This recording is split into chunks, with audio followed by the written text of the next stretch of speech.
that it will be a source of joy and inspiration to all the world. In Disney's 102-year history, there have been many defining moments and countless achievements.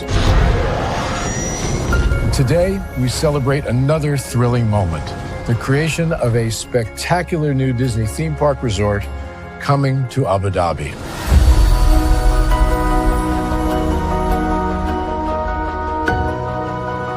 Abu Dhabi is a place where heritage meets innovation, a place where we preserve our past while designing the future. Bringing a Disney theme park resort to Yas Island, Abu Dhabi marks a historic milestone in our journey as a global family destination. The 7th Disney theme park resort destination represents a new frontier in theme park ambitions. Our resort in Abu Dhabi will be the most advanced and interactive destination in our entire portfolio. The location of our park is incredibly unique. It's anchored by a beautiful waterfront, which will allow us to tell our stories in completely new ways. Ultimately, this project will be a celebration of what's possible when creativity and progress come together. What we are creating with Disney in Abu Dhabi is a whole new world of imagination, an experience that will inspire generations across the region and the world.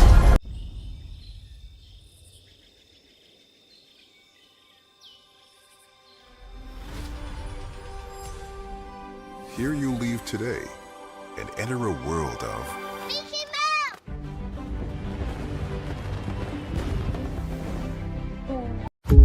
There's really no secret about our approach.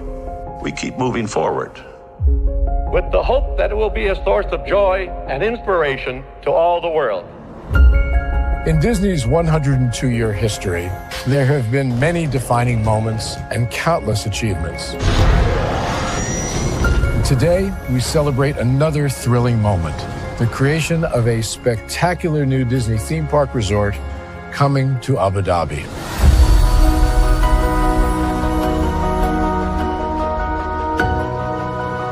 Abu Dhabi is a place where heritage meets innovation, a place where we preserve our past while designing the future.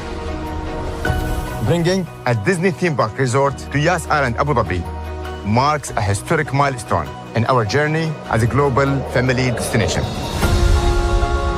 The 7th Disney theme park resort destination represents a new frontier in theme park ambitions. Our resort in Abu Dhabi will be the most advanced and interactive destination in our entire portfolio.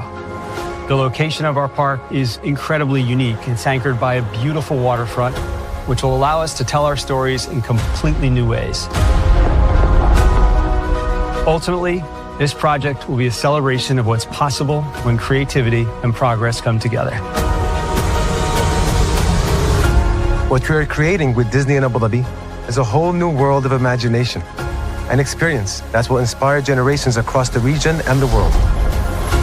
This collaboration represents a powerful fusion of Disney's unmatched legacy in storytelling and Mira's commitment to bringing world-class entertainment to our guests. Abu Dhabi's vision for the future is to create a legacy for generations to come. Disneyland Abu Dhabi will be authentically Disney and distinctly Emirati. An oasis of extraordinary Disney entertainment at this crossroads of the world. It will bring to life our timeless characters and stories in many new ways, becoming a source of joy and inspiration for the people of this vast region to enjoy for generations to come.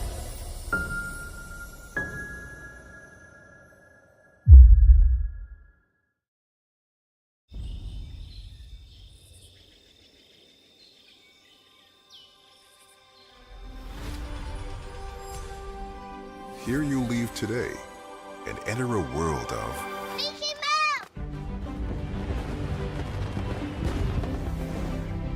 World of princesses.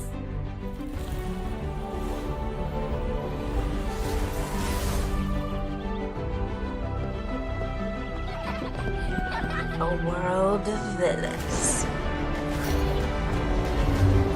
And heroes. Raise your sabers.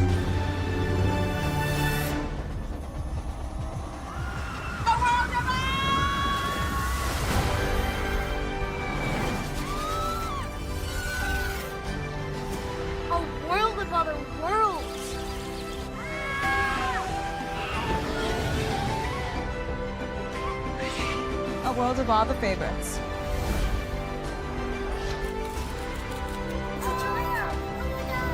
A world of throwbacks.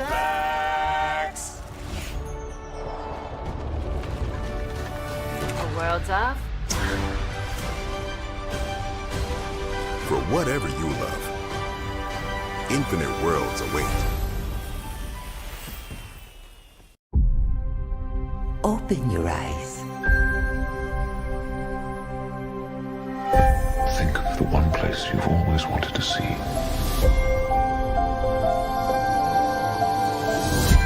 This is where our magic comes from? They say if you dream a thing more than once, Please, please, please. it's sure to come true. Everything you see exists together in the great circle of life. There are stories about what happened. It's true. All of it. In every job that must be done, there is an element of fun. I told you she was tricky. Life is full of possibilities. What do you want to be remembered for? The world is in our hands, and we gotta do something with it. I just want to say a word of thanks to all the artists, the workers, and all of you. The young and the young in heart. You helped make this dream come true.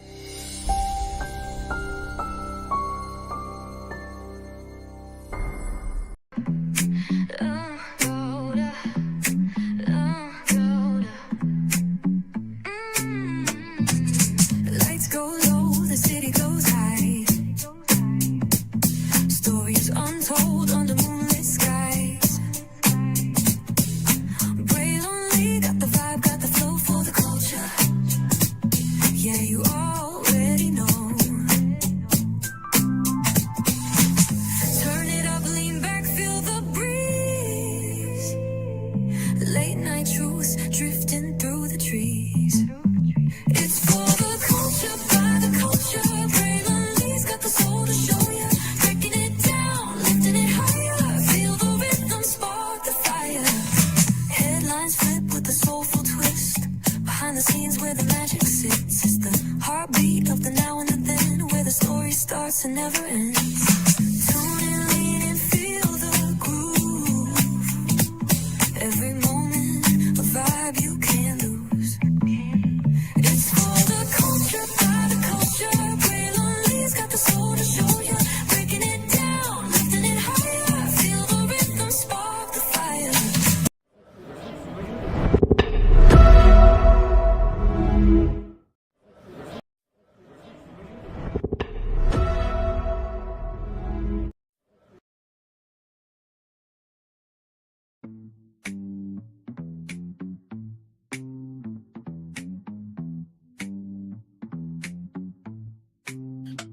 Do not adjust your TV, your phone, your tablet, your desktop. Don't adjust nothing. This show is not a Hulu original, okay? You're not watching this on Hulu. That's just for brand immersion purposes. Welcome in, everybody. Glad to have all of you. Here is time for a BFP Imagineering episode. I'm the B, Braylon Lee, of course. The F is Florentin, and the P is Phil Metro. We are all here live. We are 48 hours out from D23. Some say, well, mostly Disney says, this is going to be the biggest one yet. With that, the largest floor ever done in D23 history. And for those of you who do not know, today was the kickoff for D23. I have our man Bricky, who did a whole video about D23 Day at Disneyland. We'll get to that. Plus, not only that, something that Offhand Disney has talked about. I think that Offhand Disney better be at D23 for this thing that we're going to talk about as well. In addition to that, this is a Wildcard tour, okay? because we are doing predictions, right? I mean, everything we do really is predicting and doing concepts and everything in between. So I was like, okay, what if we just did wild cards, right? And the thing about us as brothers, right? Brothers, we do disagree. We do fight this, that, and third. And I said that it wasn't authentic for us to do a D23 prediction. But I said this to the group, and Florentine felt away about it, but I said to him, we go above and beyond what people are going to say on YouTube. That is no point in doing it. But I do think doing some wild cards and seeing how we can utilize the parks and doing what we do best, figuring out what's not there, how can we add to it, that's a show that we can do. So we're going to do that tonight as well. So let's get to it, because higher is waiting, low is available, but either way, we got to go on tour. Yes, indeed we do. And I love both of my brothers, okay? Sometimes, listen, it is all good. We disagree, but that doesn't mean that we still don't love each other, right? So whether you're in a friendship or relationship or any type of ship, it's always going to be some struggle. But as long as the heart, the character, and the sincerity is there, you are always going to be A-okay. You see that virtual tour background? Yes, you do. We are broadcasting live once again virtually from the Magic Kingdom. Yes, indeed. You see that virtual tour background? Yes, you do. You hear that virtual tour music? Yes, you do. And then there is me. Hey, everybody, welcome in. So glad to have all of you here. Now, of course, this is not a Disney stream without one particular introduction. So let me get our good friend Walt Disney up for us here. Let's see here. I don't think we disagreed here. We didn't talk about is all much love. Oh, absolutely. It's always going to be that with us. Come on now. Come on. Absolutely. Give me one moment, y'all. Let's get ready, because I feel like this, we played this intro I don't know how many times. And by the way, shout out to our source, you know what I mean, for giving us this great intro, Interactive WDW, for always. Thank you for uploading the vacation, sincerely, for sure. So let's get together here with the one, the only Walt Disney, my friends. Here we go. Oh my God. All right.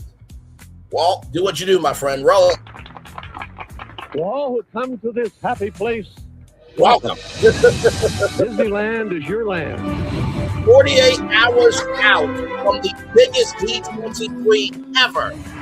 Disney's got a lot of work to do with the fans. For some of them, they have their divorce papers ready. For others, they got their wedding dress and tuxedos ready to play Disney. What will happen this weekend? We're talking about it right from this space, right here. And right now. Oh, man, I love what we do. Yes, indeed. Oh, buddy boy, what will Bill and Gordon Wildcard be? What will mine be? We'll find out here in just a little bit. We got a lot to talk about and a whole lot to get through. Yes, indeed, we do. Oh, let's get it.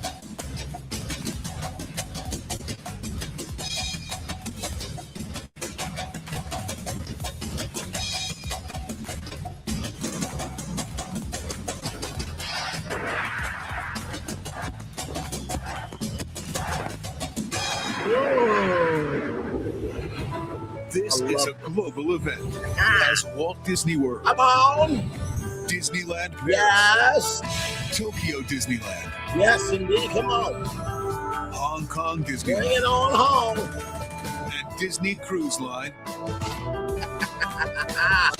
Join Disneyland in celebrating 50 years of magic. Baby. It's the happiest happiest celebration on Earth. Disneyland is dedicated to the ideals and the dreams that have created America, with the hope that it will be a source of joy and inspiration to all the world. The one, the only Mr. Walt Disney. Thank you, good sir, for that. So, with that said, I'm gonna bring my brothers in theme park brothers. What do I always say? Theme park brothers in Christ. Florentine and Philip here so we can watch Bricky's video together, and then we're going to get into our wild cards. And listen, okay, you know, all three of us are very different. You know, I'm the brand, and you know, Thornton is the visionaire wonder. He had, when he sees, how can I put it? He's like, I see something. I don't see what you see though, but I see something. So I'm gonna go in the other direction and go off on my own way. And he does a great job. He does a great job at that. Of course, Phil, he is the map. So of course he has the logistics of it all, everybody. So wait for these Theme Park Brothers in Christ to get up here. We'll watch the Bricky video, and then we'll get into our wild card predictions right after this. Now, of course, this is 48 hours. Let's see here, to add to the opening line, which is that we control the frequency of the horizontal and the vertical. Absolutely. Absolutely. Yes, indeed. In the words of Walt Disney, we restore order with imagination. How can we restore order if we don't know what's out of order? And like I said, this is 48 hours out from D23. So our predictions are just predictions. These may not even happen at D23. But as you know, BFP Imagineering, we shoot for the moon anyway. So our ideas are bigger than what Disney is about to do. So yeah, I'm waiting for Phil Florentin to get up so we can watch the Bricky video together, and then we'll get into our wild card predictions right after that. So it's gonna be a good show. Got a lot to discuss and talk about.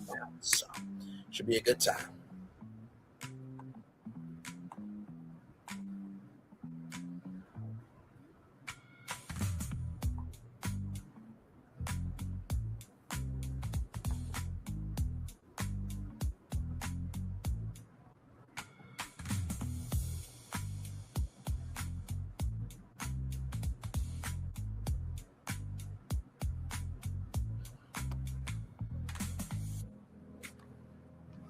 Sorry, y'all. Just looking at something.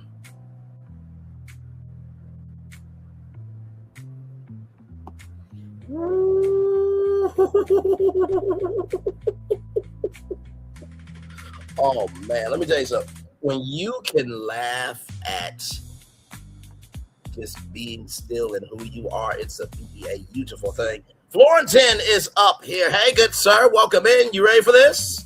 Oh yes. A wild card stream, show, and tour all before D23 in less than 48 hours. How are we feeling, my friend? Good to see you. Yeah, I'm good. Great. For the occasion, I went this first time you see it. I have a the old school Walt Disney World, of course. No, this is actually this hat came out during the 50th. It's Vans. All about branding. Vans did a sponsorship with Walt Disney World, and very cool. And I like the hat. So no, absolutely no, it's a good looking hat. I was only saying throwback for the font. Oh yes, the font. Yes, I think the font is a classic. Yes, it's cool. So, absolutely. Yeah. So welcome in, good sir. Glad to have you. Like I said, 48 hours out before D23 happens. I'm about to pull up the Bricky video here, and then when Phil comes up, we'll watch it together here. Yeah, I remember it was like the final day of July, and I can't believe August is flying, man. I know it is absolutely flying, my good friend here. So as you can see, the title here says D23 Day was a really good day to be a Disneyland fan, which indicates to me that it was a fan service day. And by the way, I don't know if Bricky tried to make the beard match his hat, but he did a good job of it. No, so, the hat he's sporting the hat, yes. Yeah, well, no, it's an orange hat with an orange beard or ginger beard. So he brought it together. I don't know if he tried to do that on purpose or not, but yes, I'm kind of wondering where that is. It looks like it's New Orleans Square? No, maybe Liberty Square, because I see the American flags back there. So it's not Main Street USA. No.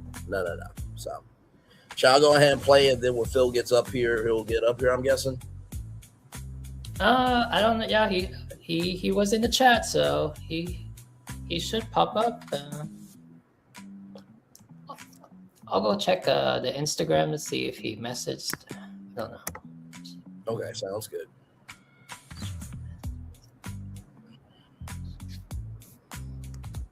By the way, everybody, just to let you guys know, the theme park panel, well, not the theme park panel, but the theme park presentation will be Saturday at 10 p.m. Eastern.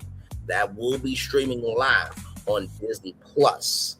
The movies and TV presentation will also be live at 10 o'clock, but it will not be streaming on Disney Plus. So.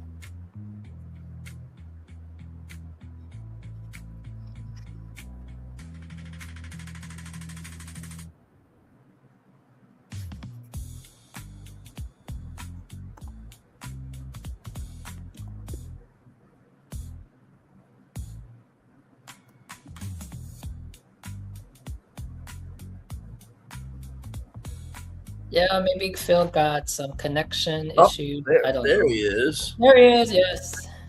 Hey, good sir. Welcome in. How are you feeling? 48 hours out, good sir. Okay. I can't believe you're that close. Let me turn that. What is it called? Okay, there you go. All right. Hello, I'm here. Now All I don't right. have three of you talking on the other. Yes, all together as one. Of course, the MICKEYMOUSE shirt is on. The only thing that I have that is Yeah, no. By the way, I like your Bucky's shirt that you wore. Thank you. I know it's like, oh, let's wearing Bucky's. Yes, my family got it for me. Shout out to my family who I love dearly. So You're yes, Bucky's is supposed to amazing. get one in South Indianapolis. Let me tell you, if y'all have never been to Bucky's, let me tell you something. If Disney did a partnership with Bucky's and made the Orlando Bucky's a Disney Bucky's, it would go crazy. That's all I'm going to say. You got pulled pork, you got beef jerky, you have all types of merchandise. The restrooms are crazy. It's a world upon its own. The only cleanest bathrooms. Yes, oh, absolutely. And it did say that in a report, like it is, they get rewards for the cleanest bathrooms in America. Yes, they do. Oh, wow. No, that's true. I think they pay like $18, $25 an hour. By the way, the only thing I have that is Disney. Oh, yeah. I have this Lalo tequila. And if you see here, you see it's blue and gold, which, you know, Mickey is known for his blue hat. And, you know, the gold is the fireworks. So, before we get it started, I'm going to salute. Chin chin, cheers. Yes, to D23, my friends. Absolutely. Indeed. I'll raise a mic. I'll raise a mic. Gentlemen, are we ready to do what the fuck we do well? Absolutely, let's go. Oh, Phil, since we brought up Bucky's, that was it you that you have a plush American? You had a 4th of July Bucky's plush. That was amazing. Yeah, hold on. Oh, let me see that. I don't know if Brian saw it. I don't think I have. Yeah, it's super cute. It's like, I like your orange shirt too. It's a nice change. Oh, well, no, this is my Razorback shirt here. These are my Arkansas Razorbacks, so love my state of Arkansas very much. But thank you. Okay, so we just had the 250th anniversary of independence. Because Bucky's celebrating America's 250. Oh wow! I know that merch went crazy, absolutely crazy. For me. That's way cooler than they had a Mickey for the 250 also. That's awesome. Yes, indeed. We also have Bucky's as an Easter Bunny too from April. Okay. From another year.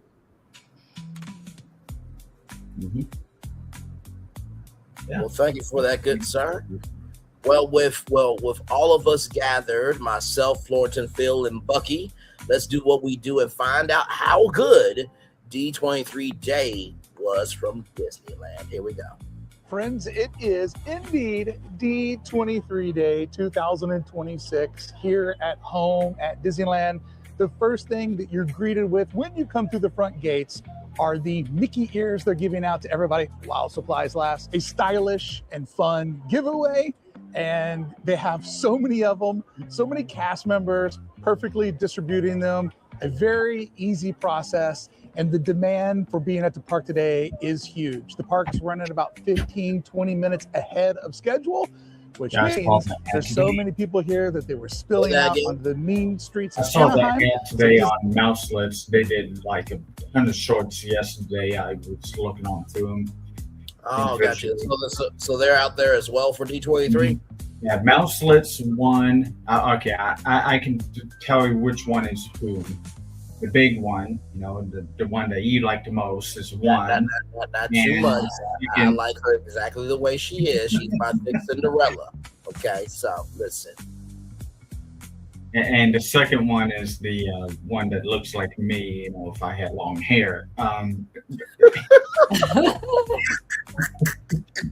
I'm kidding, of course, but you know what I mean. No, I understood. And no, let me put it this way. I think she's the one where if you both would be, would have a good time staring at a map of Walt Disney World. Yeah, we'd be staring at a map and talking about engineering things. Even though I never took a course in engineering, but I mean, if you see my pumps, I want to know the works of making it work and stuff because I have you definitely you know your measurements, you know. Yes. I mean, yeah, you know some stuff you know some for sure geographical and yes. Even what's cool about Phil is sometimes he brings up like things we don't think about, like backstage. Like we want to build something, but it takes also the backstage and employee, you know, the plumbing and all that. Yes. So.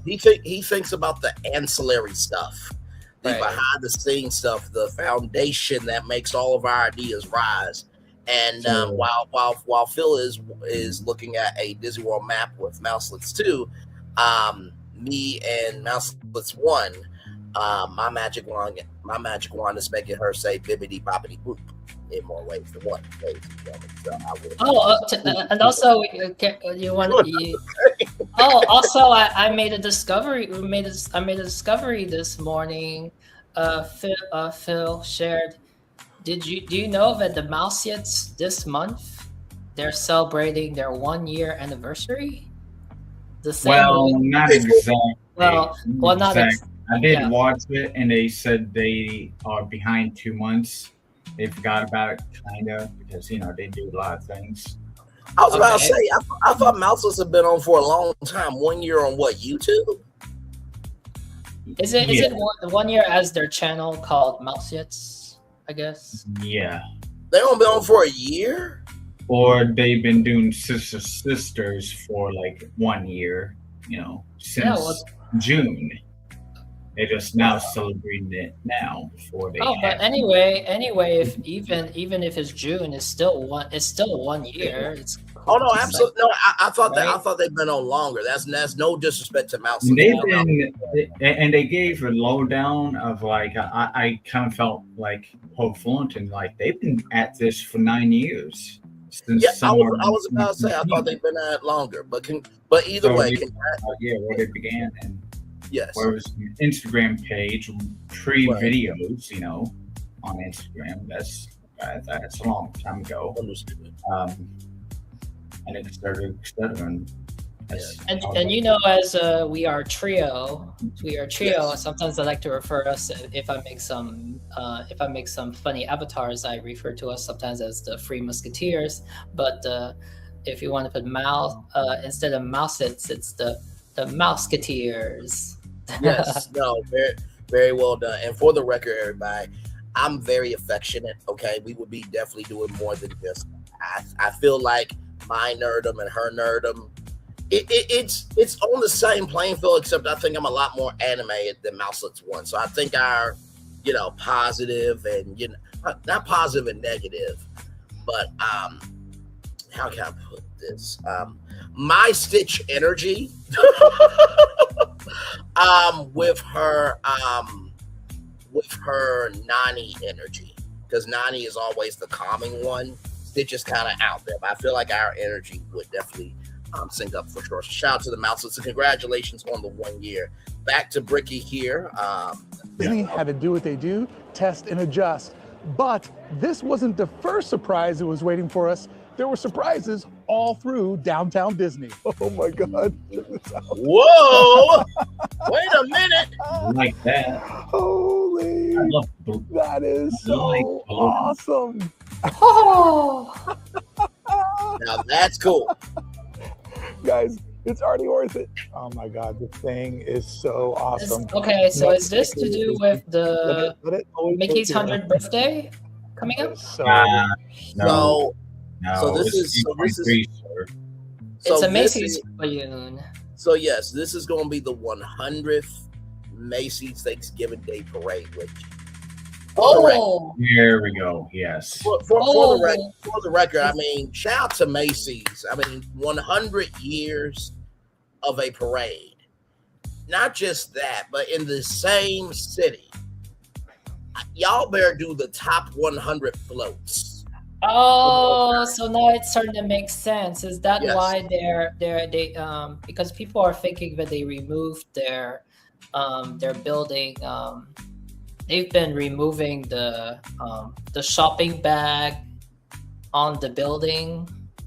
It's been there, sitting there for years. It's like it's a monument, and they've been removing it. So maybe it's to do with the 100th.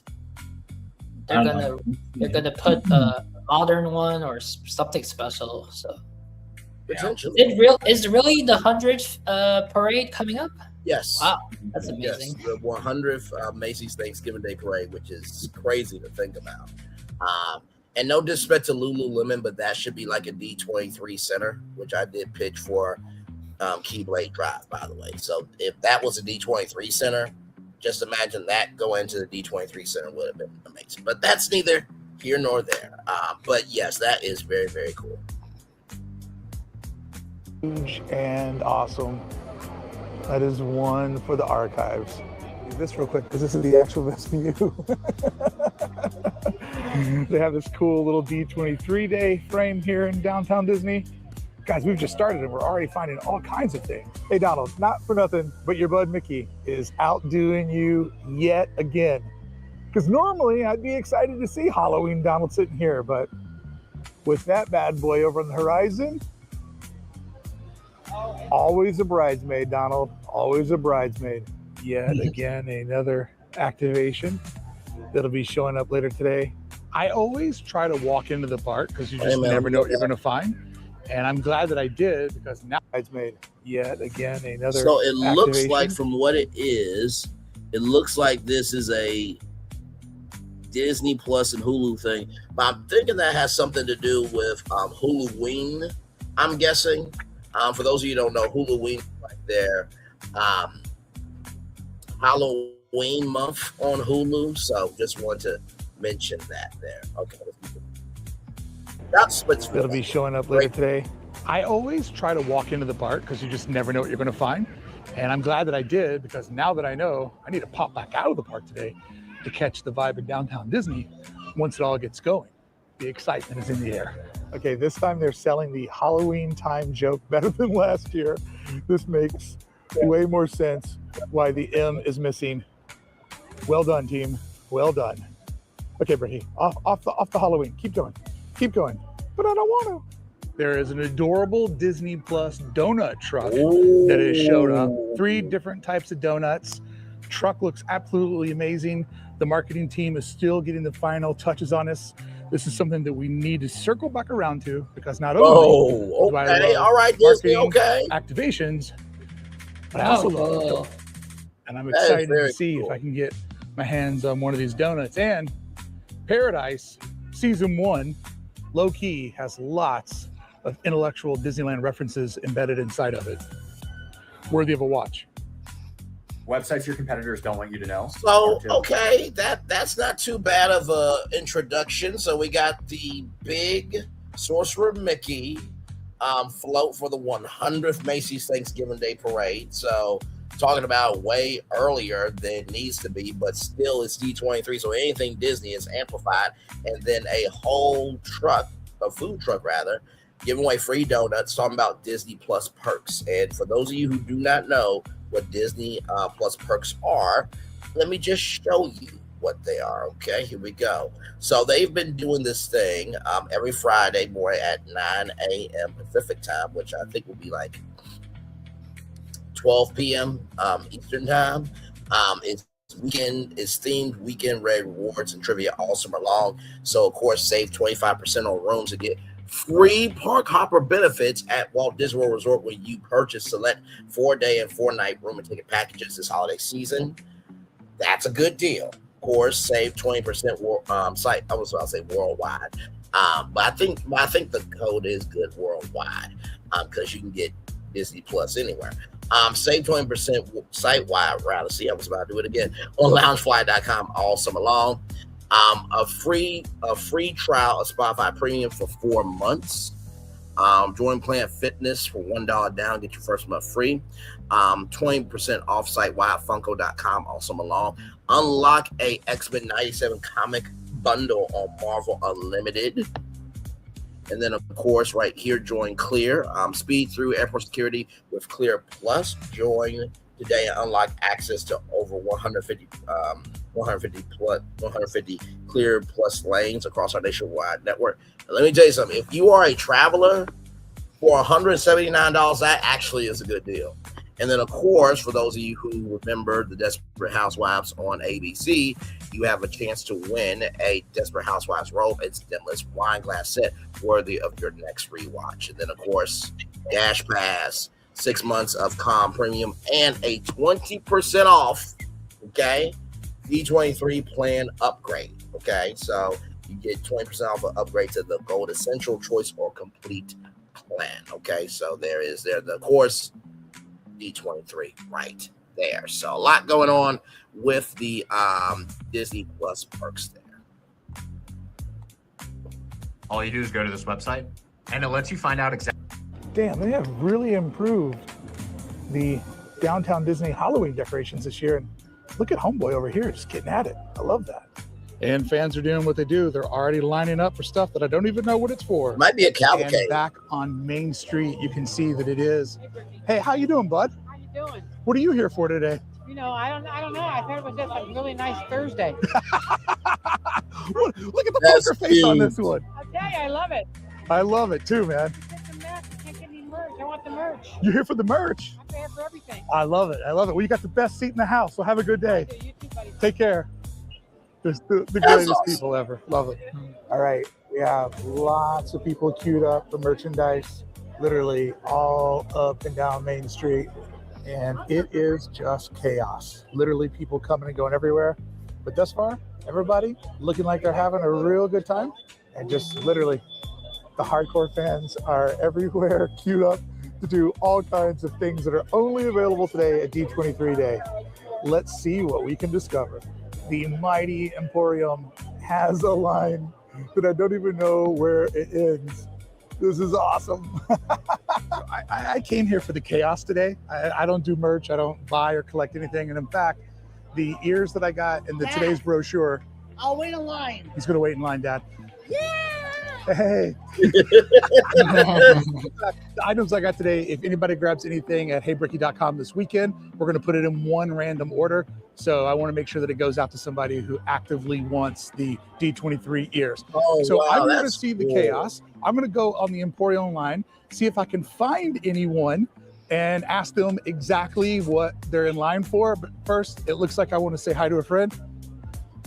What's up, guys? What's up? Go Bills. Oh, yeah! All right, I'm going home. I already heard what I needed to hear. How you doing? All right, so my man isn't full of shit. He's the real deal. Rocking the black on black Buffalo Bills hat at home at Disneyland. What's up, bro? What's up, man? Where do you get wings when you're in Buffalo? Oh, Duff's. Duff's. Big Lenovo guy. Big Nuts is really good though. Nuts is good too. I might be related to a crime family. Handsome Doodle alert on Main Street. Watch out for him. Oh, wait a minute. Handsome guy has an even more. Oh my God, that pen looks so. What's that? That is. Oh wow. Okay, you know what? I do believe that they were going to release some exclusive pens, and I think this is one of them. That's nice. Cool. That is cool. That is absolutely amazing. Okay, all right. Handsome guy has an even more beautiful female companion person that could be a wife, girlfriend, sister, or cousin. And look what she gave me. All right, so handsome man and amazing here. So as we can see here, we have a Wally and Eve headband. You gotta be. Oh, nice. Yes. Oh my God! Then of course you have the Disneylandia collection there. You got the jacket. I want the jacket personally. Hoodie, of course, definitely want. And then did we see Hunchback of Notre Dame collection? I think that says 20 year. Oh my God, bro! Hang on, let me take that down. Yeah, 20th anniversary. I can't believe it's been 20 years since Hunchback of Notre Dame. Wow. Oh no, I'm sorry. It's my bad, y'all. It's the 30th anniversary. My bad. 30 years. So you mean tell me I'm 2 years older than this movie? Good damn. Okay.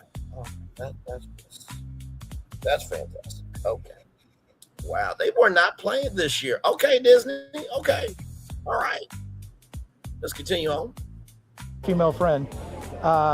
He's got the sales sheet here for me to look at, and I'm agreeing with you, dude. There's some nice items in here. I mean, this guy knows fashion. I mean, you saw the glasses and the hat. I mean, this guy knows what's up. We have our first D23 celebrity, Pinocchio, has showed up. I got no strings. Nothing's gonna hold you down. Oh, is that Abby? How you doing, guys? What are we waiting in line? That's Abby. I don't think that. No, because I hear rumble that her and George were gonna dress up. So, but she does look like Abby. So. I'll go back. How you doing, guys? In the hat. I mean, this guy knows. No, that's not. We have our first. Yeah. D23 celebrity Pinocchio has showed up. I got no strings. Nothing's gonna hold you down. How you doing, guys? What are we waiting in line for? The pins. The pins. Wow, big pin family. Yes. They say families that pin together stay together, so I like your odds. Have a great weekend. Nice to see you guys. Just talked to a very nice family that told me that they were waiting in line for pins. But check it out. This Emporium line is going to Carnation Cafe. Welcome to D23 Day at the Disneyland Resort. Oh, I'm listening. Today, we celebrate you, our devoted fans. Thank you. And invite you to enjoy a magical day with us. All right. And that was the whole announcement. How you doing? Favorite guy. Oh, favorite person. All right. The love is real on Main Street. I'm just gonna wander around here and see what the. Hey, how are you? Oh, look at the beautiful, beautiful hat. I think the last time I saw you, you were standing right here wearing that hat. I was. And that was like 2 weeks ago. Have you gone home yet? No, I haven't. I love it. I love the dedication. All right, the Disneyland squatter got the pins, and she's gonna show them to. Can I touch? Yeah. Always ask for consent. Look at that. Wow.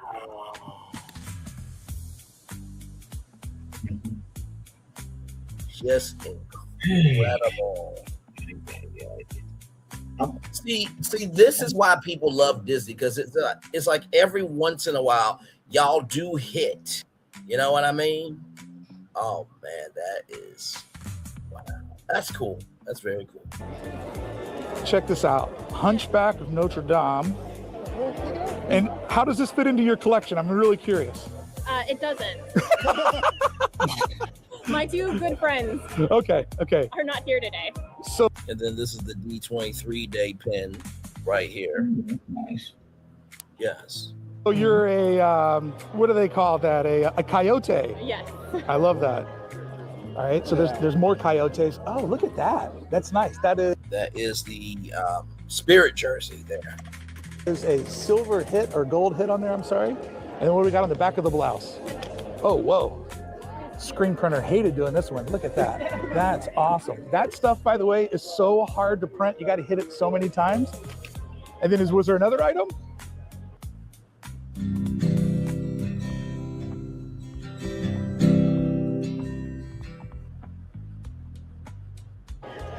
Oh, this might be my favorite one yet. Look at the ears, y'all. Oh my God. Okay, Disney, you doing good so far. You're doing good. You are doing good so far. That's awesome. Well, thanks, Coyotes. I appreciate it. There he is. It's D23 every day with Steve. The fleet is rolling out. Good morning. That's the best. That is the best. I was wondering where the big girl's at. Not the driver, the actual omnibus. My favorite seat in the park. Right there, baby. Let's go. It's going to be an omnibus day. I need that footage. I need to take you on that adventure. So what I've learned thus far is that most people are here for merch. I've met a couple of people that are here for vibes, and I have indeed met some people that are in from out of town that are already kicking off their D23 with a day in Disneyland.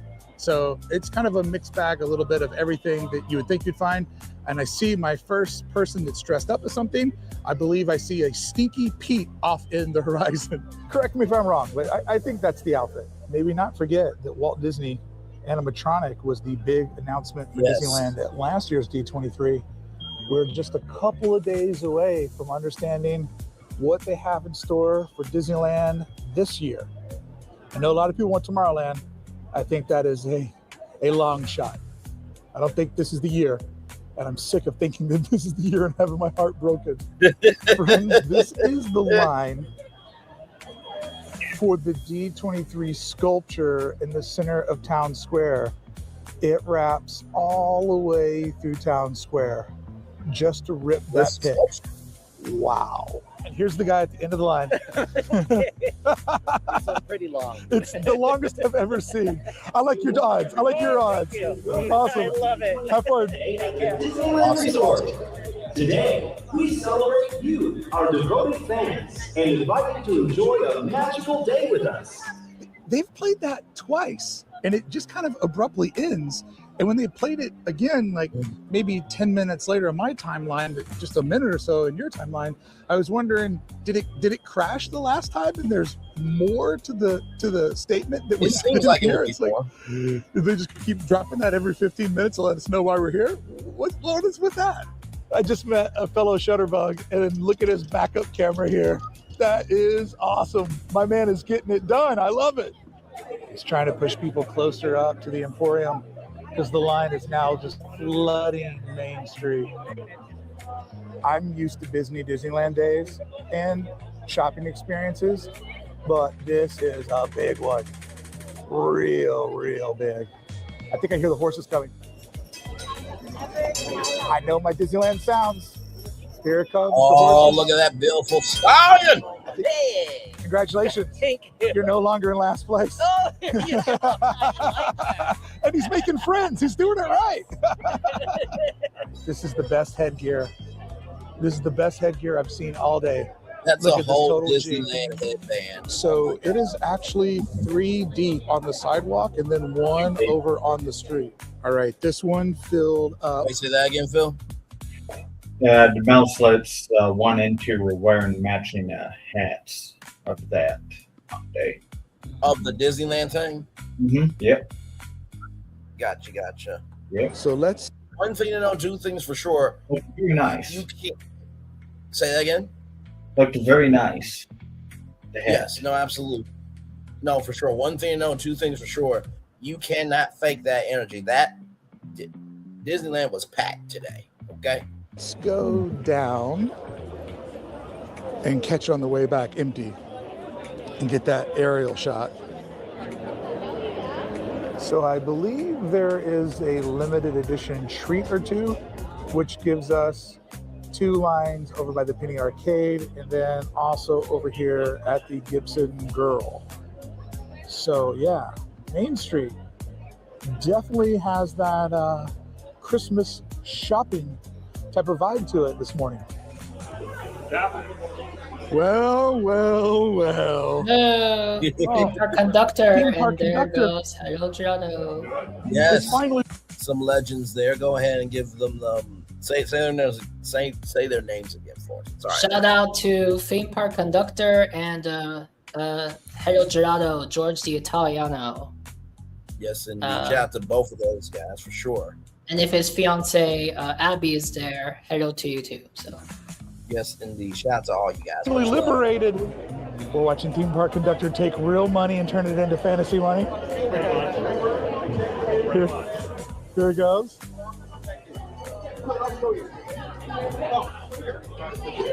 He's looking over his options. Here it is. Here's the proud moment. The proud moment. Look at him. There we go. Success. Oh, it was so worth it. Oh, how long did that take? About 45 minutes. I love the humor. So conductor's got a small world coin. Wow. 45 minutes. 45 minutes. Yeah. Thank you. There's a woman managing her expectations. Why not now? Trader Sam's. All right. We got a Disneyland. All right. I love that. And then we got the 25th anniversary of DCA. Wow. That's the classic. That's the classic. That's why you showed up today. Exactly. why To celebrate that why did he 25 say years 20? celebration. Why did he Conductor say just got out of the 25 minutes? 25th. No, 25 years. Oh, 25th okay. anniversary of DC. Yeah. Mm-hmm. So bought a blouse. I did. Some type of a blouse. Let's see what this blouse is. There you go. Oh, gorgeous. George got the blouse. He's also doing this mini pearl look. Which, that's a Grand Ole Opry reference or hee haw if you get it. Yes, but then I also got the pin. So what's the deal with this pin? Is that for today only? This is today only, and they also have a magnet, but we didn't get the magnet. We just got the pin. What's that pin cost? This was $24.99. Do you flip it? Does it have any value? I mean, you can't say that. But allegedly, does it have any value? I think it would be value after today is over and they run out. Okay. Allegedly. Okay. I've heard that it's gone up to 25. Profit on a penny. Then I can go to the coin press. No, you can't. It costs $1. The only thing Disneyland will sell you for $1 is a penny. Yes. Best business model ever. Yes.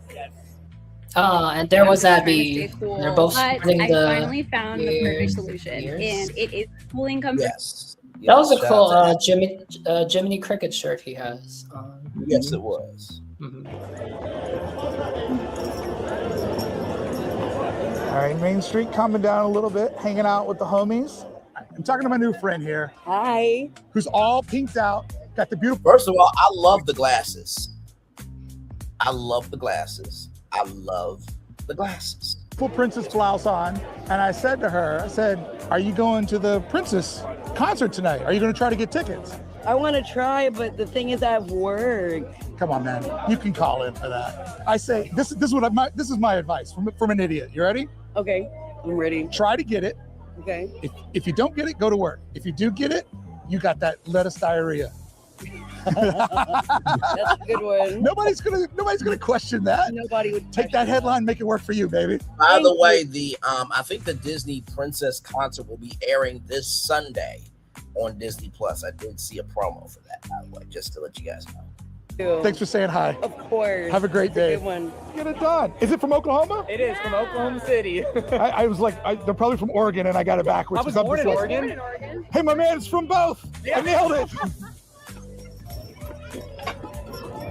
And it feels like the park is finally starting to settle in.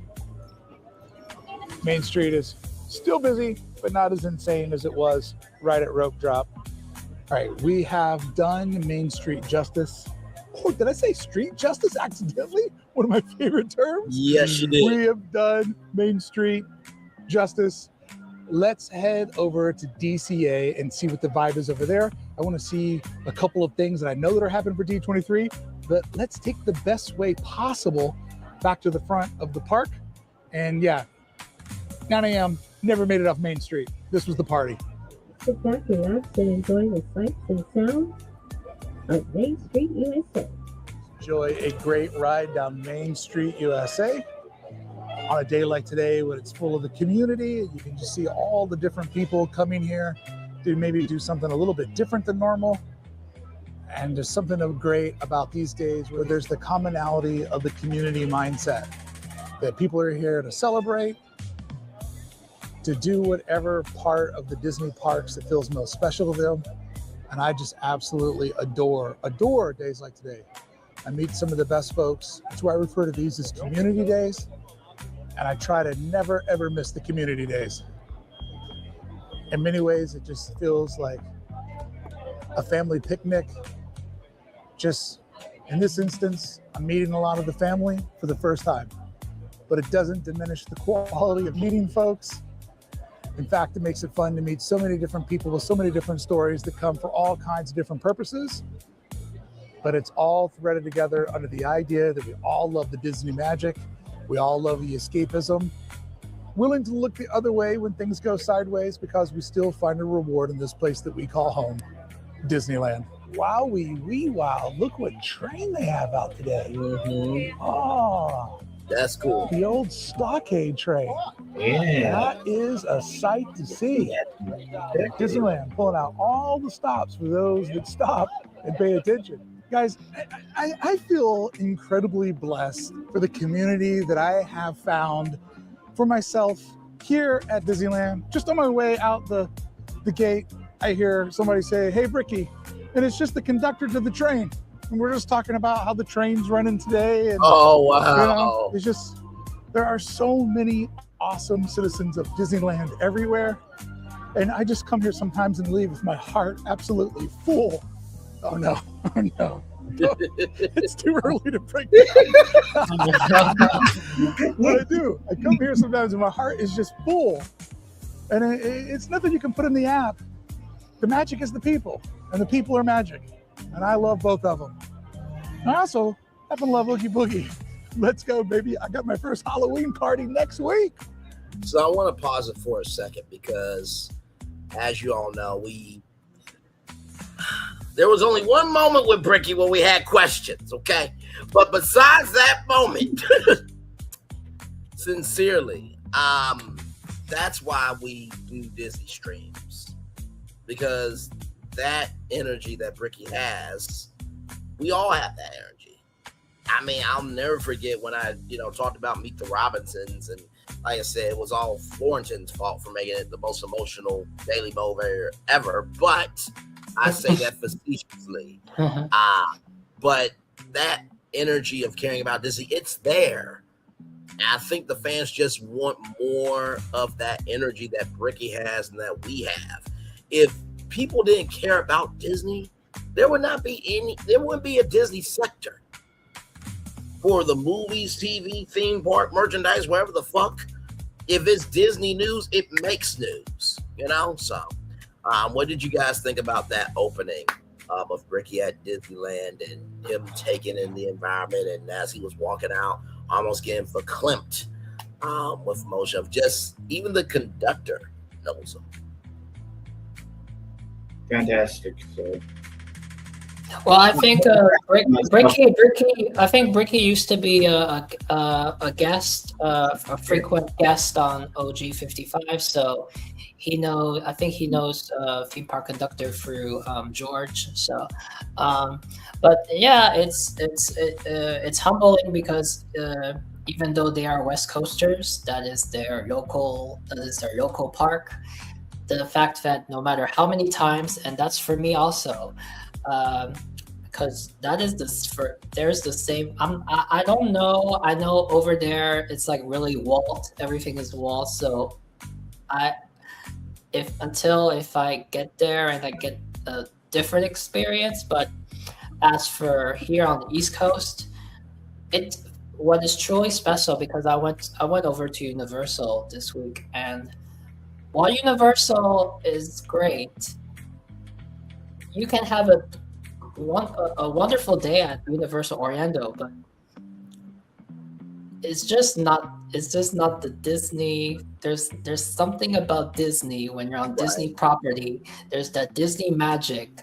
Here on the East Coast, we have the Disney bubble, and and I feel him. So if I feel already what the Disney for Disney World, I mean, I cannot imagine what there in the OG Disney at park is. And I wish for you, Brian, like you could hopefully one day you'll be able to say that one time I went to Disney and it really touched my heart. Like so. Oh, absolutely.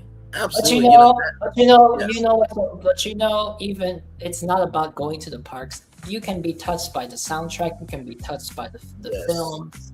Even now, if you go back and sometimes you go back and watch Illuminations or an epic soundtrack from Epcot once in a while, and it will just fill you. It's nothing unlike Disney. So. No, I fully agree with you. I think that's a beautiful sentiment that you made of whether you're in the parks, whether you're watching content creators like us, Lara Renee Creole, Ronnie Bradley, or WDW Pro, Mickey Views, DSNY Newscast, Alicia Stella, of course. I mean, the list goes on and on. It's a wonderful thing that community can be virtually or in reality. And by the way, all this right here, let me just zoom in. All that right there, okay? Listen, this sister right here, I just have nothing but applause for all of that, okay? Let me just get some applause for her real quick. Amen. All right, let's go to DCA. And of course, they're handing them out over at DCA as well, which is so fun to see, and actually a really clean example of the difference of scale of the front of Disneyland and DCA. All right, come on, this is a vibe day. No design, Ricky. It's a vibe day. It's a D23 day. Yes. Well. What do we have here? The Headless Horseman. Yes, this isn't D23, but it's perfect to me. Now, not everybody is having a magical D23 day. I just saw a woman walk off the curb and hit Buena Vista Street incredibly hard. And when you see something like that happen, you can do exactly what I did. Go over to the nearest cast member and tell them, hey, you just had a guest who needs emergency help, and they'll take care of it. So I just walked over, and then I walked over to the family. I'm like, I've already talked to cast members. They'll be here for you in 2 seconds. And literally they were. So if you see something, better not to go to the person who got injured, but better to go to the nearest cast member and delegate it over to them, and they will take care of it super quick. Hope you're feeling better. Hate to see you take that fall. Girls heading to a music festival. Okay, first of all, face card, yes. But also too, Bricky, well done to you, good sir. Doesn't hurt to be kind, ever, so. Summer party this year. Sick of wearing the same basic frames as everyone else? You need these pink leopard print frames. They give you that instant standout social vibe. I am getting glasses, so I won't be getting those, but yes. To an outdoor show last weekend, and I literally got stopped by so many people asking where they were from. They instantly upgrade any outfit, whether it's a tee or a cute dress. And here's the crazy part. It's our anniversary sale right now. These are literally just $7. This is the biggest deal of the year, and it won't come back. Stock is super limited, so grab yours now and be the center of attention at your next party. Well, there you go. Shout out to that. $7 glasses is a very good deal, okay? But make sure they're your backup, not your main. All right, moving on. Here are the D23 Citizen watches. I am a watch guy. I do like simplicity, but I don't know that there's enough here for me. I will agree. Like it now, if this was like red, black, and yellow, then yes. I think this is where, and you guys chime in and let me know if I'm off. But this is one of those times where this is like Disney is about commerce, right? Because there's nothing really special about the watches except it's a Mickey. I think I'd be a fan of the black one. You'd be a fan of the one that's in black? Mm-hmm. Yeah, possibly the same. Yeah, as for the other one, it's missing something, yeah, I guess. Well, you know what? If you're getting the black one, I get the white one. But this is a metal watch, so Yeah, it's a metal watch. I forget where. Somewhere up here, either it was Costco or Sam's Club. Somewhere around here. I mean, what is good about the way it is? I mean, Disney watches. What is good about the way it is? It can match any outfit. Oh no, that's very true. It is very clean. I would just. It can be casual and it can be formal. So. Oh no, true. I would just think for D23 Day, like how we saw the Hunchback of Notre Dame merch for the 30th anniversary. I feel like it would be an exclusive watch that Citizen is only going to do this design for this day. I would just think it would just be a little bit more, but then again, like you said, it is very flexible. The watch design, so. It depends how it. Yeah, it depends. It's different for every customer. Some might think it's a little bit, on the basic side, and then some people dig that, like simplicity. Yes. Absolutely. All right, let's keep going. If that one was a matte black band, I would jump in this line, lickety split. Hatbox Ghost. Or making his. Oh, thanks, bud. Appreciate that. I'm sure offhand Disney got that today. Popcorn appearance. Love that. Well, it wouldn't be a party if we didn't have balloons and fun places to take photos. Add this to your Avatar scrapbook. Remember the time they put balloons in Avatar Land? Disney Junior bringing the heat. Look at this party. Somebody say ho. Oh yeah, we're going to get crafting out here. Maybe a tea party. Disney Junior bringing it. It will always be Playhouse Disney for the rest of us, but we understand that Disney Junior is their generation. So New Crayolas. I love this type of stuff. Love these community events at the park, and there's a lot of them these days. Good job, Disneyland. So today at noon, if you're lucky, you can join a virtual queue that will get you a spot over here in front of Little Mermaid to watch another one of those Disney Princess concerts. If you look, they have a round stage right there in the middle of all of this. A ton of lights behind the princesses that are motion lights that can do all kinds of different I will say this, right there in the middle of all of this. A ton of light. I honestly believe that this, along with the world of color behind the princesses, will be more cooler than just that. But hey, that's just me. And how do you miss out on doing a special edition of World of Color just for D23 Day? But hey, listen, it's their company, just ultimate fan service. So, what do y'all think about the stage? Does it look basic to y'all, or do y'all think they just did the best that they could? It's very basic. It looks like. Yeah, but the question is, stage or something. Are you talking about the design of the stage or the size of the stage? Well, no, just the whole environment. I feel like this should be more.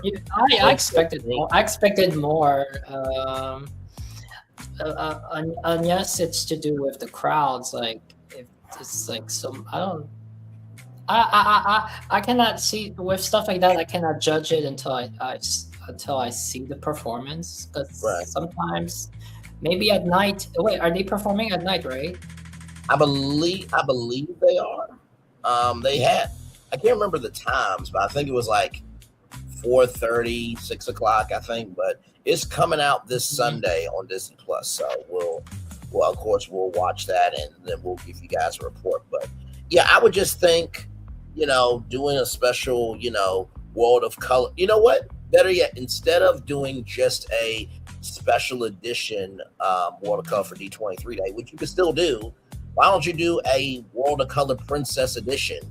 Yeah, I was gonna say the princesses, like just. Yeah, so imagine you have each princess their singing moment, and then in the background, in the foreground, you have their character in the water Yes. Mm-hmm. Sorry, y'all. But yes, I mean that I feel like that's ultimate fan service. But you know, as the beat goes on, ladies and gentlemen, lights behind the princesses that are motion lights that can do all kinds of different patterns and whatnot. And then they will also have the World of Color Lagoon. So look at this as your, well, actually, think of this as your backdrop. Do we think that this is happening in DCA because think of this as your immediate DCA has some offerings? What do you mean offerings? Like by the princess concert thing? I know. I think Disneyland Park doesn't have room for that for the princess concert. I was asking what is the reason they're doing it here at DCA. I mean, I think probably, I mean, in front of the Little Mermaid attraction, obviously there. But if they really wanted to do it, they probably could have done it in front of Sleeping Beauty Castle. I mean, that's been the stage for like when the view comes to Disneyland. But, you know, I guess if they are going with the World of Color behind them, even though they says no performances today, just because there's no performances today for the public doesn't mean it won't be a performance for the majesty of it. But yeah, I think that's so they say there's no performance of World of Color, but that does not mean that they're not going to use the fountains. Exactly. To go with the princess concert. Exactly right. And like Ricky said, you know, you have Little Mermaid right here. So backdrop. The women will have 3 layers of storytelling capable to happen behind them. And they put a lot of infrastructure into this. I believe this is something that will also be on Disney Plus. I'm going to try at noon, but can guarantee you I will not be here for this because I am a virtual queue loser. Never works out for me ever once. Full trust. Come on, Disney. Get me on that dream boat ride. Just 1 lap. That's all I ask. 1 lap. Promise you. I'll make it worth your while. Looks like they've even added in lights to face the stage, which of course that makes sense. A lot of gear. Last time I remember seeing a production this big out here is when we had Super Bowl coverage in this same spot. But that was for, I believe, a week, 2 weeks of coverage. This is just for a single night. Love it when the money gets turned on. Happy D23 day. So Disneyland has these outside of the Grand Californian, so they have really thought of every entrance to the park to make sure people are able to get their D23 ears. That's awesome. Oh yeah.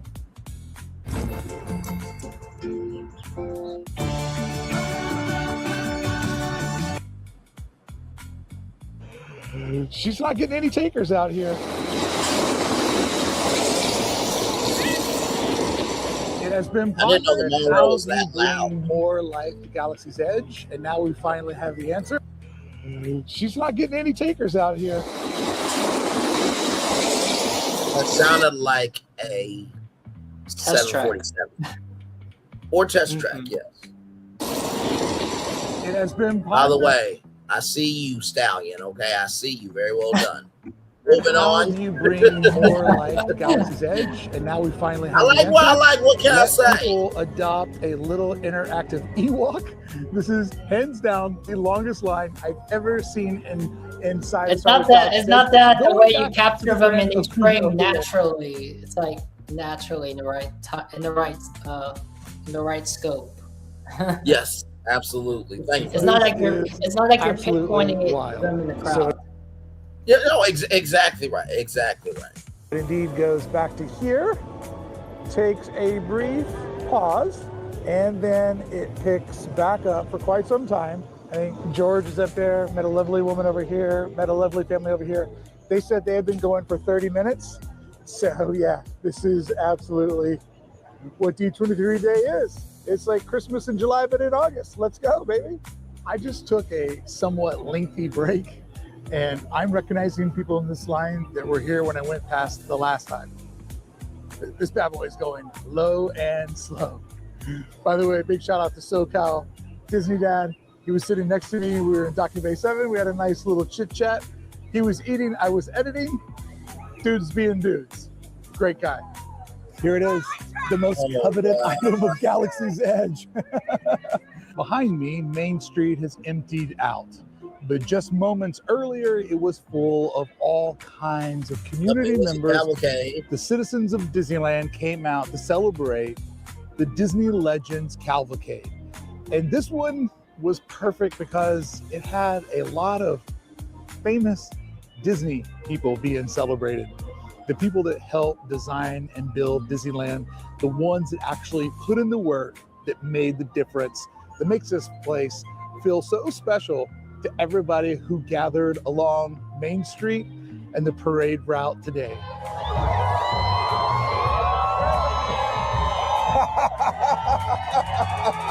Great vantage point, Ricky. Yes. Right? Well, of course, we got Bob Gurr. There before that, you guys saw the one and only Kim Irvine. Her mother is Madame Leota Toombs. If you don't know the story, she needed to be in a mold, right? So her mom is there, but during the Haunted Mansion holiday, listen for Lil Leota that says, "Hurry back," or no, I think it's make sure you bring your death certificate. That is Kim Irvine's voice. Okay, that's how much we're Disney fans over here. And then we saw Tom Harvey, Bill Farmer, David Stroll, Martha Blanding, Kirk Kern, Robert Colton, Paige O'Hara. Before that, we got Eric Goldberg there. So let's keep going here.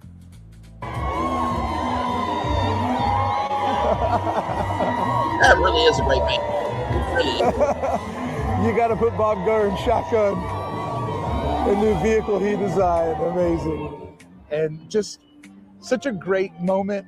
Before it started, I just like walking around. Anybody who says hi to me, I stop and talk to them. And so many beautiful, amazing people I got to meet today. So possibly my favorite part of the entire cavalcade was just seeing the Disney family. I love moments when you remember that all of this at one point was a mom and pa organization. Yep. And that a real man and his brother built this place. That part's awesome.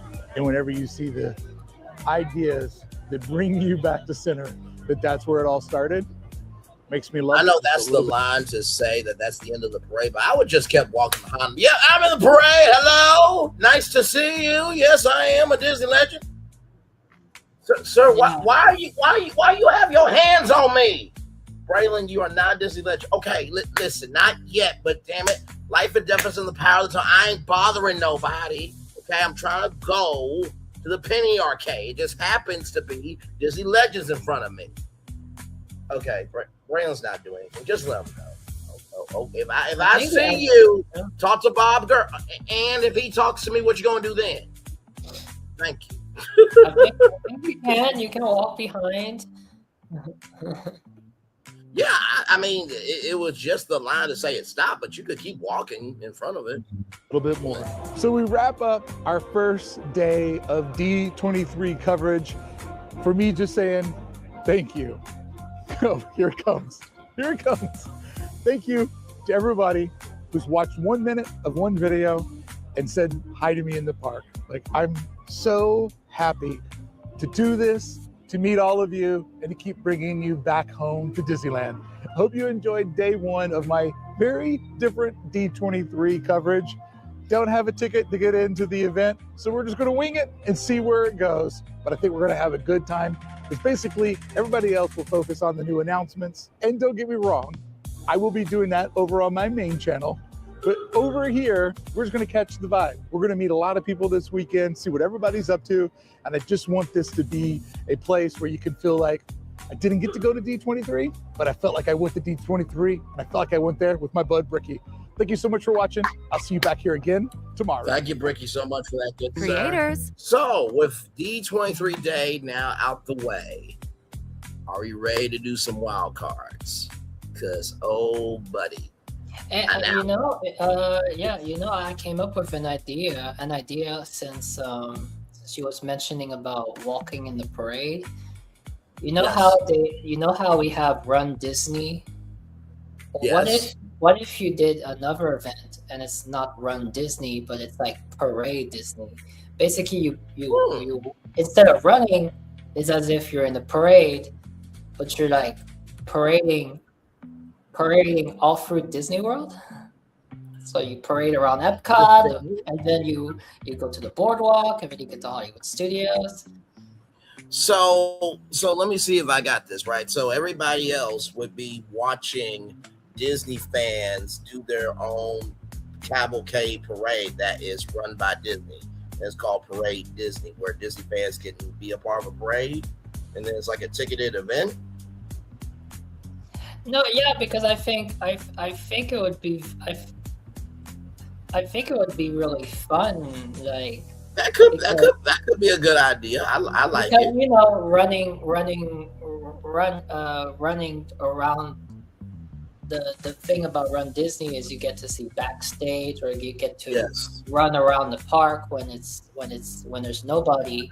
But I mean, sometimes not everybody runs, right? Like, I think if you did this parade, which is more like a walking event, more people would be able to participate in it, and not. I think that's a good idea. I thought Run Disney did have at least some walk 5Ks. Yeah. The 5K, the 5K, they say you can walk it. So yeah. But no, I like the concept. Phil, do you have one?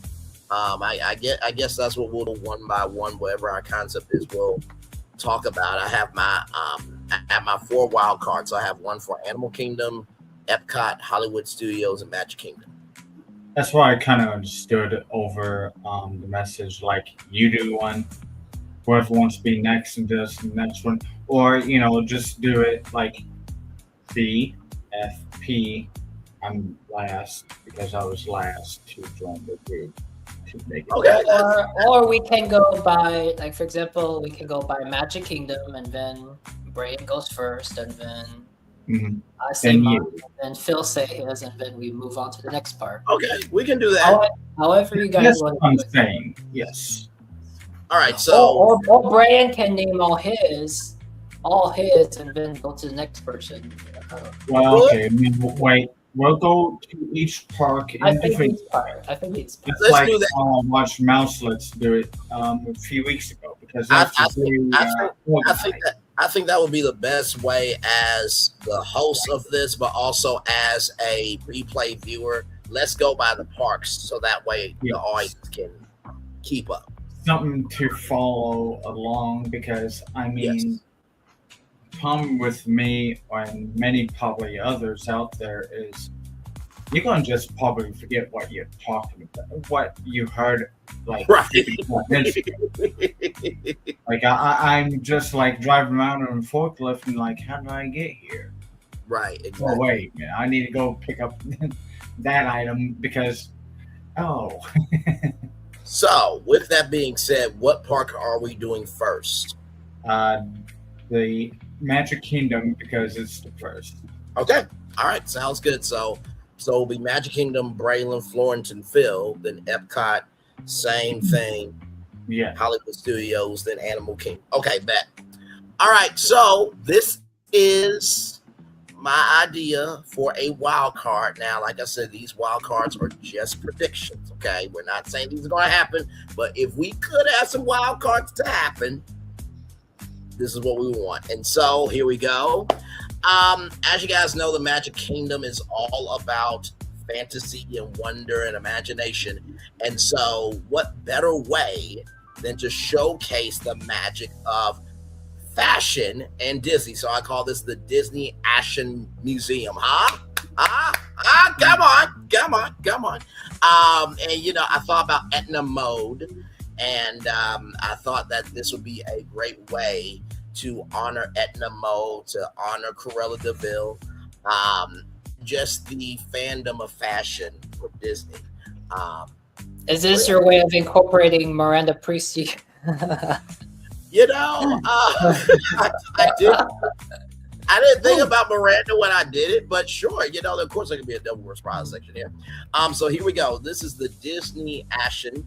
The Museum of Disney Fashion could be a fantastic Magic Kingdom experience because it treats Disney costume design as an art form, not simply as merchandise or costume characters. Disney already has a strong foundation for this concept. The Walt Disney Archives has produced major costume exhibitions such as Heroes and Villains, the Art of Disney Costume, featuring dozens of original costumes and exploring the craftsmanship behind them. So this will be located at the Magic Kingdom Park at Walt Disney World Resort, where Disney stores become fashion. The idea would be to create a permanent museum gallery experience celebrating the evolution, art, street technology, and cultural impact of Disney fashion, from animated characters and live action films to Disney park costumes, fan created fashion, and futuristic interpretations of Disney characters. It would feel less like a traditional museum and more like walking through the world's greatest Disney fashion magazine. So the exterior would be designed as an elegant 20th century fashion museum. The exterior could feature Disney Ashen, the Museum of Disney Fashion. The architecture would fit naturally onto Main Street's turn of the century aesthetic while incorporating enormous fashion window displays. Inside the windows, Cinderella's glass slipper, Belle's yellow gown, Corella's fashion sketches, Elsa's ice-inspired designs, Tiana's gowns, Minnie Mouse fashion, Mickey Mouse's classic looks, futuristic Tron-inspired costumes, and fan-designed Disney fashion.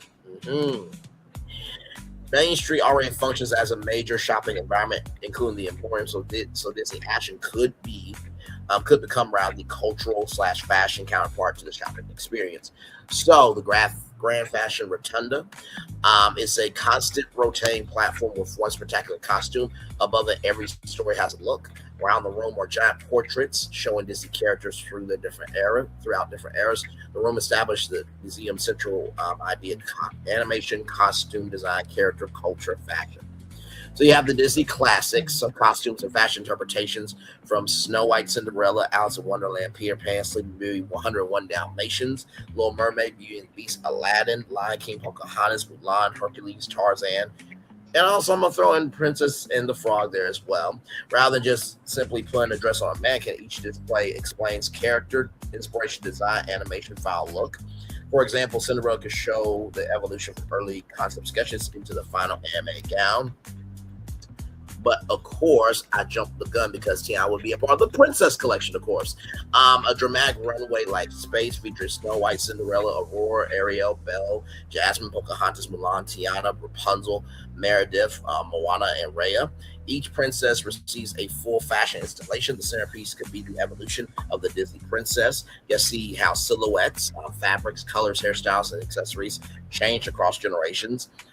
Gallery 3, villains have better wardrobes. So, you know, if this was here, I think that would be a great way to tie in Villains Land if it ever gets built. Black Walls, dramatic lion fashion show, music. Maleficent, Cruella de Vil, Ursula, Evil Queen, Lady Tremaine, Mother Gothel, Queen of Hearts, Yzma, Pull the lever, Crunk, the other lever. Hades, Dr. Facilier, and Jafar. The exhibition of Theses. Sometimes the villain enters the room better dressed than everyone else. Cruella could especially receive a large installation showing how fashion has become a part of our identity.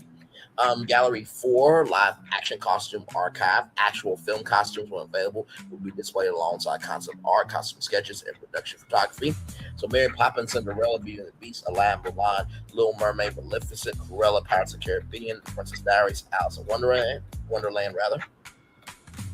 and not to mention the Disney Archive exhibition.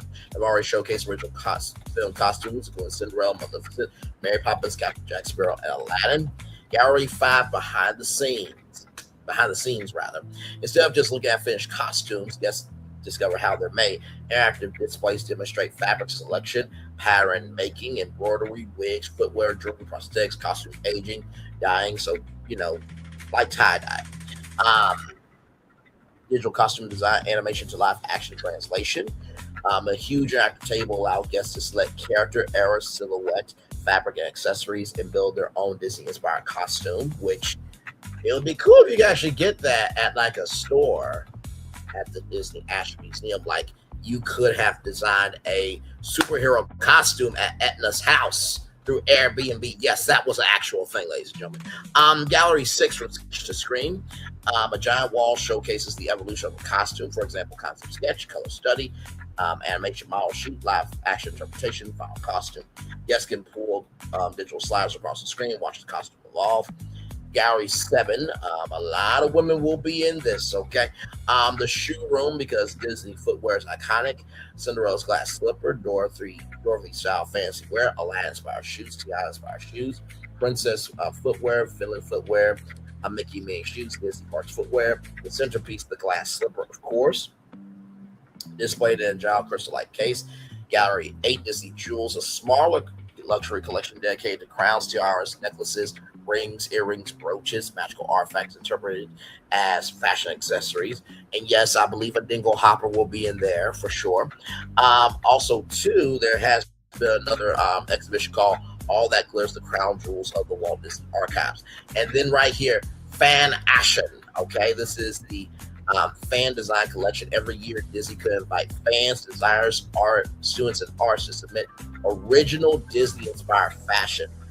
Then the gallery becomes the Fan Action, the fan design collection. Afro-futurist Tiana streetwear, Mickey Couture, Maleficent Caribbean-inspired Ariel, futuristic Moana, Hatur Couture, Stitch rather, sneaker culture inspired Donald Duck, anime-inspired Disney princesses, and Disney villain runaway collections.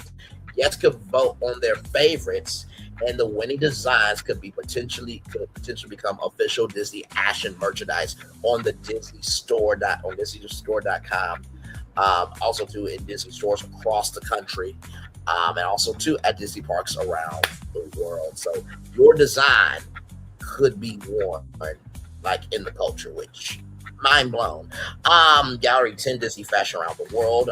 The displays collaborations with emerging designers, established fashion designers, Disney artists, student designers, international artists, and Disney parks costume designers. The future of Disney fashion. What will Disney fashion look like in 2050?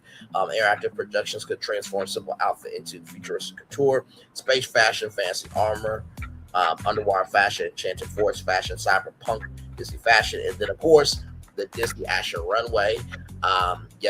So it's a miniature runway. Guests can step onto it. A camera scans them and then places them inside Disney-inspired Disney fashion environment. For example, you're walking the runway in Agrabah, or you're entering the Royal Ball at Pixie Castle, or you're walking through New Orleans, Louisiana. Led by Tyler Ray, let the good times roll, baby, with Tiana. Guests receive a personalized digital fashion portrait. And then, of course, you have rotating exhibitions, for example. Disney villains Haunt Evil. The Fashion Cinderella 100 Years of Mickey Style, which is very interesting because the 100th anniversary of Mickey Mouse is coming up. The Fashion of Tiana, Disney Princess Couture, Disney Animation Fashion, the Art Disney Wigs, Disney Halloween Couture, Disney Holiday Fashion, Pixar, the Art of Character Design, Disney Fashion from the 1990s, Black Fashion Designers of Disney, Disney Streetwear, and Disney Through the Eyes of Fans. And yes, of course, Dwayne The Rock Johnson's wig will be a part of the Art Disney Wigs. Well, come on. This is Disney we're talking about here. The Disney Fashion Store. Listen, it had to be said. The activity naturally rather leads to the Disney Action Boutique. Instead of generic souvenirs, everything feels like museum merchandise. So you get Disney Action t-shirts, designer-inspired sweatshirts, museum jackets, fashion sketches printed on shirts, limited edition dresses, Disney fashion scarves, hats, and bags for home, mugs, coffee cups, tumblers, plates, fashion print glasses, pillows, blankets, art prints, collectibles, miniature mannequins, costume sketchbooks, collectible pins, fashion dolls, miniature gowns, beautiful gowns. Shout out to the Aretha Franklin for sure. Ornament collections and designer figurines, premium merchandise, limited edition replicas of famous Disney fashion pieces could be sold in museum-style presentation boxes. And imagine if you could get something custom, right? So if you order something custom, you can literally on your vacation get it from there as well. So, and they'll also send, your custom design to your home as well. If you can't get to the park, you can is going live. And then the customization studio, guests choose a character, color palette, pattern, and style. You can put it on t-shirts, hoodies, hats, mugs, tumblers, tote bags, phone cases, and posters. This creates a fashion souvenir that the guests actually designed. Then, of course, the Disney Action Awards, Best Fan Design, Princess Design, Villain Design, Streetwear Design, Kids Design, Cultural Interpretation, Best Disney Parks Fashion, Sustainable Design. Winners become a part of the museum's collection, okay? So Main Street, Disney Action Entrance, Grand Fashion Rotunda, Disney Classics, Princess Collection, Villains, Live Action Costume, Behind the Scenes, Fan Action, Rotating Exhibition, Disney Action Runway, Disney Action Boutique, and Custom Design Studio. So, Magic Kingdom tells stories. Disney Action shows you what those stories wear. So, what do you guys think, huh? Not too bad. I wanted the Wildcard show to be a little bit different because we usually do like rides and attractions, but I was like, could we play around with this a little bit? And so I was like, what better way to honor the magic of fashion than a fashion museum in the Magic Kingdom? So.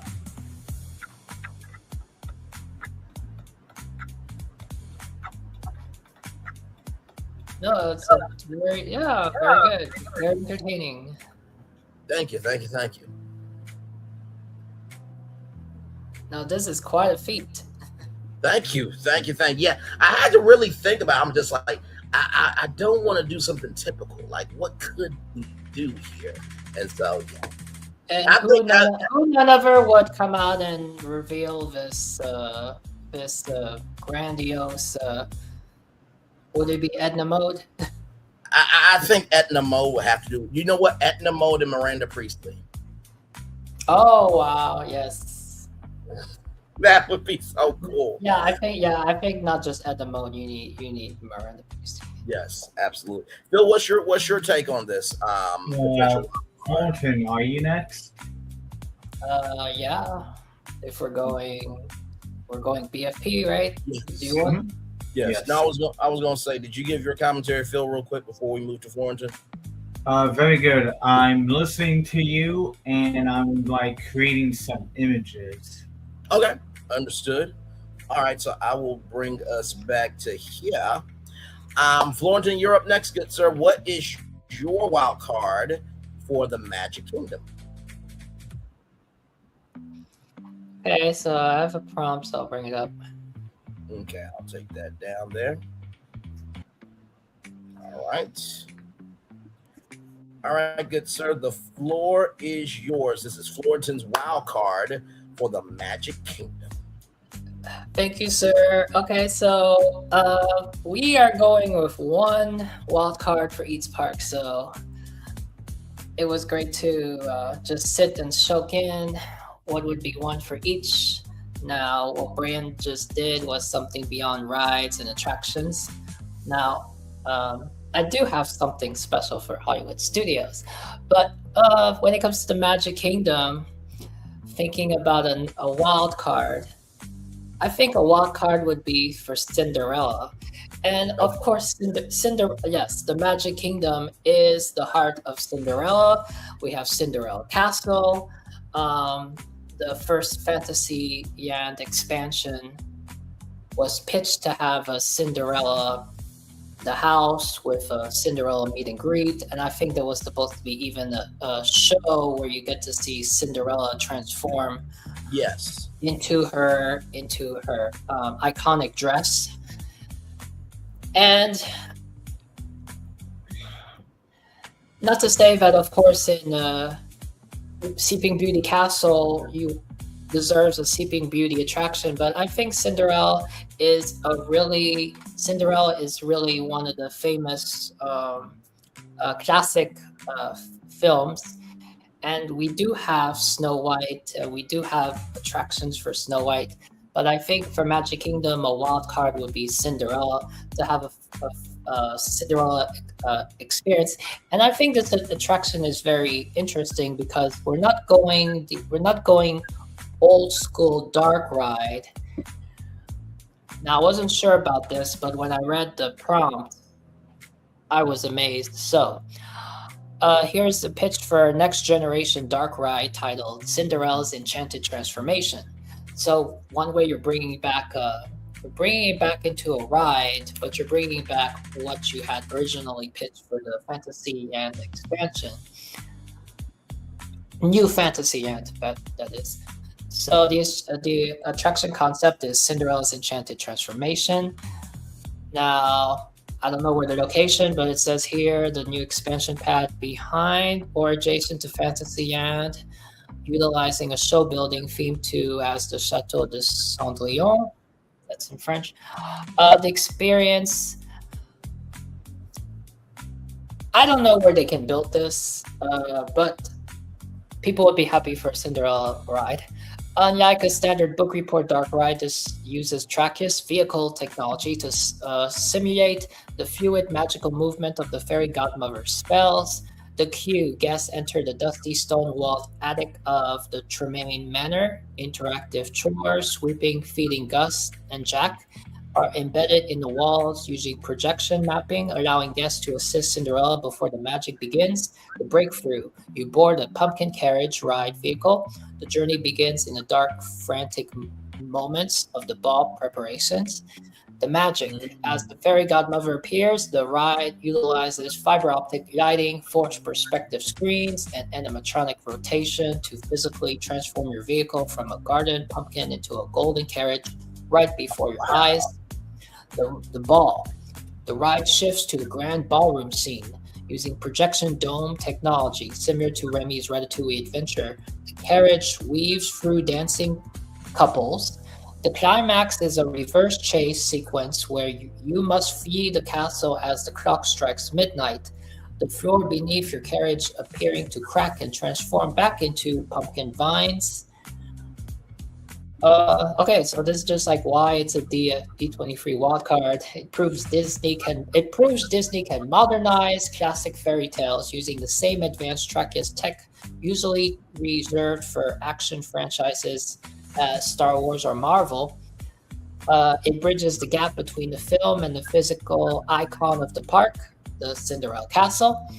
It provides a high-capacity classic dark ride that balances out the more intense announcements, like the rumored villains end. Oh yeah, that would balance it really out. I mean, so the ride system would be a Trachis 6-passenger pumpkin carriage, duration 5 minutes 30 seconds, projection mapping, integrated physical set transformation, set delivery. Oh yes, smelling the pumpkin spice. Yes. That would be great for the fall season, and that would be great for the. It would go. I think it would go well with the if Piston Peak is going all decor for Halloween and Thanksgiving, and then you got villains, and then you have this attraction where you get the scents for the pumpkin. Accessibility, so a carriage vehicle is also available. Yes, that's very important. So to make this truly legendary, the ride concludes in a royal gallery in exit hallway featuring original concept art from the 1950 film and a small tribute to Mary Biere, connecting the attraction to Disney's rich artistic history. So, yeah, at first when I saw Trachis ride, I was like, oh, another Trachis ride. But you know, Tokyo Disneyland has that famous Beauty and the Beast Trachis attraction. And what better way for Walt Disney World to get the Cinderella version? And you know what I loved about this, because you hit on something very, very, very on the nose here. When it comes to Cinderella, she is kind of used like Mickey Mouse in a way, right? Mickey Mouse's first ride was Mickey and Minnie's Runaway Railway, right? So you had Cinderella from Tokyo, you have the Cinderella Castle Suite, you have the Cinderella Castle, the Bibi Bobby Boutique, and of course you can dine Cinderella's royal table, but she doesn't have a ride in the park. So very well done. I like that. That was very good. And who can say that still cannot happen, because how many years did it take before Mickey officially has his ride? That's very true. Yes. Hey, you know what? Disney, it's about time for a Mickey movie, damn it. An original one. That'll be his 100th anniversary. And he's never had an original movie. This is a side note, but it looked like you were going to show an image of it, so I would love to see it. I don't have an image. Copyright. Yeah. Our good friend Copyright. Good damn. But we all know Cinderella. We can picture it, right? So. Oh, absolutely. No, you did a great job. Like I said, I really love the fact that Cinderella has her own ride. I love the fact that you get to, because not everybody's going to get to be a Cinderella in life, right? So the fact that you will get to be in a carriage and get to have a piece of the story be with you. Yeah. Because the part of New Fantasyland that really excited me with the concept art. For me, honestly, I was excited for the Cinderella section. I was not to say that I would not, but back then when I saw the concept art and I saw Gaston's Tavern or Beauty and the Beast restaurant. I guess the reason why I'm not so into Beauty and the Beast was because we already had Beauty and the Beast. You have the Beauty and the Beast show in Hollywood Studios, and Cinderella is legendary. So as much as we give credit to Snow White, and Snow White has its attractions. I think Cinderella is Cinderella. However, I don't want it in Tokyo because yes, Tokyo has the Cinderella castle, but that would be a standout attraction, a standout must-do attraction for Walt Disney World, for the Magic Kingdom, since you want to take Magic Kingdom to the next level. Absolutely. Very well said and done. Phil, what is your commentary on that pitch there? I'm going to have to look on to it on the replay. That sounds very good. Okay, sounds good. I will take floor into now. If I can generate an image, well, I can. If I do come up with an image, then I can show it to you the best way I can.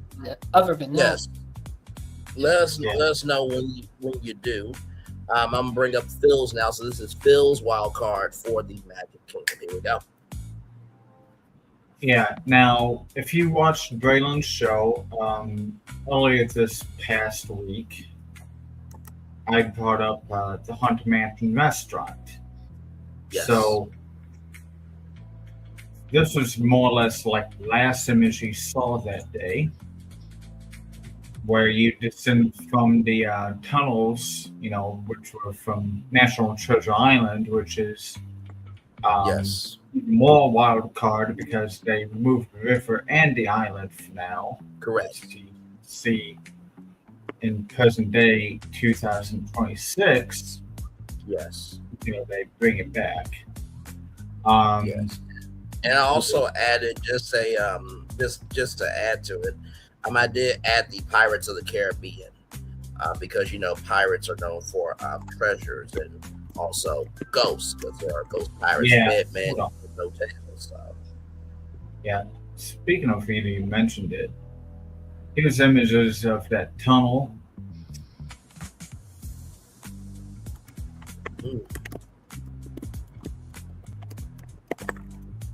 Tunnel before you reach the cellar.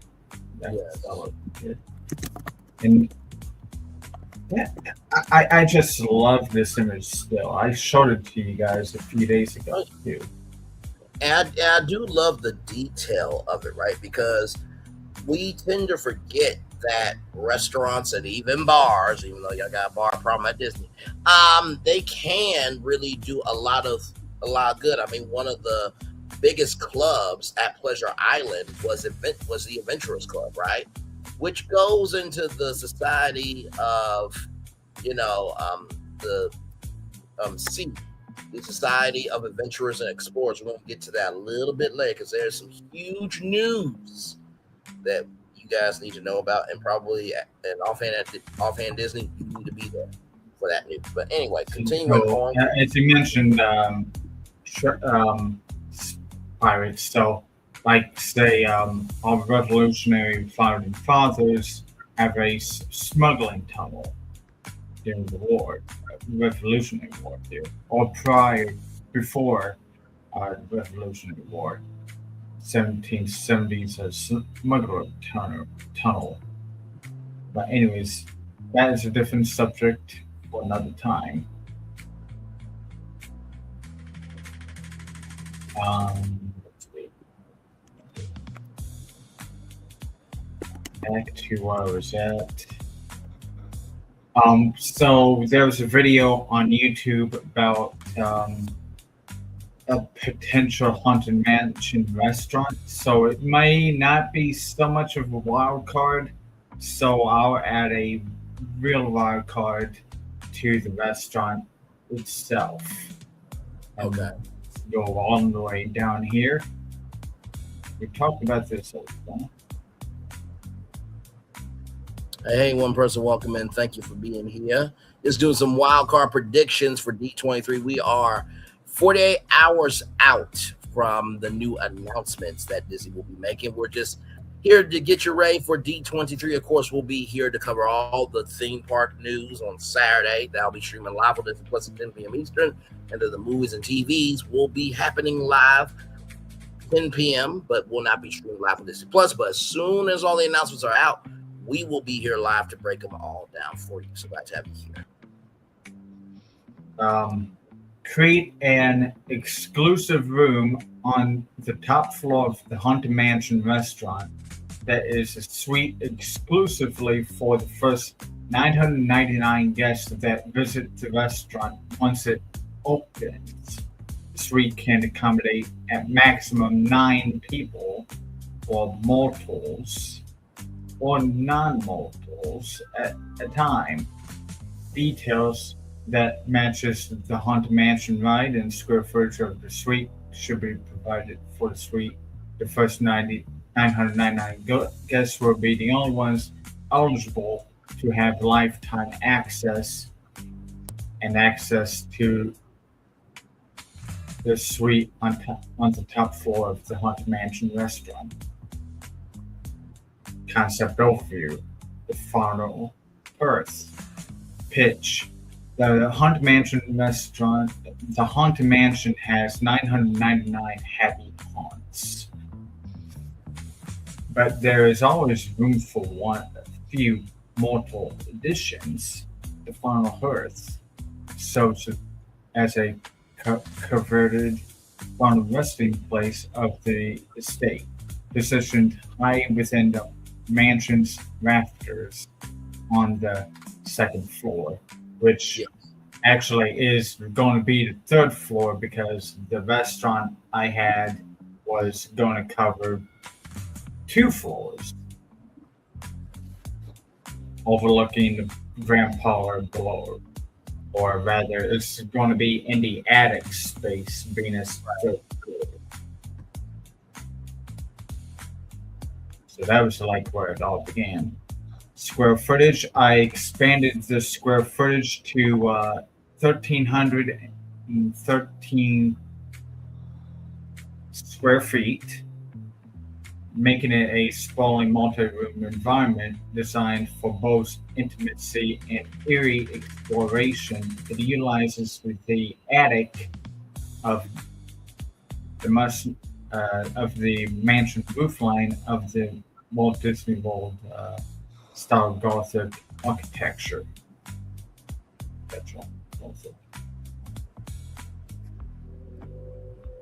So these numbers get a little bit bigger, when I change it to 1313 square feet. Just a little bit. Room details in the Haunted Mansion match. The design blends luxury Victorian finishes with decaying Gothic elements pulled directly from the iconic ride scenes. The Widow's Parlor, which is the entry and lodge of your suite, matches the mirrors of the decay. Matches mirrors of the decay of the ride's attic, but preserved in its decay. Details are that guests enter through a hidden panel into the room dimly lit by two flickering gaslit chandeliers. It features the faded crimson descent cobweb texture on velvet fainting couches. Above the main fireplace, where a fire burns in orange, green, and blue hues, hangs a changing portrait that subtly transforms from Colonel Stevens into a gaunt, ghostly visage under certain lights. The second room, the clock tower bedroom, refers to the bride's corridor of doors and the attic bride. Details. The centerpiece is a massive dark carved oak four-poster bed that with tattered lace hangings. Next to the bed sits a replica of a grandfather clock from the corridor of doors. Though its face is locked at 12 o'clock, I should be 13, but for maybe 12 this time. Sure.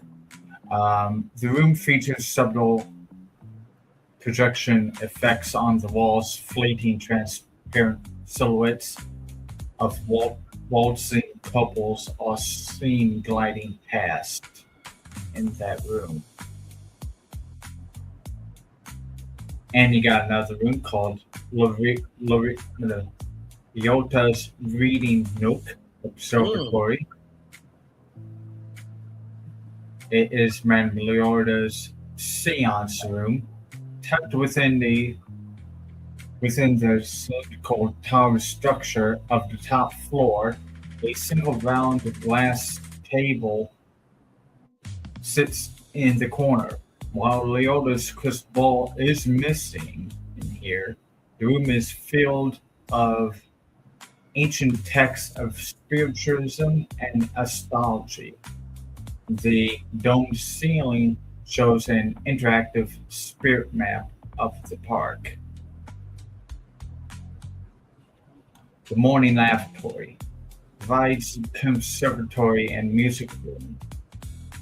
Details feature a large tarnished clawfoot tub beneath a stained glass window depicting weeping willows, the haunted mirror from a previous image before hangs here, or it can display Ronald Stevenson backwards in this room on the mirror, and occasionally reveals a brief glimpse of a hitchhiking ghost standing behind the guest before vanishing. Interactive haunted show effects. One is a moving bell system. Antique selfish bells are mounted in Leota's nook, periodically ring on their own, accompanied by muffled sound of frantic man's voice whispering down the ventilation shaft. Second is a changing inscriptions. Subtle UV reactive ink on Leota's bookshelf momentarily glow to reveal fragments of a reverse script like Stevens is watching, but Stevens is spelled in reverse. Understood. Just to let you know what that snippets is watching us. Yes. The floating cabriolet, a hidden very low speed magnetic mechanism in Leota's nook, allows a special prop candelabra to slowly and possibly drift from Leota's desk to the main table when the suite's entry chime is triggered. Now, I will have to tell you, Phil has been definitely about his grind about a haunted mansion resort. y'all remember the Zillow listing of the Haunted Mansion that I showed. A lot of different elements from that in this. Now, this part here is something very cool. Now, we talked about this while I was on the way home from an event that I went to. And as we know, there is Disney classism. So you got to balance out how expensive the suite is going to be, because this ain't going to be no value resort, right? This ain't going to be no value suite. There's not even a value suite at Disney, right? But you have to think about how much it's going to cost, right? Then you got to think about who are the 999 happy haunts, and then also to the maintenance of that, because if somebody, how can I put it? Somebody could go through something financially, right? And then they lose their status potentially. So all of that. But go ahead, Phil. Yeah, so you have lifetime access, as you kind of hinting at. We were going to go to next.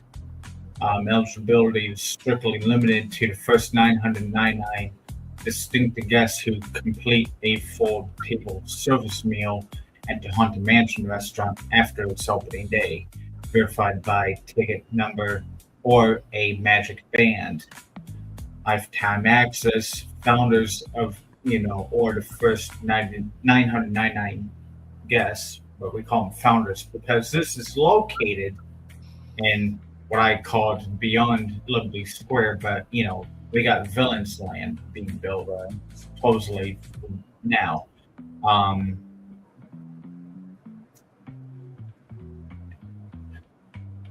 Anyways, moving on.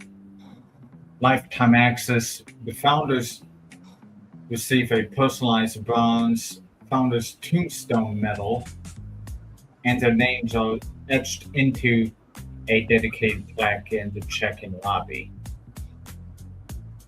Or maybe they just, get a bronze medal, which they take on home, and they could also prove that they are eligible to stay in this suite if they have it on them when they come back on a later date, after they made that reservation system, of course, that we're going to get to. This medal digital status unlocks guaranteed priority advanced dining reservations for life as well, as long as they are a founder. Suite access, top floor suite is founder only lodge and dining experience. So you can have food directly delivered to your room. Even though I may not say that at first, but it would be. It does not allow standard guests like you and me, unless we were the ones that show up on the day when this opens up and it has a suite, because of yours truly, Phil, here. Well, I was about to say, you being the creator of it and us being your friends, I think we'll get lifetime access beyond being one of the 999 people. So, right? Yeah. Like, come on, Disney. Don't play me. I was the one that gave you the idea. Yes. Anyways. We'll have to see in a few days what intel is the Haunted Mansion restaurant. Right. Founder must present their status to gain access. Founders may book private dinners, like I said, private dinners, private seances within the suite, at cost, with priority access over other founders based on rotating lottery system. Okay, it mentions it right there. I didn't have to, make a lottery system after all. It did detail that after all. I just got into the details of the lottery system. Right. Doing that talk yesterday in further detail. So maybe I won't have to go into lottery system, because it will be a lottery system. But I'll scroll down and you can read it very fast. Accommodations. When booked, the suite operates as a rigid 9 guest max capacity at any given moment to ensure intimacy and preserve the spectral aura. A party of one founder, up to 8 mortal guests. Yes. Okay, details ahead. Oh, how about a staircase to lead up from the dining room floor that was on the second floor? But I detailed it. It was a 2-story restaurant. So, how about those Griffin staircase? How about that Griffin staircase from the ride itself being reduplicated to being inside the restaurant as your access staircase, or kind of hidden away staircase to access the suite? How about that? No, very cool. You got tapestry. Can you Spencer. I was about to say, can you imagine if you're not one of the 999, one of the founding 999, founders? If you hear, "Hello, foolish mortal, welcome to the founder suite," but you are not one of the haunts, there are consequences. Okay, all right. I'm sorry. I just wanted to see. Come back one later time. Yes. Be sure to bring your death certificate when you have your death certificate. Yes.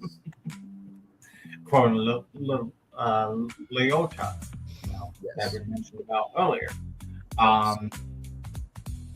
He says the secret stairs, twin carved bronze Griffin Eagle statues, mechanical and animatronic heads track the guests as they descend up the stairs, which is actually a fun fact because if you didn't know, Disney Cicerone, in one of her shorts, did a short upon the Griffin Eagle statue at the base of the staircase at Disneyland. Yes. Now, who's to say that they could have been able to do the same thing at Walt Disney World? But I digress. We just know about the ones at Disneyland. Right. They do have some line along their neck, okay? And they were to possibly, but they didn't turn their heads as your Doom buggy descends up the stairs. And that's why I have the Griffin Eagle heads turning their heads to watch the guests descend up the stairs to the Haunted Mansion suite. Understood. Very cool.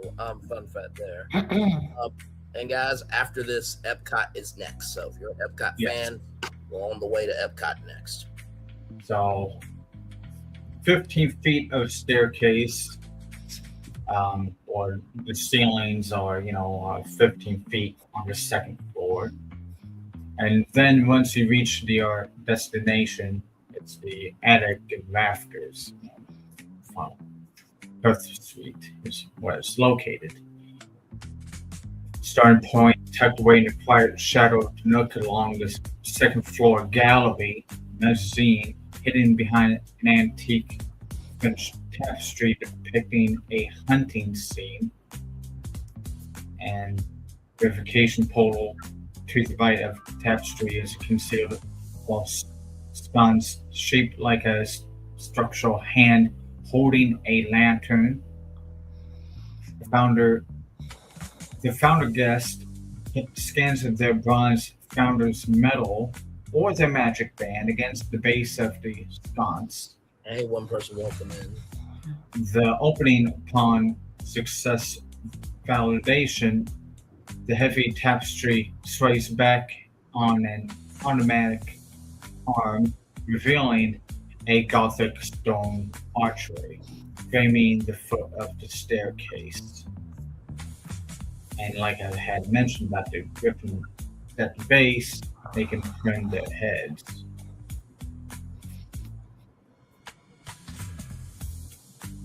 Sound trigger as guests step between the two griffins.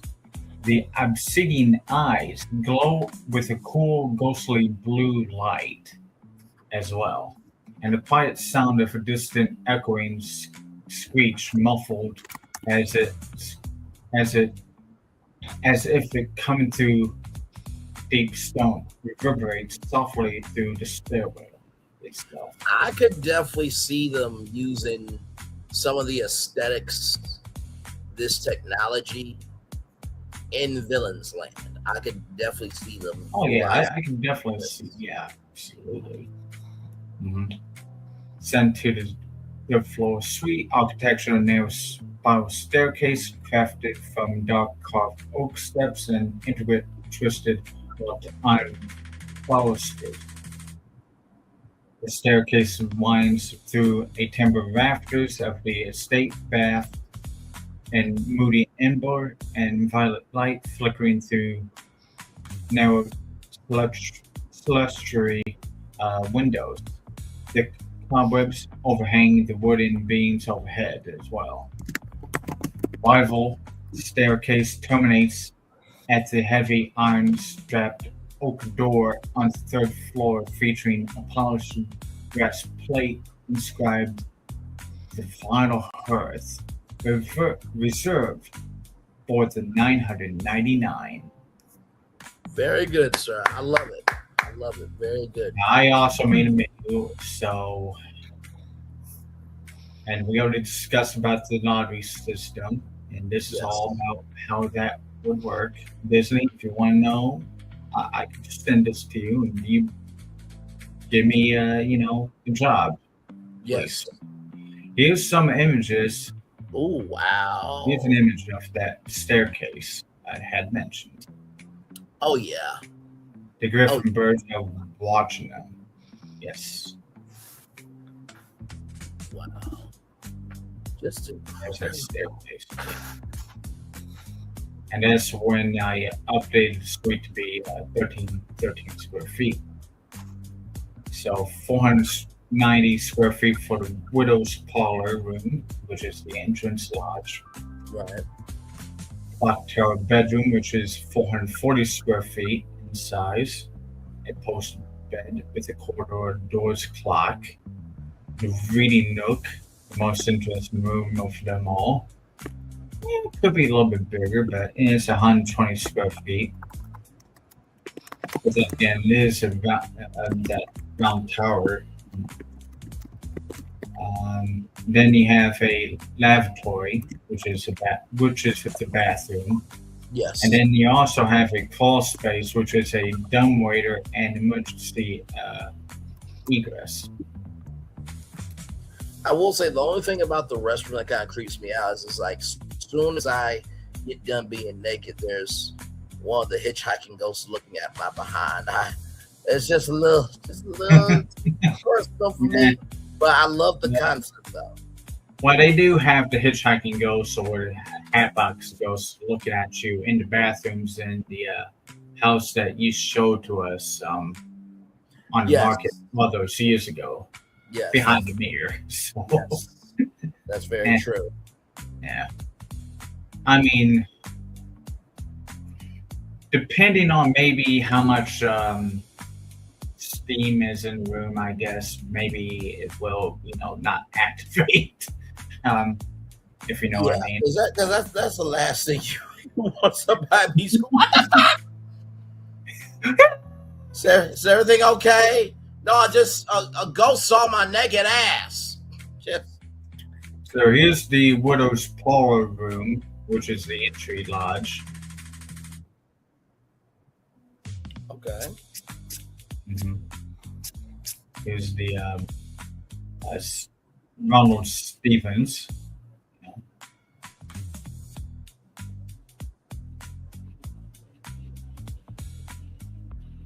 Here's another image of the. Here's a image of the bedroom.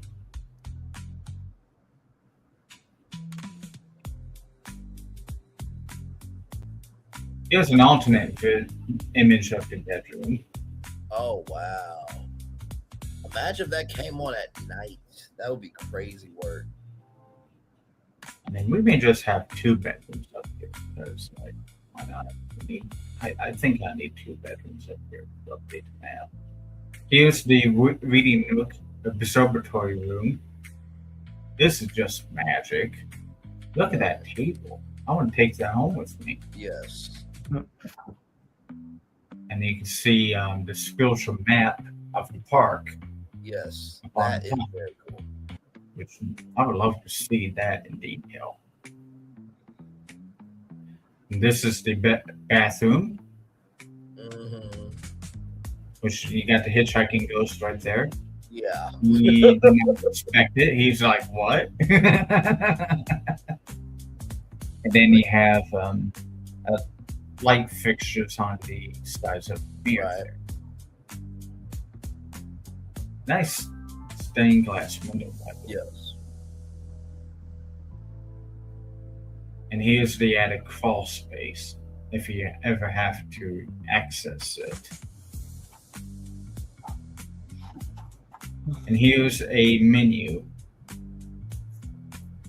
for the restaurant itself, which can be also delivered to your suite. Good. Cryptic bruised oyster and half on the half shell. Seance chamber. Cured venison salami, aged chopped cheddar, pickled mustard seeds, dark cherries, and grilled sourdough. Spectral twist, arranged in the shape of a Ouija board. I got an image of that. I got main courses for the mortals. Slow braised prime short rib for the mortals. And we got attic dried roasted duck breast, a crispy pan seared duck breast drizzled with a blood orange tart, cherry reduction served along wilted Swiss chard and wild rice pilaf. Some of these words are just like, okay. Hitchhiker's Harvest pot pie, and you got a 1776 smoked pork chop because this is, I called it Beyond Liberty Square, so you can get more creative as well too with the names. And then you got the delicacies for the non-mortals, which for the ghostly spirits to, you know, have as well. Phantom pipe organ, air bisque, an invisible aroma course delivered under a silver clutch. Opening it releases a rich scent of freshly baked, spiced gingerbread, roasted chestnuts, and wood smoke without physical calories. Madame Leota's levitating floating island, a delicate cloud suspended over a pool of glowing blue raspberry cream and glaze, activated by hidden magnetic plating that allows the magnet to hover slightly above the dish. I mean, these could be very creative dishes that guests can order. Absolutely. And you know what, to be real with you, I was thinking about this on the WDSOI newscast because he talks about the Haunted Mansion Parlor a lot. I'm sure that they have cocktails and other, you know, appetizers on the Disney Cruise Line that they did this. It would just be expansion of the parlor when it comes to food. And I will say, people go to Disney just for food. Sincerely, because they got creations there that you can't do anywhere else, right? So I think that's an amazing job, Phil. Yeah, desserts. I want the Clock Tower Midnight Chocolate Cake. That looks good. And then you got potions and spirits, beverages, phantom cocktail, and fistball mocktail. Here's kind of how the foods will all look. I see. That's a very good AI photo of that. Oh my God. And that's what the menu will be delivered to you as. Okay. Oh, I love it. Like I said, very, very good job, my friend. Very good. I love how for the first, like for Magic Kingdom, we all did something a little bit different. I did a fashion museum. Borton did a ride, and you did a restaurant.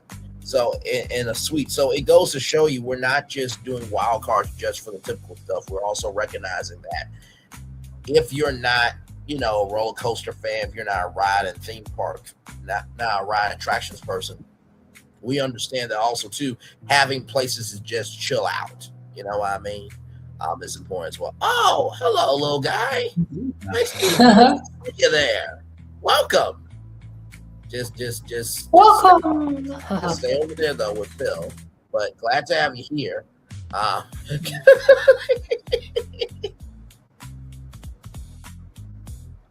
And Bucky, of course, as well. Thank you guys for that. That was great. That is our guest co-host. Yes. So we have went to the Magic Kingdom. And made it. Yes, indeed. Good to have Bucky here, and of course the gargoyle there. We have went to the Magic Kingdom. So now we're about to go to Epcot. Now for this one, as you guys know, I am a person of branding expertise, and there is I'm gonna just give a clue. Oh wait! Before we go to Epcot, I have an image for the Cinderella. So bring it up. Okay. I was able to generate something. So. Okay. All right. Oh, good. You got it up. Like 40 minutes. There it is. Second. Oh wow. Yeah. That's do it. You know what? I'm here for it. Mm-hmm. That's a really beautiful. What is that? The ride vehicle? Well, yeah, it's the pumpkin carriage. I think that's at certain point. That's why it's good for the lighting because then when it's not a pumpkin, then I guess you can use the project mapping to make it. I would guess. Well, the carriage isn't the carriage white normally? So you can the carriage is usually white, yes. Yeah, so you can use project mapping and lighting to switch to white when the transition from the carriage here. I think this is like the runaway, or yeah, that's the runaway because it's turned into a pumpkin. So this would be near the end when you chase away from the magic. No, very good. Very, very good. I'm going to try to see if I can do something real quick here before we go to Epcot. That's amazing. I love the ride vehicle, and I love the detail of the environment. And also, too, I think sometimes people think that dark rides have to be dark, pun intended, but no, sometimes a dark ride, it gives you a way to cool off from the parks because Florida is hot. So the more indoor rides you have, it also helps. I think this attraction would be kind of like a combination of Beauty and the Beast, and here it's almost Seven Dwarfs Mine Train. Yes. Feel, because when you got the Beauty and the Beast is when you're in the palace, in the ball. It's all fancy. The ballroom, of course. I guess they'll have like a dancing scene, kind of like in Beauty and the Beast ride in Tokyo. But then here it's giving Seven Dwarfs Mine Train kind of vibes. But Yes. No, I love it. Very well done. Very well done here. Sorry, y'all. I'm just trying to see something here. The thing about AI, like Thornton said, copyright is now our friend because, you know, Well, it did understand that. No, I did not. Wait, I did not put Cinderella, I guess. So it did a good job.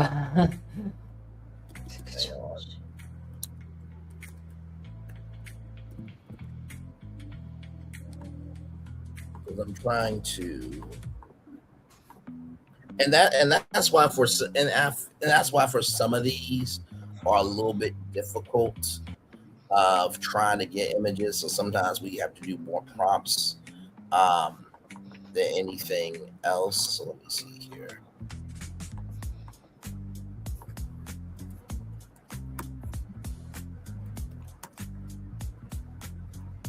Let me see what that did. It may not do it. Okay. All right. So so since we're showing concept art, I'm going to show you this right here. So let me do this. Okay. Now this is, of course, is a very basic photo, but this right here would be kind of what the Disney Ashen Museum would look like, right? So I had to kind of, you know, tweak it a little bit there, but that is what that one would look like there. So this next one, I am very excited to bring you all because we are going to Epcot, and sometimes you need just a little bit of inspiration, just a little bit. And shout out to the Mouselets, of course, right there. Now this tunnel, right, was a rainbow tunnel. I did not bring this back, but I will say that this should come back, Disney. But I took this to make the experience that you guys are about to hear about. So here we go. The Sony Walkman. The soundtrack comes to life. As we all know, Epcot is the experimental prototype community of tomorrow. And in that permanent World's Fair, it deals with technology, right? So here we go. Sony Walkman, the soundtrack comes to life. The core concept, the Sony Walkman soundtrack comes to life. It's an immersive walkthrough attraction where the Sony Walkman becomes an enormous living world of music, movement, color, light, sound, technology. Instead of simply looking at a Walkman behind glass, get step through it. The experience combines enormous LED environments, directional audio, atmospheric fog, lighting effects, interactive projections, and a hollow tile style omnidirectional floor system. You guys remember we showed the hollow tile floor that has not been utilized yet, pioneered by Disney Imagineering. Smooth, the floor allows guests to move naturally while the environment creates a sensation that they are traveling through the physical world of the Walkman. The attraction is designed around one central idea. You don't just listen to the Walkman, you walk through it, okay? So the Walkman portal, guests begin outside a giant recreation of the iconic Sony Walkman. The entrance looks like the cassette compartment of a Sony Walkman scaled up to architectural proportions. The doors slide open and a familiar mechanical click is heard. The lights go dark and the first beat of music begins. A glowing red, orange, blue, and purple waveform appears across the entrance tunnel while a voice says, "Press play." The floor begins moving guests forward as the Walkman seemingly comes alive around them. Oh, this is so good. The sound tone. The first environment is almost completely black. Tiny points of light appear around guests. Each point represents a different sound. A bass line appears beneath their feet. A guitar riff travels across walls. Drums pulse through the ceiling. Hashtag dancing on the ceiling. Shout out to Lionel Richie there.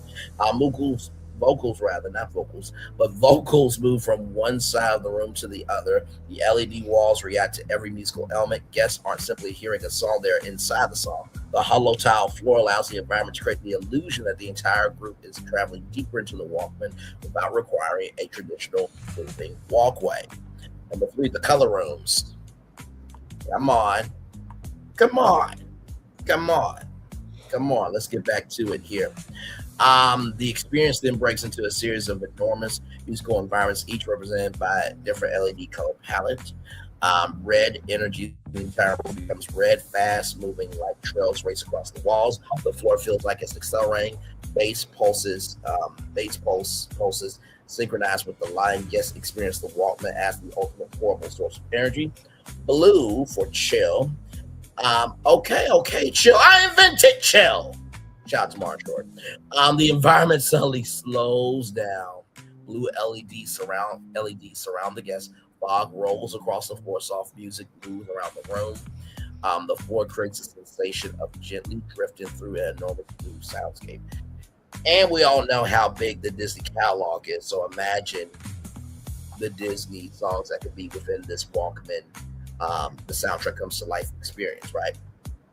Purple night. The room becomes an electronic nighttime world. Neon shapes appear in the distance. Fog hangs in the air. Music surrounds guests from every direction. The environment feels like walking through a music video. Yellow celebration. The room explodes into a bright yellow and white. The music becomes faster. The floor becomes more playful. Guests appear to be moving through a giant musical party. The hollow tile musical floor. This becomes one of the attraction's signature technological elements. The floor uses an omnidirectional locomotion concept inspired by Lane Smoot's hollow tile floor technology, allowing guests to experience movement in unusual ways or remain together. Instead of separating guests into smaller individual simulator vehicles, the entire group can experience the same environment. The system creates illusions such as walking forward while the environment appears to be moving backward. Forced perspective, ladies and gentlemen. Turning corners without a traditional hallway, walking through enormous musical landscapes, feeling as though the group is descending into the Walkman, moving through a swirling field of sound, traveling backward through musical history, appearing to move through a giant cassette tape, moving the group, moving together as one synchronized group. The technology becomes invisible. Guests simply feel as though the Walkman itself is carrying them through the music. Inside the cassette, the environment transforms into a giant cassette tape. Two enormous reels rotate on opposite sides of the room. The magnetic tape stretches overhead. Guests appear to be walking directly across the tape. As the tape moves, the environment changes. The music begins rewinding. The world reverses. Colors don't disappear. Sounds reverse. The group travels backwards in history. Then click. The tape stops. A giant play button illuminates. Click. The music starts again. The Walkman controls. Guests enter a room with physical controls of Walkman have become giant architectural elements. The buttons include play, stop, pause, rewind, fast forward, volume, skip. Each button activates a different environmental effect. Pressing fast forward causes the entire room to accelerate. Pressing rewind causes the music, lights, fogs, and visuals to reverse. Pressing pause freezes the environment. Press play brings everything back to life. The attraction essentially turns the Walkman's controls into environmental controls for reality. The Walkman CD player, as you guys know, that was a thing also. PSYC. So that was a CD player line as well. The experience then evolves from cassette technology to the era of Sony Discman CD player. Guests enter a giant circular chamber. Above them is a massive transparent CD. The disc begins spinning. A laser travels across the surface. The entire room fills with reflective light. Before it begins moving, guests in a circular pattern, creating the sensation that they are traveling around the surface of the CD. The music becomes crystal clear and highly detailed. The LED walls display microscopic representations of digital information, transforming into music. Guests are essentially walking inside a CD player. A giant laser beam scans the room. Wherever the laser travels, music appears. The digital explosion of the CD player environment begins breaking apart into millions of digital particles. The particles become sound waves, equalizer bars, album artwork, headphones, music notes, rather cassette tapes, CDs, digital pixels, lyrics, and light. Everything begins flying around the guest. The group makes it feel as though the group is moving through the digital explosion. The technology of the Walkman has transformed from physical media to digital music. The fog room, the attraction zone becomes extremely quiet. A giant white LED environment surrounds the guest. Fog begins rolling across the floor. Individual beams of light appear through the fog. Music slowly builds. Every movement creates a different visual response. Guests can see silhouettes of other people walking through the environment. The message becomes music connects people who may have never met. Everyone's experiencing the same soundtrack together. Then Walkman City. The next environment is a giant futuristic city built entirely from music. Buildings are made from equalizer bars. Roads are made from glowing sound waves. Cars become moving light patterns. Billboards display album artwork. Every street has a different musical genre. Guests can move through the city, hear different sounds depending on where they walk. Hip hop might exist on one street, rock on another, pop around the corner, electronic music. In the distance, jazz, glowing underground club. The Walkman has become an entire city powered by sound. Then finally, the headphone tunnel. Guests finally encounter enormous headphones. They walk between the two ear cups. As they enter, the outside world disappears. The sound becomes completely immersive. A voice whispers, "This is your world." The music becomes personal. Each guest hears subtle variations in the soundscape while still experiencing the same environment. Visual environment, rather. The room demonstrates the fundamental idea behind the Walkman. Portable music lets you create your own world wherever you go. The grand finale of the Walkman comes alive. The file room is enormous. Guests stand together on the hollow tile style floor. The room is initially dark. A giant Walkman appears in the distance. It's the size of a skyscraper. The cassette spins. The buttons illuminate. The speakers glow. The Walkman begins transforming, becomes light, sound, color, fog, movement, music. The entire room becomes the Walkman. The floor moves, yes, together through the space, through the environment, while LED walls, ceiling, screens, projection, fog, lighting, and spatial audio create the sensation that they are traveling through the device itself. The music stops, everything freezes, and one final button illuminates play. The entire audience presses the moment together. Click. Music explodes throughout the room. Every color returns. The floor moves. The fog fills the space. The LED walls become a giant moving waveform. The Walkman transforms into a giant glowing representation of the Sony logo and the Walkman silhouette. So then at the end of it will be a final interactive gallery. What's your soundtrack? Guests can select a favorite era, genre, song, or Walkman memory. Their answers are create personalized visualizations on a massive LED wall. The wall becomes a constantly changing collage of everyone's musical identities. The experience ends with one final message.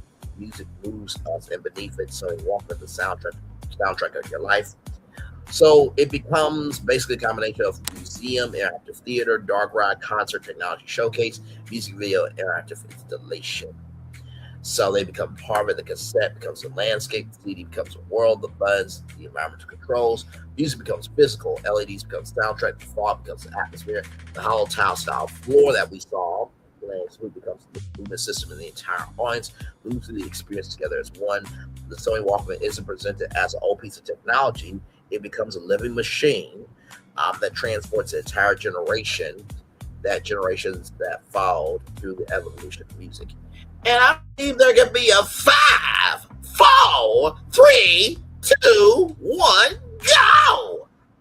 Steven Tyler's G-Force Records Rock and Roller Coaster Countdown could be a part of this as well, ladies and gentlemen. And then, of course, I'm going to pull up the art. I know. Give it a moment. Right here. So this is the Sony Walkman experience, right? Come on. Like, sincerely. Like I said, when we were thinking of Wildcards, I'm like, I got to do something crazy that seems like it can't be done.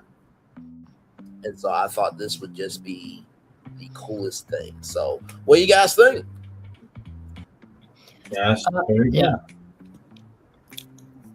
The whole entire time from the beginning, you mentioned the Sony Walkman to the very end. I know someone who happens to be a resident of Walt Disney World for many, many years, and if this concept here were to this concept here comes into reality, or even not, you just knowing that someone is pitching it, he's gonna be very, very happy. And I'm going, and we need to bring him up. No, absolutely. He's gonna be very, very happy. Oh yeah. Like I say, and as we look at the plan here, I want you to see this, right? So it has literally 13 different parts through it, and then there it is there. So you would start here, go through here, right? That's 1. So 2 would be the sound portal over here. Then 3. So, but yeah, all of that inside one building would be the Sony Walkman experience. And you see the colors. Like, I think even Sony will be like, what the fuck is wrong with you? And why are we doing this shit?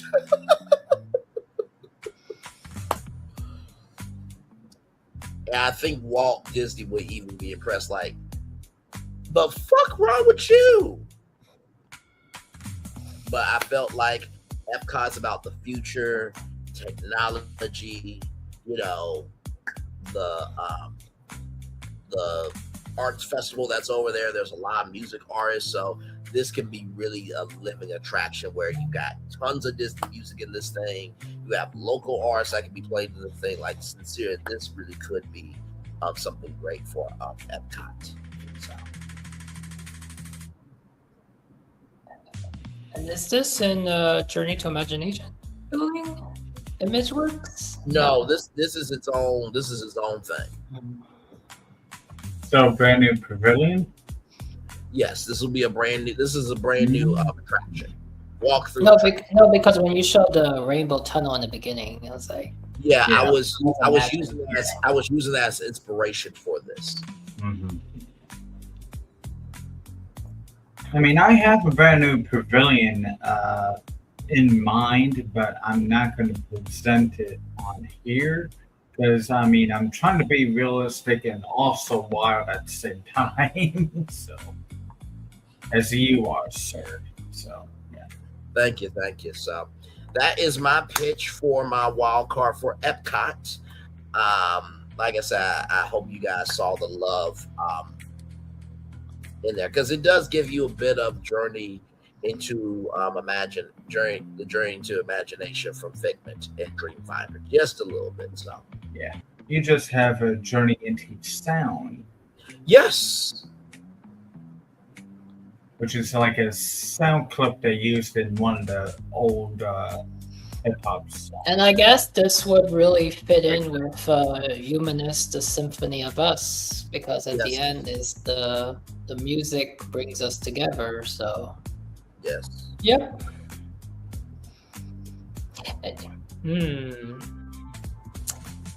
Yeah, I know that was a big pitch. I know.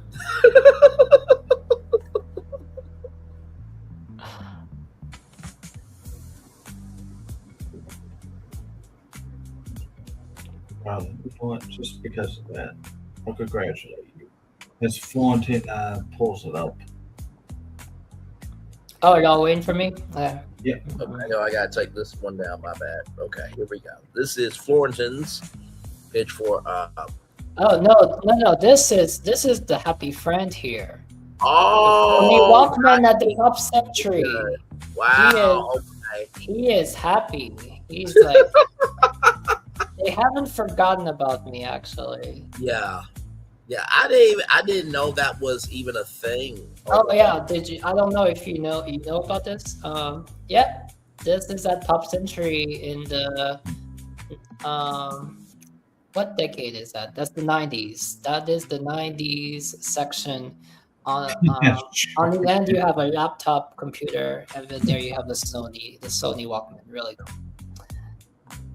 I don't even remember that being there. Or did you just make that? No, it's always been there. Yeah, I don't remember it though. You don't remember it? No. Then again, I haven't been over there in probably 9 years, so I totally forgot about it. Oh, so anyways, to congratulate your Sony Walkman there, I will play this 4-second bit if you can hear it. This is a journey into sound. There you Very go. well done, sir. Thank you. Thank you. And like I said, y'all, these are all predictions. Y'all, Disney is not pushing anything that big on Saturday. I promise you. I promise you. That's a big swing. I didn't know that the theme of the show was like you could pitch the wildest thing ever. Well, you know, we did say concept art, so you know. Mm-hmm. I mean, but actually, this pitch is not so wild. Like it you can make a music pavilion actually. Yeah. Didn't you make a music pavilion for Hollywood Studios? Good grief. I mean, there's so many things that I could throw in the Hollywood Studios. They don't have enough space to expand. No, not enough space. What you talking about? That parking lot? Okay. That's the whole parking lot.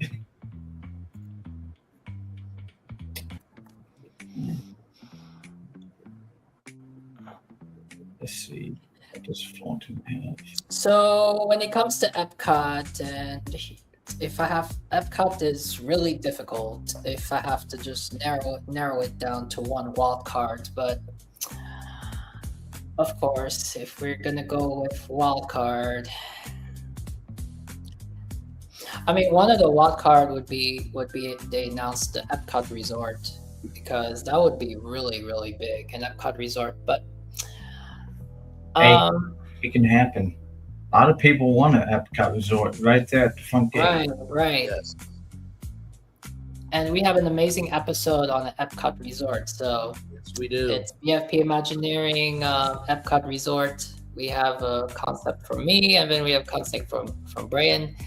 And check it out. So if they do announce D23 as a wild card that there's an Epcot Resort coming in, we're gonna have oh yeah, we're gonna definitely celebrate a victory lap for damn sure if that happens. Absolutely. Yes, for sure. Okay, so my wild card is I want to bring back some IPs that are not incorporated into any attraction or any way, shape, or form. So the one thing I want to do is I want to bring back the Baymax. The Baymax used to be the meet and greet at Epcot, and I want to bring back the Baymax and bring the Baymax in Big Hero 6 in a new way, because while in DCA we have a mini version of San Francisco, while in Epcot you can do the opposite. Well, you can bring the Institute of Technology. I will call it the Institute of Technology and Care, because it's not just an Institute of Technology, you incorporate care, and you can incorporate Inside Out if you want, but I'm also going to incorporate Wall-E, because Wall-E in a way can Wall-E for the care of the living, because for plants are flowers are part of life. So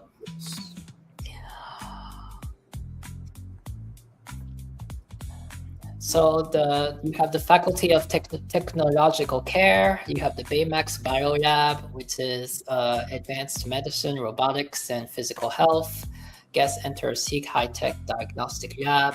Baymax is the lead clinical instructor. Here you participate in personal health diagnostic simulation, playful high-tech scan that uses advanced optics to measure your vitality and provides personalized advice on maintaining physical health, reflecting Hero's belief that technology should be an extension of compassion.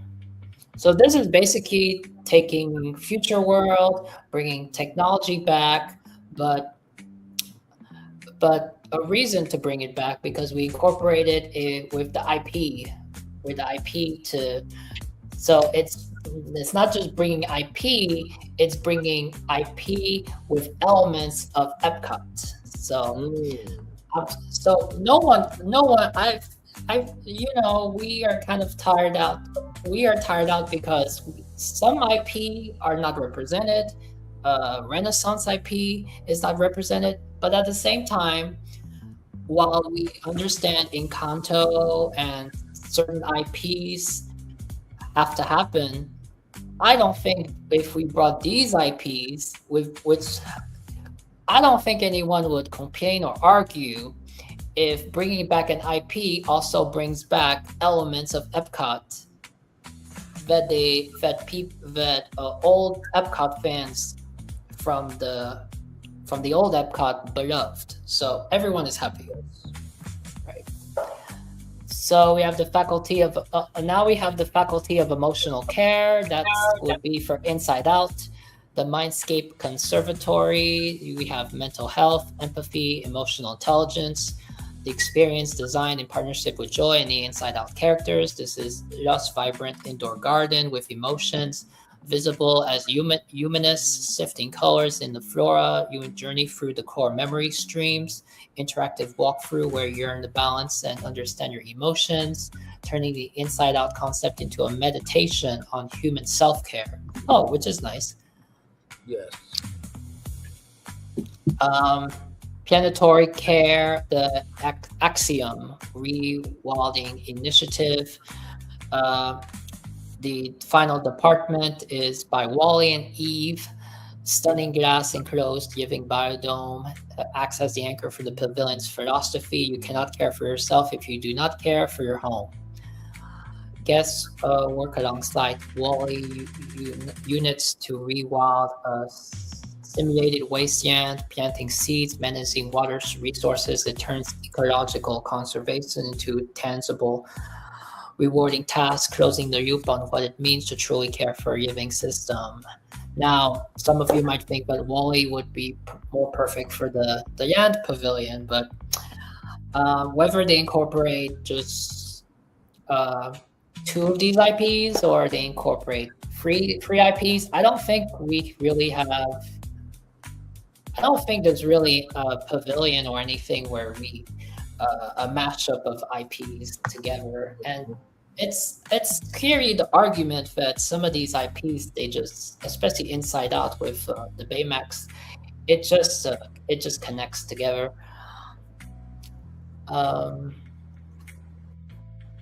Oh yeah, so the facade. Yes, do you have? I was just going to say, a lot of people do miss that. They think that the axiom is the star, but actually the star is the fact that life is still happening upon the earth. And you think about the sacrifice that Wally made. And by the way, the movie's been out for years, so I ain't spoiling shit for y'all, okay? So listen, y'all been watching the movie now.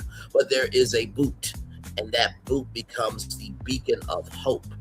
And there is a war between technology and the captain standing up for himself. So no, Wally definitely deserves to be a part of it. So well done on that. Oh yeah, and actually Wally goes with technology. So, and Wally would actually fit right in because I proposed this to be where the PA Pavilion is, and if you have whether you. And you know what? Wally would fit right in because Mission Space is just next door. Space 220 is just next door. So. Well, very good. Good, sir, because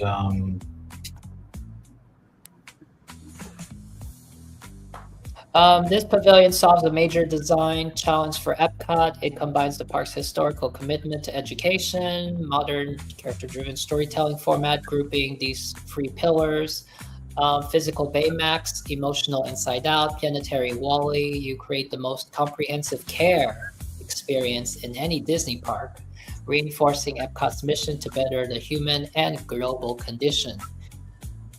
How would you envision the transitions between the three faculties? And at the same time, this concept, I'm giving Wildcard because however you do this, if you don't do it for the Big Hero 6, if you don't do, or Wally, whatever, or Inside Out, if you don't do it at the Play Pavilion, there are ways that you can incorporate it in Epcot.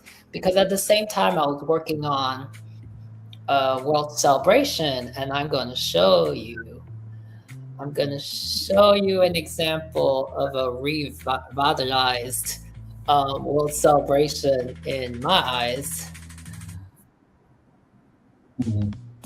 which we want to help out World Celebration not to appear so called Campus. It's so bland, and like, where's my fountain? Come on, guys.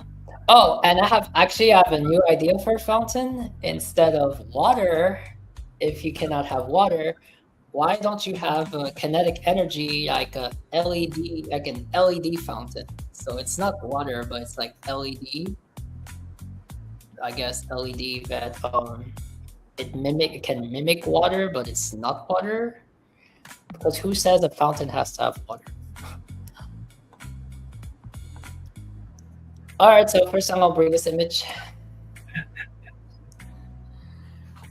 I just asked the AI of likelihood of my concept. It gave it a 15 to 25% likelihood. Oh wow! Oh wow! All right, so the idea for this was take Big Hero 6 and the environment of Big Hero 6. Of course, I removed the San Francisco part because they were going to start giving San Francisco hills, but in the background you kind of see a bridge. Now that bridge is like optional, but that right there is like maybe that building isn't. That's where Communicore Hall is, but if the Institute technology would not be there, but instead of just Communicore Hall with just a random quick service, why don't you put like a Baymax cafe, a Baymax bakery? You can have all those food items that they have in DCA. I think that would make Communicore stand out. You can still have Communicore Hall the way it is. And if you bring that, then you can bring the Baymax as a meet and greet inside, which you can rotate in. You can still have the Mickey characters, but then also you make that Baymax meet and greet because next to it is Communicore Hall, and then you have the Baymax cafe. This is a nice image, and I'll show you one more image.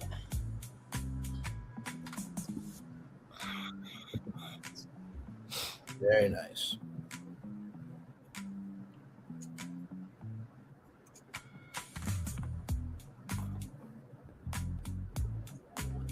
Fig.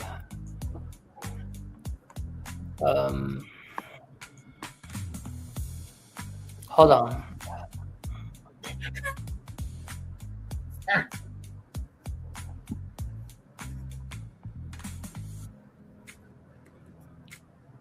Oh my goodness. The likelihood of the Haunted Mansion restaurant with its suite, it was not nice to me. It gave me a likelihood of 0%. Oh my god. Just seriously? There was people making videos just a month or two ago. Come on, guys. My god. Oh, actually, yes. I have two. Yes. So I have this one in the daytime, but I added something.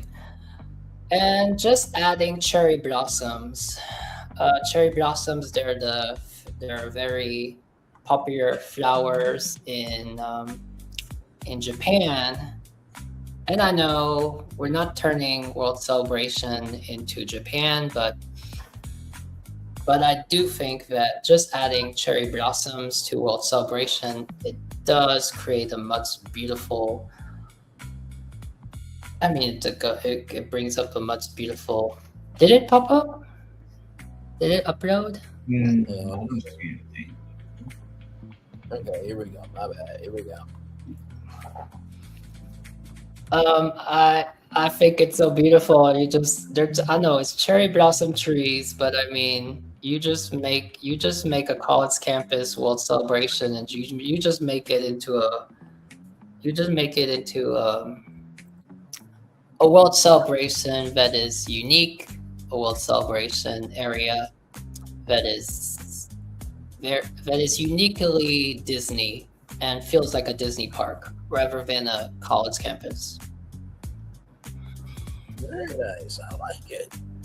And I also love the fact that everything is so cohesive. You're bringing health, you're bringing, vegetation and gardening, and you're doing edutainment, right? In a way that's very very inviting for everybody. So I like that. Yep, that's kind of like an example right here. So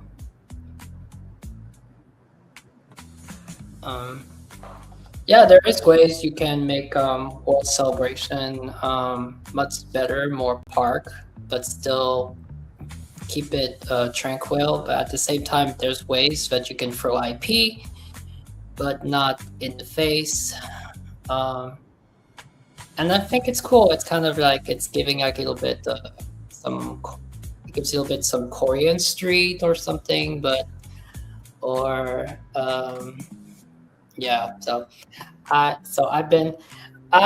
a nerd at trying to make world celebration better. My other alternate proposal was elevated pathways and all that, but you got possibilities, Disney. You got possibilities, and this wouldn't be so much work. Just plant some cherry blossom trees, take off the rusty benches. It's not expensive. Right. Yeah. Okay. So that's my wild card. Very nice. Mm-hmm. Definitely loving it. Very nice. World Celebration 6, or incorporating Big Hero 6 in Epcot. Yes. No, absolutely.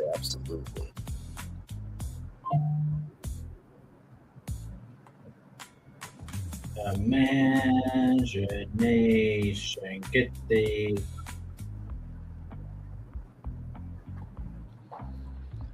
to you.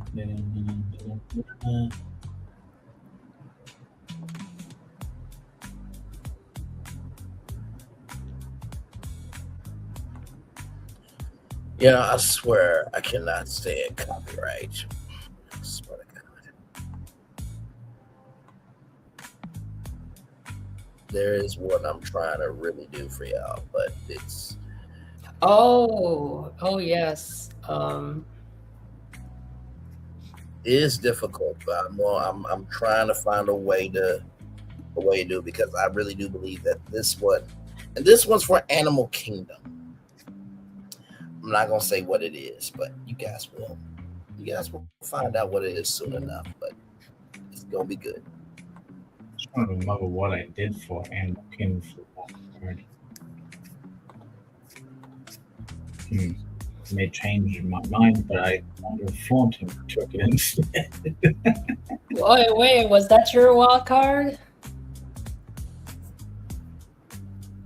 I'm just wondering to myself. I'm trying to remember what I. Wait! You talk about what, Animal Kingdom wild card, or are you talking about the Epcot wild card? No. By the way, which pavilion was that located in Epcot?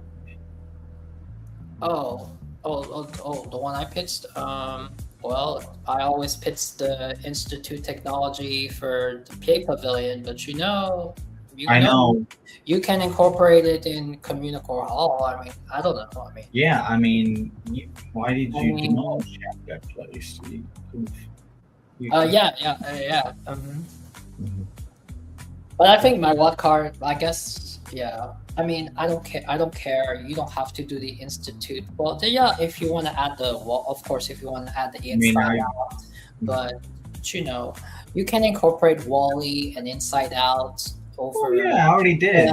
I and incorporated Big Hero 6 in many ways at Epcot. Like, I mean, I think in the area where the Play Pavilion is, I did make a concept of incorporating Big Hero 6, Wall-E, and Inside Out in the same building individually, because it's the mind and the human and the technology, to make you all better and blah blah blah. I think a lot of people would really be happy with the Baymax, or Big Hero 6, the bakery cafe, because then you get to enjoy like what they have enjoy what they have international, like Baymax rice or we got a restaurant in there as well on the top floor, which if you looked at the concept and if I present it, D23, don't mess up my plans too much, please. Because I spent a lot of time on the Life Pavilion. But we're not going to be talking about the Life Pavilion. I mean, we're going to be talking about what was rumored. Yes. Which was a Dreamfinder and Figment into Imagination. 21st Century Edition. Now, they keep on saying this for many years ago. As long as People Mover's not been operational at Disneyland. So create a concept of journey with the Dreamfinder and Figment into Imagination, a restored ride for the Imagination Pavilion that follows the original concept when it had first opened, with its full track being restored. Because back in the late 90s, when they closed it down and reopened it, they removed a third of the track. There's a video on YouTube that tells you about it, and it's like crazy that they removed that much track. It used to be like a 12-15 minute ride, but it's now down to 9 minutes. Yeah. Now is this deep? We know about the horizons because of the mollusk, because of a sinkhole is debunked. But I mean, why did you build on top of a sinkhole if there's a sinkhole there? Yes. But for Journey to Imagination, the original ride, I think I read that they said that the original track was too complex. Why is it too complex? They built the thing. They built the thing, all right? That's what I read. Nothing was. The rotation, it was too complicated. I don't know. That doesn't make no sense. I mean, the most complicated track is possibly Spaceship Earth, because that was story was they had to have a guy on Spaceship Earth who was sitting on a chair making just to turn the vehicles, because whatever the vehicles were doing, they weren't doing properly. I guess like moving down the track, they weren't moving down the track or angling properly. It was something they weren't moving, so this guy had to push them in Spaceship Earth when they had first opened, to make sure that they were moving along as they were supposed to be. I was just saying about that, Spaceship Earth, how, Spaceship Earth, those people have actually built the thing. I mean, I hope that those people, they get lifetime passes to the parks. Oh yeah, absolutely. And shout out to yours truly for uploading part 1 of episode 6 today, so, on YouTube. And once again, with the Imagination Works restored and upgraded on the second floor, once exiting the Divide, where it formerly was located within the Future World West at Epcot, located in Walt Disney World, as a single lane track. And I had to say single lane track because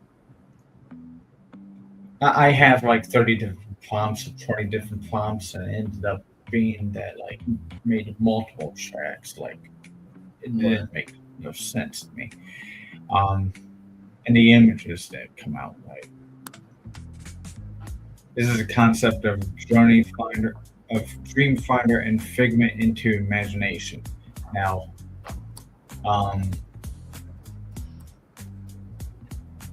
I have a prompt in another one that describes why I added it to the bottom, actually. So, located in the Imagination Pavilion, full-length track restored approximately to the original ride time it would take. Classic appearances and personalities, technology, state-of-the-art audio electronics, 4K projection, holographic effects, immersive soundscapes. Post-show, restored and upgraded Imageworks, the Kodak What If Labs, or yeah, but I yeah, I know how interesting, but Kodak is not in business. No, they're still in business. They are. Okay. They still sell cameras and got merchandise and everything in between. They're still around. Okay, I don't really see them anywhere though. I was just wondering, like, who would be the alternative to the What If? Apple? You could do Apple. You could do Canon. You could do Polaroid. There's a lot of them. Yeah. Okay. Q and pre-show gathering area, the Idea Gathering Station, which is the Q and pre-show area. Guests enter through the iconic glass pyramids area and find themselves in the renovated waiting area styled as Dreamfighter's Idea Gathering Station. Visuals, illuminated tubes and transparent conduits crisscross the ceiling, appearing to transport sparks of inspiration. Schematics and blueprints from Dreamfighter's Dream Machine line the walls. We got some ambient music based on the classic Epcot loops and light whimsical sounds, and the faint, happy singing of Dreamfighter can be overheard faintly. Pre-show goes. The guests move into a small circular. I don't know about circular theater. It's going to be the same way it was before, so disregard the circular theater. Okay, we could pull up this video on the YouTube. This is reference. Running into Imagination.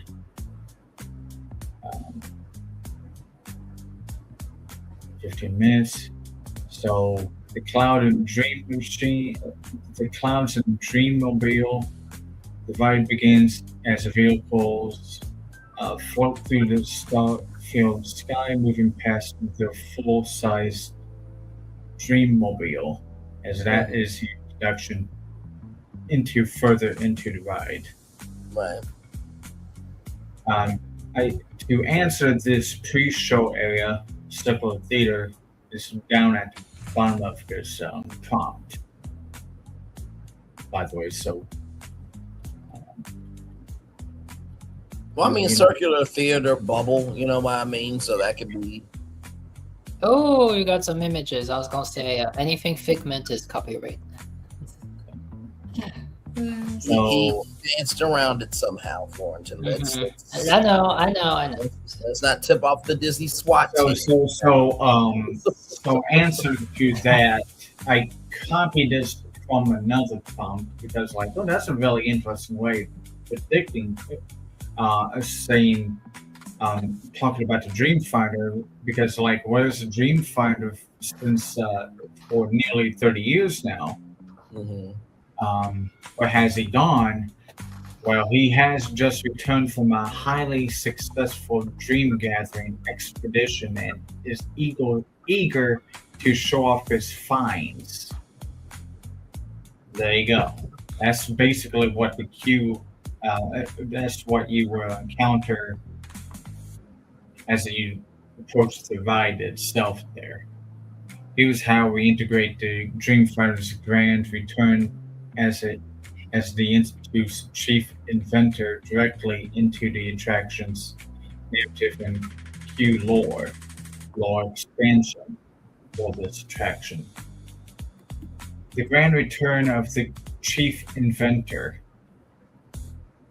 After a years-long expedition, coming close to 30, exploring the furthest reaches of human creativity, Dreamfinder has returned to his rightful post as chief inventor at the Imagination Institute, returning with an overstuffed dream mobile and a bag practically bursting at the seams with fresh sparks. He is opening up his private labs at Epcot.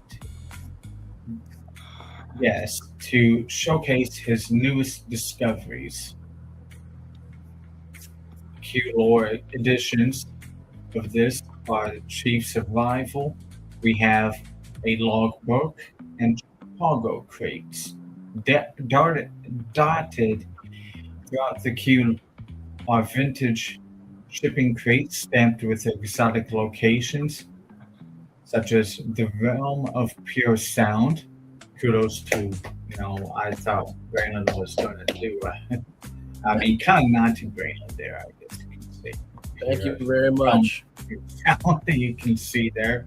The Spectrum Nebula. The the fifth theme park, yes, indeed. Yes. Yeah. Starting over to that one episode of Universal we did. Yes. Yes.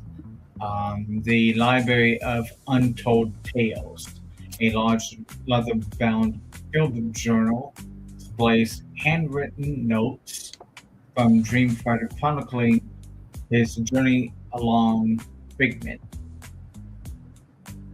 Life status monitors, digital screens styled as retro futuristic monitors, broadcast live telemetry from the Dream Machine, showing its recent docking at the Institute and displaying spark energy levels of a near capacity. Right. Audio transmissions over the Q's radio system here. Interdepartmental memos from the Institute play between classic musical loops. Attention Institute staff. Chief Inventor Dreamfinder has officially docked at Skyway Bay 4. All departments prepare for immediate integration of fresh imagination sparks into the main grid. Interactive story beat. Dreamfinder's return isn't just a background detail. It drives the entire ride experience because his dream gathering mission was so successful. The Institute's containment systems are overflowing and bursting at the seams with raw imagination. Guests aren't just taking a passive tour. They're stepping in to help Dreamfinder and figment processed, categorized, and unleash this unprecedented haul of creative energy before it overpowers the pavilion. So here's in the imageries of the. Oh wow! Oh wow! Now that is an update for sure. I like it though. Brings into the modern day. And as I mentioned, now back to the top here. Oh well, I'll show you here. I was about to say we can look at that too now. Yeah, no. Hold on, one thing at a time. We built the track and the scenes. I mean, if you wanted to pull up that video on YouTube, you can. People of what it looked like prior to 1997, 98, when it was the original Imagination ride. Disney Dave, I believe, uploaded a very nice, clean footage of it on his channel, I believe. So we recreated those scenes, as I said, Clowns and Dreamobile, dialogue, Dreamfinder sings, One Little Spark, and introduce Figment. 2 Tiny Wings creation sequence with Figment fully forming in the car's paths as a brand new hyper-realistic animatronic with more fluid movement. Like, hi guys! The art of imagination, the Dreamport, is what you were into next. How ideas transform, guests observe chambers of fine art, giant canvases, morphing into projection mapping, etc., etc. The turntables are brought back, utilizing seamless 4K projections that blend with physical sets and new generational animatronics in that scene. The world of literature, storytelling. So we have sci-fi, scary stories, adventure. Figment pops out of behind a storybook dressed as a detective, or he's, maybe he might be making hand puppets. Who knows? But I could always expand on that. I'm looking at Iron Man if you want to expand on it. Directional sound whispers lines of poetry and narrative as the car passes, creating an intimate storytelling experience. Then we go into the next theme of sound and music effect in this one, as the rest of it's, like what you see in a YouTube video from long ago. A powerful upgraded surround sound system delivers the One Little Spark crescendo felt physically by the riders. The sequence ends with a spectacular burst of holographic fireworks and confetti. You know what? That rainbow tunnel, how cool would it be if you could go through that rainbow tunnel and on the rail, there could be different buttons that could engage and interact with that part of the ride. So you're not just walking through the rainbow tunnel, you actually are affecting the ride. Just like at Volcano Bay where you can do the tapu-tapu and it squirts water on people and stuff. I think that would be cool, that synergy between the rainbow tunnel and the lion sound of the ride. Or you can see the what you press the button right in front of you as we put buttons on the ride vehicle. Right. Okay. Yep.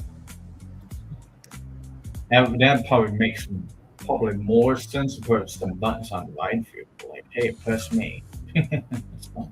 Oh no, absolutely. I was just trying to think of a way to bring back the tunnel as well. I know. Iconic part of it. So, I mean, you could also put buttons in the rainbow tunnel to make it like do some abstract formations inside it. Yeah. Mm-hmm. The Science and Imagination, Discovery, and Illusions, a room dedicated to the bizarre, wonderful world of science and illusion, or science fiction, like space. Mm-hmm. Enhanced peppers, the ghost effects, create transparent,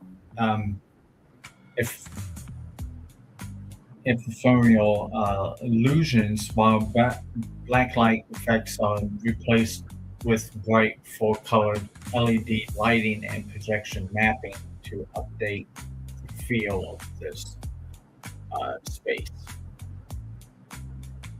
from before. The finale, the Dreamport. The cars reunite into their trains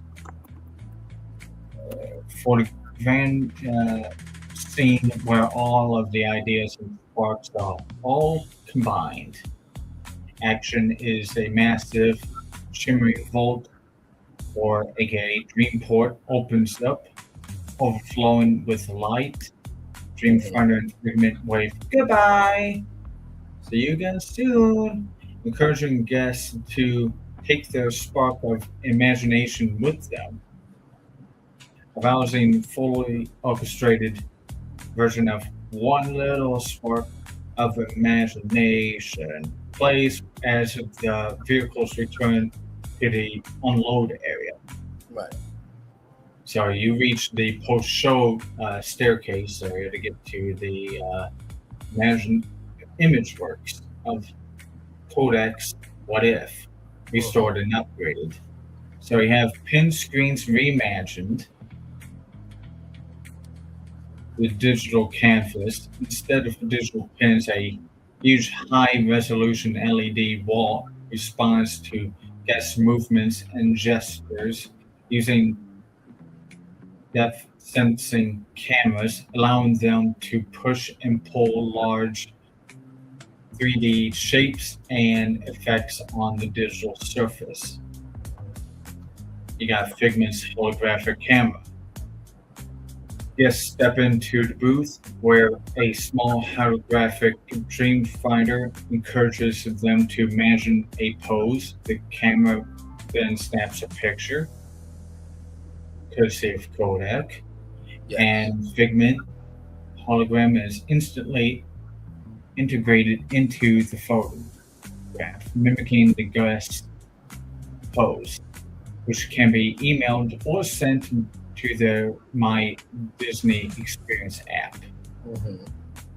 The Dreamfinder of sound. Kudos to Brandon again for school of sound. Who would have known? Guests use a touch-sensitive console to mix and layer sounds, music effects, and vocal samples to create their own unique One Little Spark iteration or ballad. Resulting composition is visualized in real time on a large screen as colorful schematic light show begins. The Rainbow Corridor 2.0. You've been waiting for that one. Mm-hmm. A beautiful walk-through tunnel equipped with thousands of motion tracking LED lights. As the guests walk, their movements and clothing colors are analyzed and personalized. Trail of unique integrated light patterns and colors follow them throughout the corridor of the rainbow. You both got personalized. Now, Braylon, you were going to say something? No, I'm loving the concept of how it feels like the old, but it's all new. And it's this grand return. We just updated it. With the latest tech. Yes, no, I love the fact that it's about this grand return, and it's about celebrating the fact that imagination is back, and how sometimes we can lose our imagination. I like that it's a relatable story. I do like that. Mm-hmm. So interactive floor stepping tones, a massive LED floor that creates music and visual effects as guests jump, skip, and run on it, encouraging physical activity and collaborative sound creations, which, by the way, was on the top floor, I recall. Then they moved downstairs. Gotcha. I will have to pull up that video online showing that in action.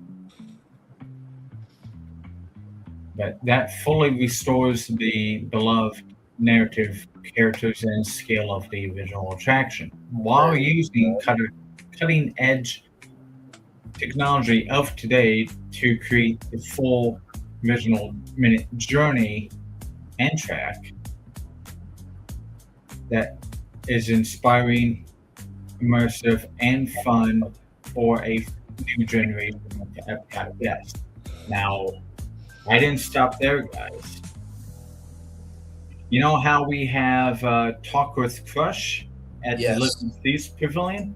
Yes. How about you talk with Dreamfinder and Figment? Oh yeah, I can definitely see that. Yes. Mm-hmm. And the current Imagination Theater, which is, being housed as, Mickey's Shorts for the longest time now. Oh, I see what you're doing. Mm-hmm. Okay, so hang on, let me see if I got it. Not to jump ahead of you, but I'm just adding to it just to kind of picture in my head. Let's see if you got it. Yes. So if the ride has a high demand, which it's going to with this great, upgrade that you did so brilliantly, you can go inside the Talk to Dreamfinder and Figment, which will offset the long wait, and not to mention you'll stay cool. Yeah. And if it's too full there, then you can go on the ride. So it's actually it's almost like a ping pong or a tennis match, right? So if one is full, then you can go into the Talk with Figment and Dreamfinder, and if that's full, then that there's probably a better chance for you to be on the ride because people are talking to Dreamfinder and Figment. Yeah, you are correct on that. But the concept of this goes beyond that. There's a concept behind this theater, hosted by Figment and Dreamfinder, a live interactive experience that works similarly to Talk with Crush. They interact with the guests so they can refill Dreamfinder's bag of imagination sparks. Mm-hmm. That's the concept right there. Yeah. To refill their bag of imagination or regenerate the dream-finding vehicle mobile by talking with the guests in this theater.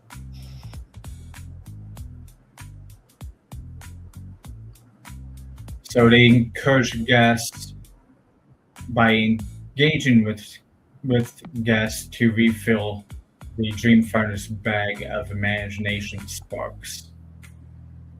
So that's what's going to be located in that theater, because it's being not used right at all for anything. Like I said, I'm ready. It's not the stock exchange; it's the spark exchange. Yes, it's not. Yeah, mm-hmm. It's not the stock exchange. It's something better. It's the spark exchange of imagination. Yeah, I cannot wait to see the concept art for this. This is going. I don't have any concept art for. Well, I do. I was ready to see the whole inside of the ride, so I'm ready to go. This is too cool. Like the fact that you thought of a companion show for the ride is brilliant. Like that was great. Yeah. So this is all the prompt here. If anybody wants to slow down to 0.25, go right ahead, because he can do that on YouTube. Introduction: a spark is low. Opening: the lights dim and screen flickers to light. A slightly distraught but still cheerful Dreamfinder appears on screen, looking a bit disheveled, with a noticeably deflated imagination spark bag hanging from his side. Oh, hello there, wonderful Dreamfinders. I'm so glad you're here. You see, I've had a bit of a mishap. I seem to have exhausted my supply of imagination sparks. My bag is almost empty, and without fresh sparks, new ideas simply won't, spark. Figment's entrance then comes in just within a chaotic flurry of purple energy as a visual effect appears and Figment pops onto the screen. Full of boundless energy, perhaps having just caused the spark depletion. Oopsie! Was that my fault, Dreamfinder? I just had so many great ideas. They just kept flying out. Dreamfinder giggles, and indeed you did, little Figment, but now we need some help from our friends to refill our creative coffers. Explaining the exchange, and so he explains the exchange and blah blah. And just like in Talking with Crush, what is the most imaginative thing you ever built or creative? Or, these are the examples, okay? That's one. If you could invent something involved, what could it be? Tell us about a fantastical creature you've imagined. What kind of dream did you have last night? This midnight. If you could visit any imaginary place, where would it be? What's your favorite color, and why does it make you feel imaginative? Figment would love this one. Yes, sure. Character reactions.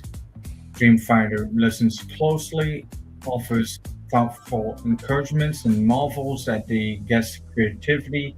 You might sketch a quick, simple drawing on a digital pad that appears on the screen, illustrating a guest's idea. Figment can also react enthusiastically, often humorously misinterpreting or embellishing a guest's answer. You might try to draw the idea too, resulting into a chaotic scribble or funny scribble that Dreamfinder finds to make him chuckle. He could mimic sounds and actions described by the guest as well. Each guest shares their spark, a color glowing spark, a digital effect visibly flies from the audience towards the screen and into the Dreamfinder's bag of sparks. It slowly begins to inflate larger and larger and glow brighter by the end of the show. Group and imagination challenge is optional too.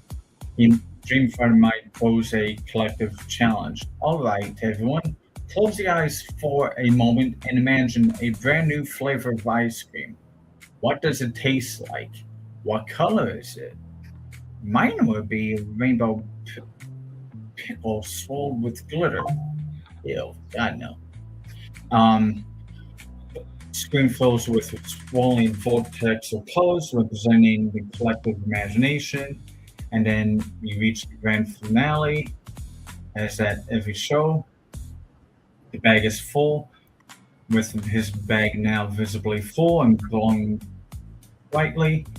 He beams, "Oh, thank you, wonderful dreamers. My bag is overflowing with incredible sparks of imagination.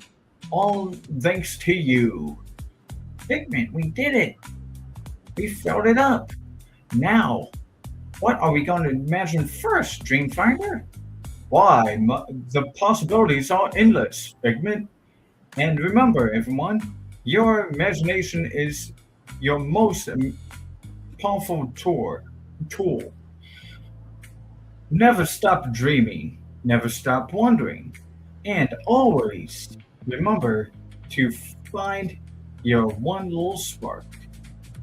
And the Dreamfinder bids farewell, and the screen might show montage of imagined concepts and ideas from the guests from that show. And why it works, direct interaction fills the longing of direct engagement with these beloved characters. Yes. It's educational and fun, teaches children the value of creativity in a entertaining way. And flexible content can be updated with new questions and themes, keeping it fresh, just like Talking with Crush. Yes. High capacity. There's many seats in the theater in case the imagination ride is like got a 45-minute wait or even greater, maybe possibly. And if you do not want to stay in line for more than just 25, 30 minutes. Correct. And it keeps to the Epcot spirit, aligns perfectly with Epcot's original mission of discovery, learning, and its wonder. So, very good. I promise you that Hollywood Studios is not going to be as long because. Well, I would love to see the concept art before we go to Hollywood Studios, and all I will say is, Journey with Dreamfinder and Figment into imagination. Location, I just said create all concept arts. These are the concept arts. I love it. This here could be, so number 2 might be the theater. Yes. Okay. That's what I would guess. And number 1 here is, well, they just gave you a blimp, but you know. I love how it looks like it's floating, though. I think that is so cool. And then this vortex of being an imagination. Very well done. I don't know about the blimp, though. I think I would just bring back his machine and make it look. Yeah, but you know, that was like a placeholder for it. But no, I love it. It's almost like you're floating through imagination. Yes. If the image works for you there. We don't have the rainbow tunnel in this picture, but you know, you get the idea of what. Yeah, absolutely. This is all all Wildcard. 3D effects. Holographics. Very good. Well, with all that said and done, very well done. I think a lot of people are pushing for Figment, and you know, Josh and tomorrow talked about Figment on a investors call, and so Josh, not telling you what to do, you know, but if you at least brought Figment back, I think a lot of fans would love Disney. Even if it's just for a brief moment. And y'all say you're bringing back Figment like full time, I think a lot of people would walk out that D23 Expo very happy. And I want to say that I love that for the Epcot segment that everything that we pitched was all for Future for we're gonna still call it Future World. It's all for Future World. We didn't pitch a new pavilion country, a new country for Epcot would have been a wild card, but and it was great because Brian was a brand new idea, which is amazing. Like you come up with new pavilions for Epcot. Like another one was your seeping attraction. That's great. And music pavilion, so yours fit in with a Humanist Symphony of Us that makes it more connected. Mine was like for the play pavilion area, or for World Celebration, fixing World Celebration, and then we have Phil with the fixing Journey to Imagination. Yes. And since Thornton brought up the World Showcase, I guess I could but say out loud maybe the two ideas I had in mind, or top picks that they would probably pick. Well, thanks to Traction Ideas video a month or so back, because he presented what can I build in World Showcase area? Right. His top contenders was Brazil and Greece. Okay. And I will go along with it as well, too. Brazil and Greece. Okay, I can see that. Like I said, I think Greece. It's going to be the ride for Greece. So you're going to journey through the Homer classic of Odyssey. Well, no, I was going to say for Greece you have Hercules, and then for Brazil you have the Blue Macaw in Rio. So. Mm-hmm.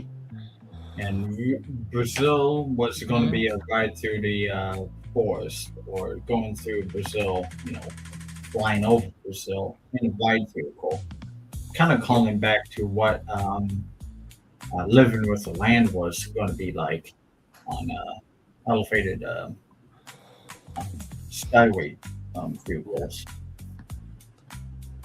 Very good. So, with that said, now we're about to go to Disney's Hollywood Studios. And because we are thinking of different things, it's not just rides and attractions, I thought, there used to be something very cool that came from Disneyland Paris, Lights, Motors, Action Extreme Stunt Show, which really should have never went away. It was a great show. But they would have brought Elemental in. I think that would have kept the show around longer. But I was like, you know what? We need another stunt show. Like Indiana Jones is great, but we need something. I was just thinking, like, what could that missing element be? And I think I might have found it. Here we go. Create the Bounty Quicker Picker Upper Messy-tacular. Okay, now I know what you're thinking, right? What? Really? Left field. Like you did Sony already. Brilliantly. What in the world does Bounty have to do with Disney's Hollywood Studios? Just trust me, okay? Just trust me. All right. Here we have Britney Spears coming out to open the ride, saying, "Oops, I did it again." That could be the theme song. But nonetheless, ladies and gentlemen, let's continue on. I think you guys will actually like this one. Here we go. The Bounty Quicker Picker Upper Messy-tacular could be designed as a giant live audience participation stunt show at Disney's Hollywood Studios that turns the idea of a Hollywood production into a spectacular, deliberately messy movie set. Okay, so here we go. Hollywood doesn't just make movies. Sometimes it makes a mess. The big idea, Bounty Quicker Picker Upper Messy-tacular is a live Hollywood production-inspired stunt spectacular where guests get to witness the controlled chaos of making a blockbuster movie. Instead of simply watching a stunt show, the audience is dropped into a gigantic movie set where water, foam, food, confetti, slime, mud, paint, and other washable messes become a part of the production. You know what? I have this idea just now, looking at this prompt here. What if we have a Muppet stunt show and and they create all the movie. That could potentially be a part of it. Potentially, for sure. I think the biggest thing with this, and you wait till y'all see the concept art. I think the Muppets might get swallowed up in the concept art, but we'll get to that. I like where your mind is going, though. Very good.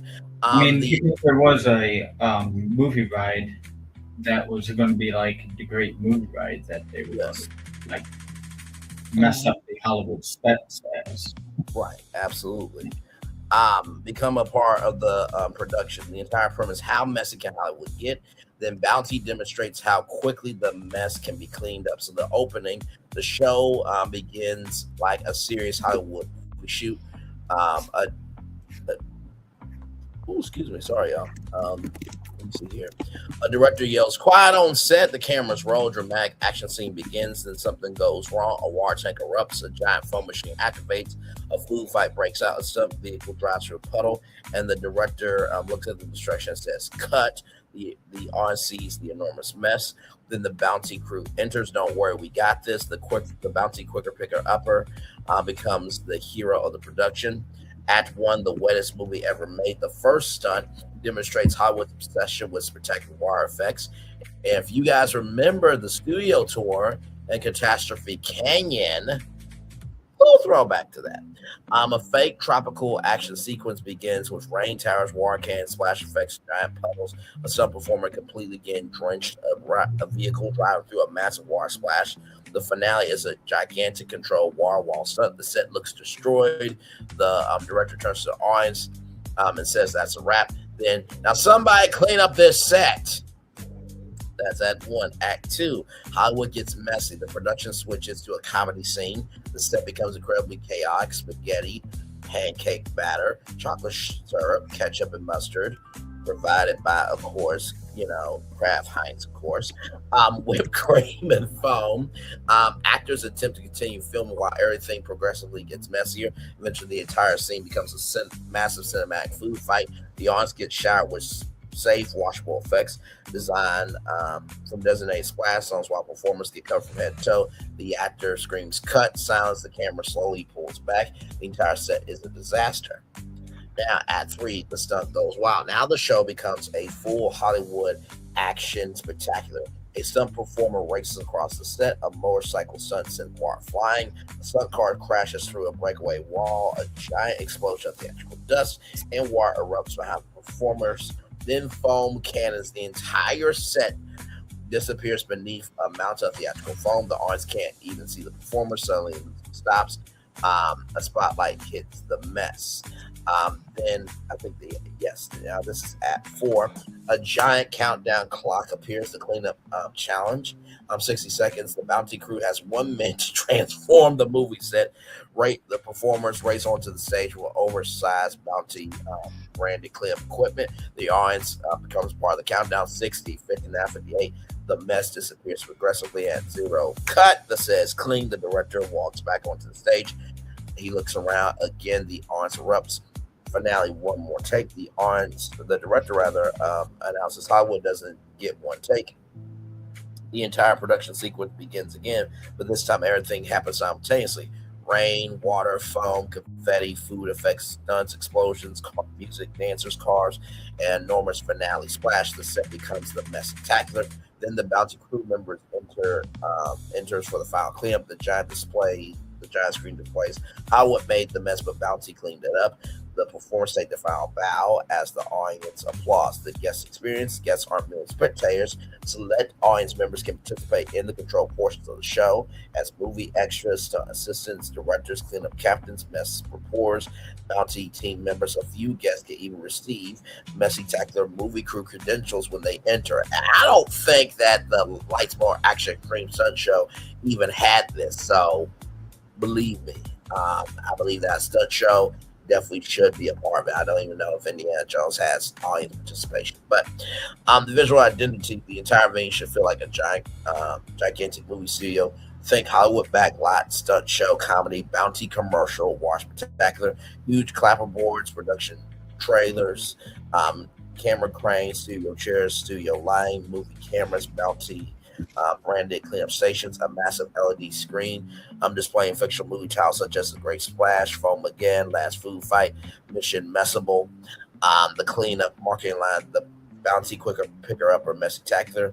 Hollywood's Biggest Mess, cleaned up in a flash. The stunt show becomes a living demonstration of the brand promise while simultaneously functioning as a quintessential Disney Hollywood Studios experience, movie magic, comedy, stunt spectacle, and audience participation. Now, I'm going to show you the set. Okay, here we go. So there is a full-scale movie set, right? And then, as you can see here, I know, it's the best movie ever made. Hollywood gets messy. The stunt goes wild. Bounty Cleanup Challenge. Hollywood made the mess and Bounty cleaned it up. Then, of course, the cleanup stations, environmental theming, and then, of course, you have your movie crew. So that is for that version of it. Then there is this version of it, right there is where the audience would be. So a huge audience, of course. And this is the stage here. I told you I was going to make it work,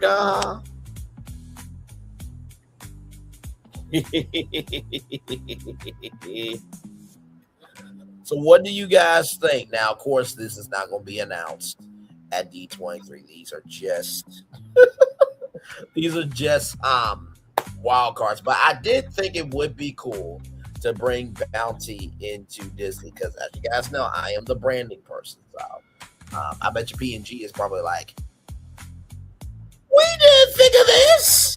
What the hell is wrong with you? But this is to me, this is the Grand Heinz Mickey, but the Grand Heinz Mickey on steroids, but in the opposite direction. Right? Right? As Bounty should, right? As its purpose. And plus, I thought Messy-tacular just made sense. You know what I mean? So.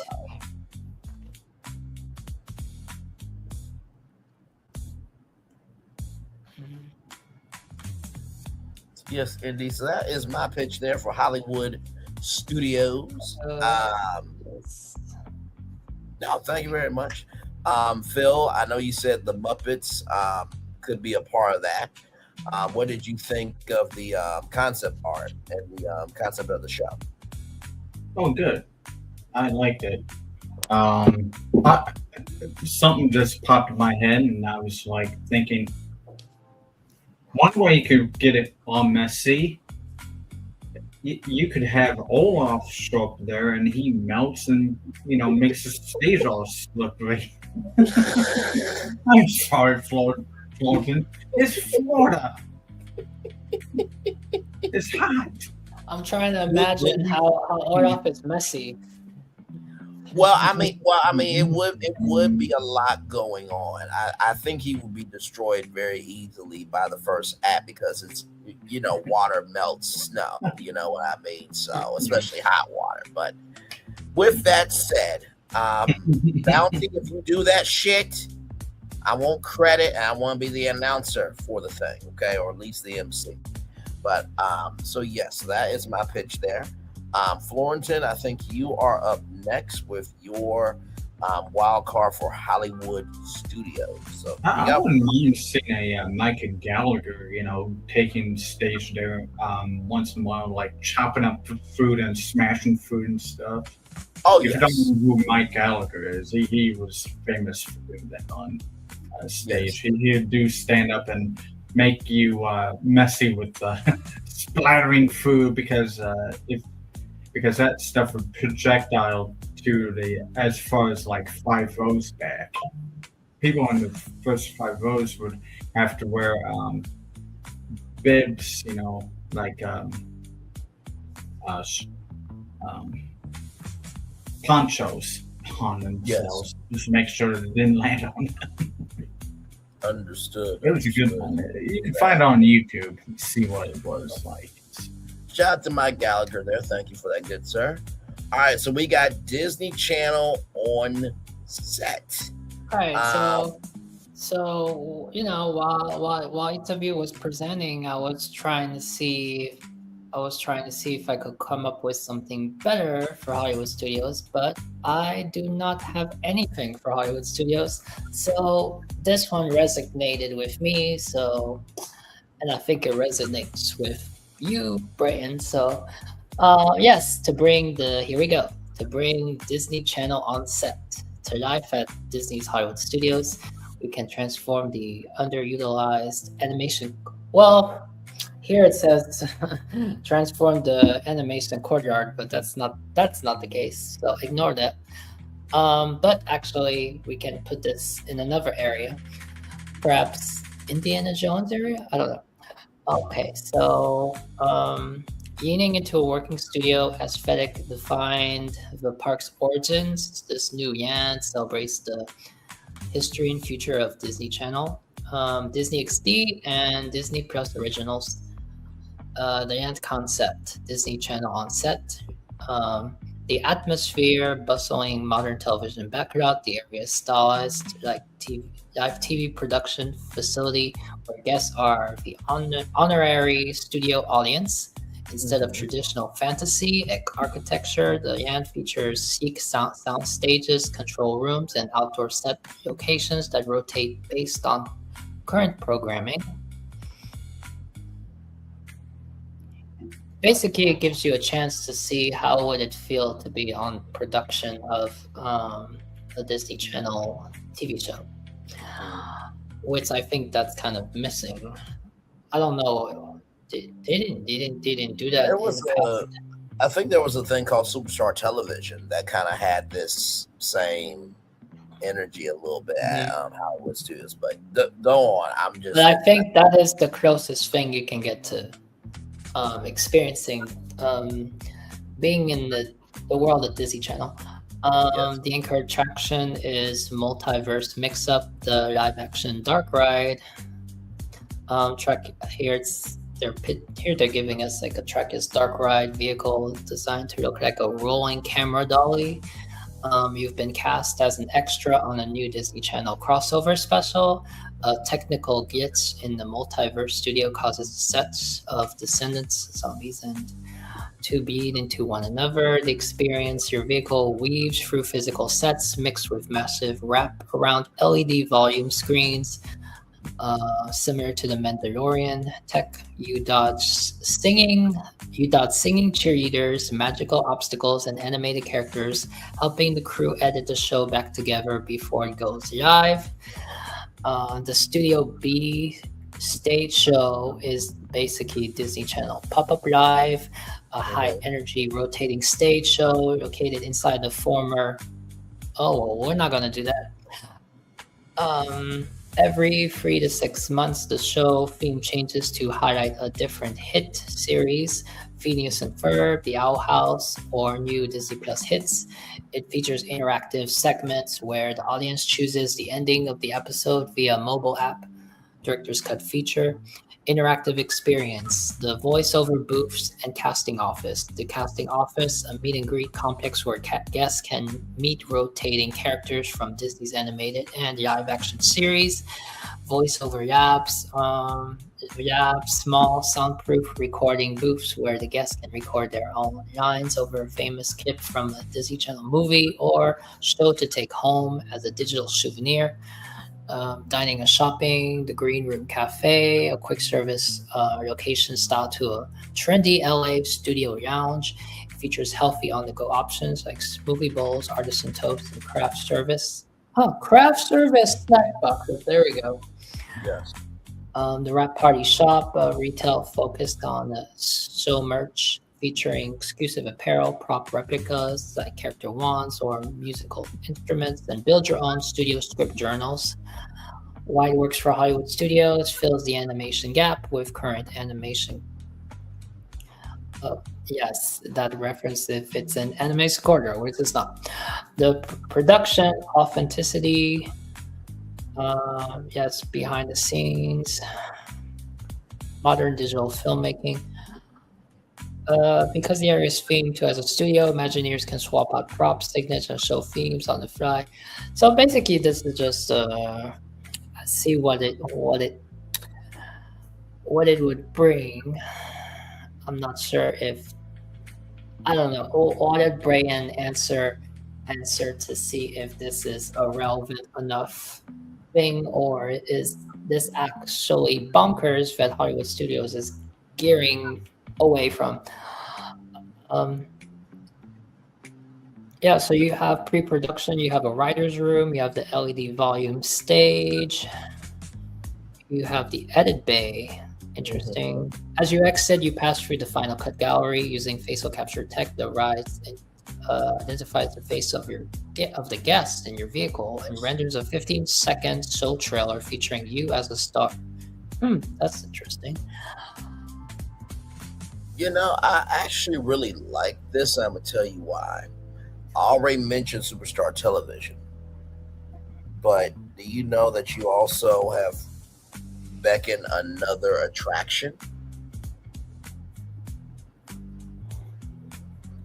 The other attraction that you beckoned was Sound Dangerous with Drew Carey. Because if you go back up to the voiceover booth where you can record voiceovers and stuff in the Sound Dangerous, it was pitch black and you had headphones. And so all you could do was just listen to audio, which honestly, I feel like Sound Dangerous really should have stayed around, because with technology now, oh my God, it could have been anybody new in that role. And I think Sound Dangerous was really a cutting edge attraction. So it's given me Sound Dangerous with Drew Carey and Superstar Television.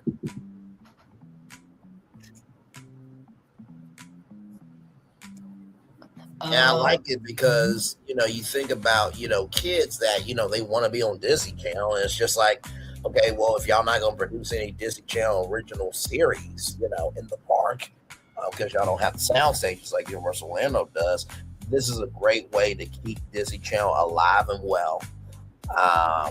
And, you know, maybe they can also have a area where they could, no, you know what, they could take the Frozen Theater and make that the Disney Plus Theater, where you can do, you know, game shows and talk shows and all types of stuff and air that content on Disney Plus. So there you go. But no, I like this. This is very good. At the end of the day, the wrap party shop processes your production credits depending on how many tasks you completed. Receive a digital badge. Hey, one person, welcome in. Sorry there. Yeah, nerd. Yeah, I really think that this is kind of like taking the American Idol experience. Yeah. All those, you know, Who Wants to Be a Millionaire experiences. Yes. And it gives you, no matter what it is, whether it's the merch or it's the personalized stuff or selfie things or absolutely. It just gives you the energy to feel closer. It's kind of like, you know how in New York you go to or in Universal here studios, once you see the Today Show Cafe or you see the Today Show store in New York, in Manhattan, just the energy of being in the Today Show gift shop, just in the Today Show Cafe or store, and it just makes you feel like it makes you closer to the set of the Today Show and the energy and the vibe. So if you just have that with the Disney Channel vibe, I've always thought there should be a Good Morning America cafe in Hollywood Studios. I really do. But yes, indeed. All right, we have an image. We have some images. Ooh, I like that. Okay. Yeah, I can definitely see it. Says, yes, Disney Channel on set. Soundstage 23 multiverse mix-up live production in progress. Over there, you see the voiceover booths, the casting office. See, just this, just the stage. No, it's good. Yes, just the environment and the signage. I think there'll also be a way where you can have a magic video with the like how they do the Disney Channel logo. Yes.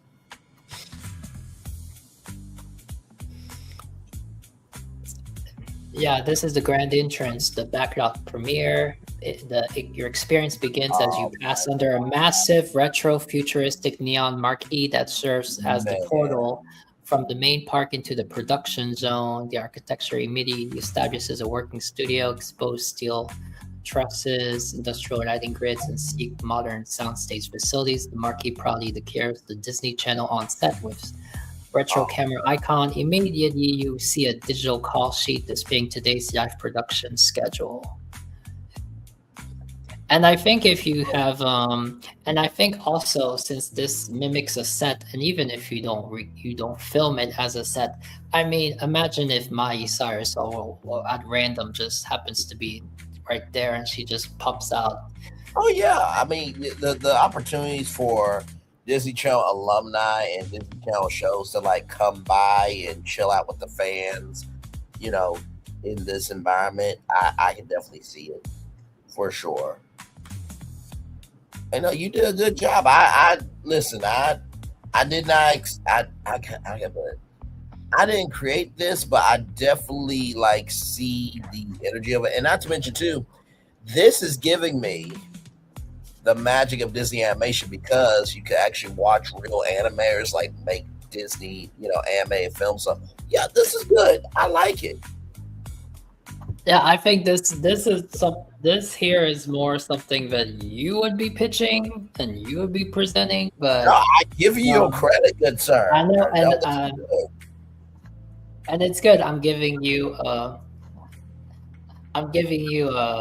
You're sitting back and you're singing. Yeah, I'm just being the biggest kid right now. But no, honestly, tell you the truth, like I could have done this, but I was like, no, that like Hollywood Studios needs like a stunt spectacular that, because here's the thing, not everybody is an indie fan, right? That's no disrespect to Harrison Ford and George Lucas and stuff, but you needed just something fun. And kids love messes, right? Parents don't like messes, but kids love them. And so combining Hollywood stunts along with messes, and then of course Bounty, you know, being the quicker picker upper, it just kind of gives the park an energy like, oh damn, I can actually be a part of a stunt show.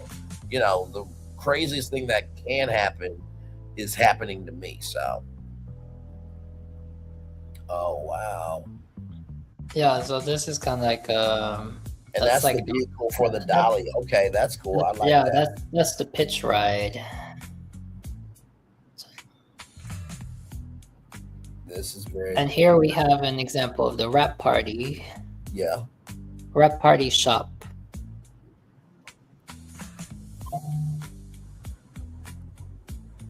And the dailies is like the raw footage that you get from the production as it's taping, so that gets into executives and stuff like that. This is very good. This is very good. Thank you very much.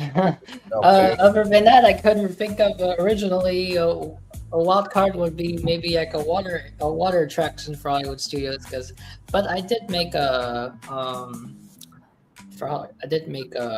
that's more like an expansion of a Walt Studios district. Right. But yeah, no, I love it. Congratulations and well done. Right. Well, I'm glad you enjoy it. No, absolutely. Well done. And you know what? A wire ride does not sound too bad either. Because you think about Catastrophe Canyon and all that stuff. Like I said, I think a wire ride would be very cool to take people through the worlds of film with water. You know what I mean? So I think that would be a cool concept there. All right, Phil, it's your turn, good sir. Speaking of which, Fullerton talked about water. We talked about it just before we came on. Our good friend Disney AI presented a ride of Goofy and Max goes on a cross-country trip. I did see that, And I yes. was thinking, like, yeah, that could be the water ride. Yeah, no, absolutely. We could throw that into posters. For sure. So this is Phil's concept here. And then after this, we got Animal Kingdom. And oh, buddy, I cannot wait for y'all to see it.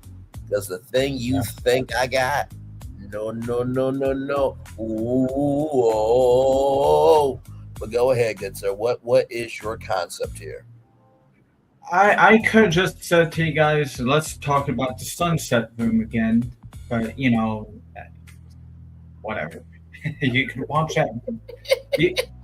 By the way, Braylon, while you guys are talking, yes. I am streaming on my YouTube channel right now.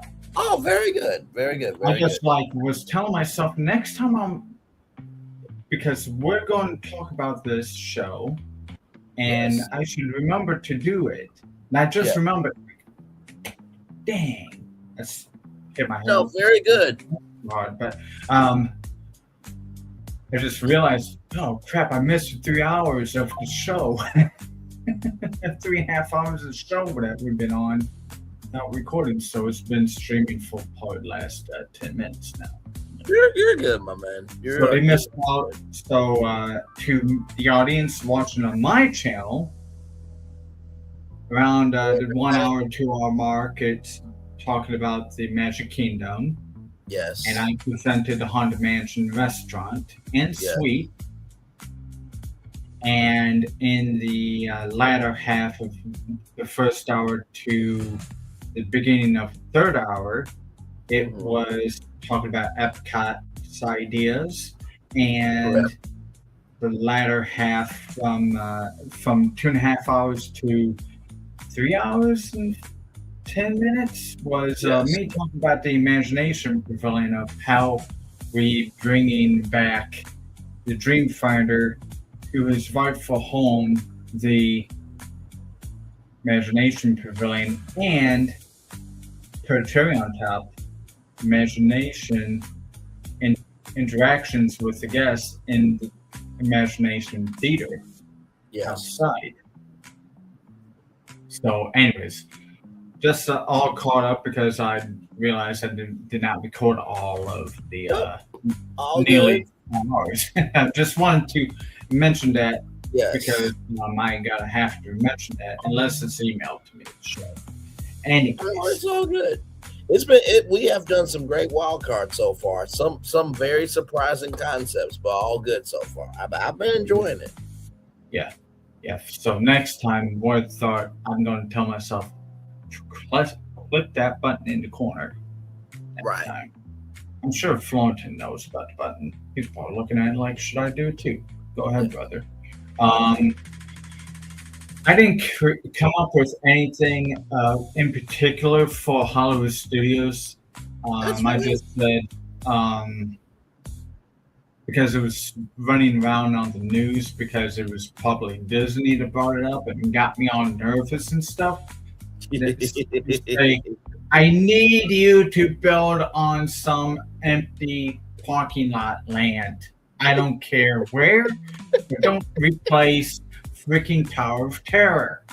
So I'm going to lay down as I say this because what ended up happening was I said, and I quote, it would be interesting if they took the Twilight Zone Tower of Terror and did a Spider-Man drop tower ride, right? Retheming it to a New York style hotel. Fortunately enough, we don't have to worry about Spider-Man, but we may worry about some other things.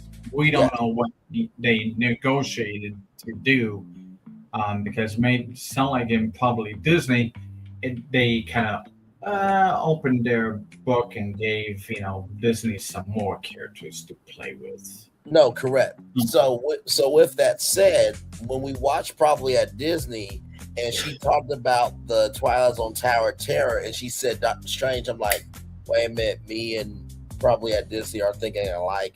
And so then Phil had the reaction of, would you two just shut the fuck up? Damn, my friend said Well, one. I commented on one of the posts saying like that'd be a great idea if Marvel took over. I commented like I hate you. But yes, Phil had the reaction. Would you two shut up? My best friend said Spider-Man, and then you said Doctor Strange. Like, both of y'all are on point with your shit. Could you just shut up? I just want this Tower of Terror to stay here. Mm-hmm. I'm exaggerating for comedic effect, but But I will say this: Phil had his head down when the Twilight Zone Tower of Terror came up with Doctor Strange, because I already said my prediction that when he heard that, it's like, oh.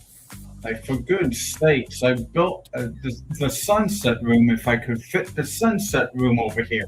Don't change it on me. Come on now. My wife, I mean, I understand sometimes work is like disregarded, but that is ridiculous. Come on, and you're going to get everyone rioting because everyone was rioting for a whole week when they replaced Tower of Terror on the West Coast, which is, in my opinion, the lesser one, because we got the supreme one on the East Coast. Don't do anything. Well, I mean, hey, listen, for the record, right?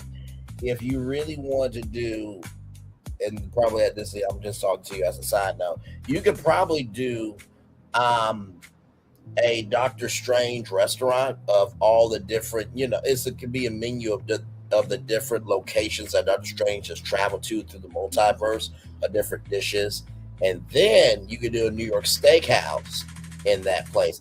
I'm not trying to pitch that to get rid of the Sunset Room or the Tower. We'll see if it's mentioned in here, because I just skimmed on through it, didn't read it entirely.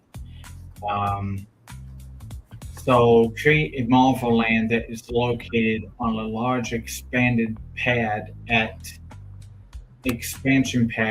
Walt Disney World's Hollywood Studios. Now, I didn't choose a location, right? But it chose an expansion pad adjacent to the animation courtyard. It's interesting. It's choosing Xandar when you already have Xandar and everybody at Epcot with Galaxy Rewind. That's very interesting. Yeah, I mean, that's why I was asking, can you make a fourth ride instead? I mean, I could refresh this and do this again. Hold on. Let's see. New chat. See if I can get it better. Oh my God. Ooh. We're getting there to Animal Kingdom, y'all. Then that'll be our final wild card. So, but it's been some good wild cards, though. I've been very surprised from y'all. Y'all have picked some good stuff.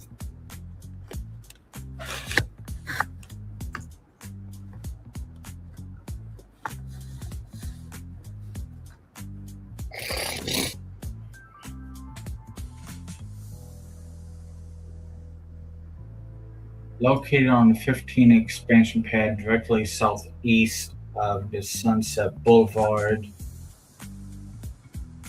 Yeah, that's actually where I wanted to build, I believe. Yeah.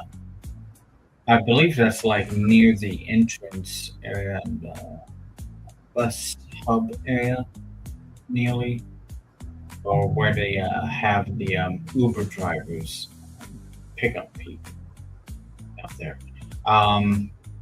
So you have Shield Outpost, Avengers Tech Compound.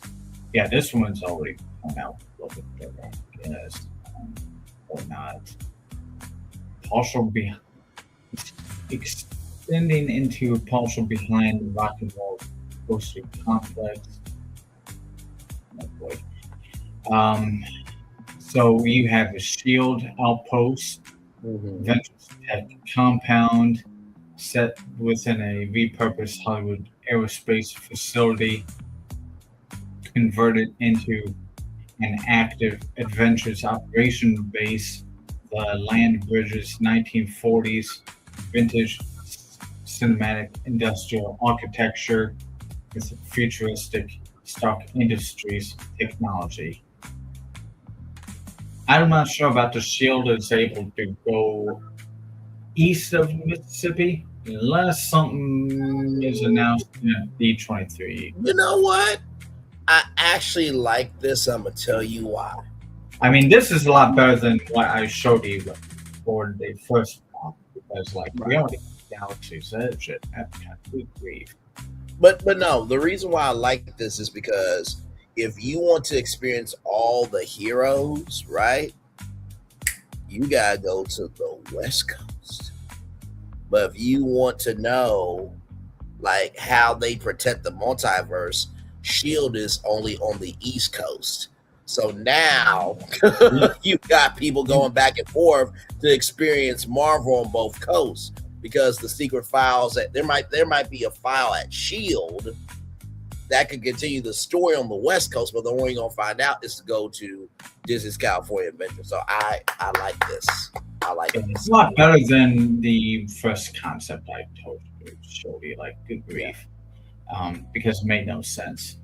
Full S.H.I.E.L.D. security checked. We got Sunset Boulevard. This is the expansion area. Avengers Plaza, Quinjet Pad and Stock Lab, X Mansion, Danger Room, and S.H.I.E.L.D. Flight Simulator, I'm guessing. Key attractions: Avengers Battle for the Sanctum, Anchor E Ticket Trackless Dogfight, the Tech Next Generation Hybrid Trackless Motion Vehicles equipped with dynamic lift platforms and projection mapping. Which, come to think of it, Flaunton shared to me an article in the chat about that they got a new design for vehicle. Yes. Will rise and lower, seamlessly. That might be another day, another time. Just that reminder, I'm going to have to mention to add it to the hybrid trackless motion vehicles. Right. That. Way further down in the future. The experienced guests join Doctor Strange, Iron Man, and Black Panther to defend the Brooklyn Sanctum against the incorporeal threat. Features multi-access physical drops. Interesting, I mentioned flight vehicle, and integrated practical physical effects. X-Men Danger Room Protocol, high full thrill indoor coaster ride. The tech is a high-speed magnetic launch coaster featuring dynamic track switches inside a projection dome. Now that's interesting. Let me pitch this to you, Waylon. Devil's advocate. Sure. Unfortunately, we lost Muppets to 3D. Yes. Imagine it gets worse for the Muppets. They don't get to go anywhere at all in Hollywood Studios. And X-Men Danger Room takes the place of a Rock and Roller Coaster. So let me see. That's why I call it Devil's Advocate. No, I see where you're going. So like a superhero roller coaster, which would be different. The track is already there. Right, which would be different than the Guardians of the Galaxy Cosmic Rewind. And I do see where you can go. I mean, there could definitely be a portion for Storm, Professor X, and they each bring something to the roller coaster. That could be something cool. I like that. Yeah. And it seems like a great expansion pad, but I mean, why? If only the Muppets didn't lose their theater, and they could have been integrated with the Monsters Inc. But we're not in Disney yet. Right. That part yet. Guests enter a subterranean mutant training facility inside the danger room. This exactly describes. Oh my God! That exactly describes that building there. It's a launch poster. Good God. Okay, moving on to the next one before I get emotional about that one. Any further? Quinjet Flight Academy. Interactive family flight attraction. The tech is a elevated suspended flight vehicle. Suspended flight vehicles with pilot-controlled altitude and pitch controls. The experience is cadets board 4-person tactical aerial vehicles to conduct recon maneuvers around the perimeter of Outpost Number 8. Very well done. This is called the Shield Land. Then. No, like I said, I love it because Agents of S.H.I.E.L.D. low key. I never got the chance to watch it, but I think it might be on Disney Plus. To tell you the truth, Agents of S.H.I.E.L.D. was a very successful show on ABC for a very long time. Mm-hmm. And like the guy who played Agent Coulson, he was actually in the show. So no, I love what you did here. Very good. Yeah, and we just did it on the fly, just right in front of you, live on. Yes. Yeah. So we have dining retail next. We've got the Prime Tech. Oh yeah, Pym test kitchen from Ant-Man. Yeah, that's a very popular test kit. Yeah, I would call that did pretty well in theaters, or at least the first one, not the second.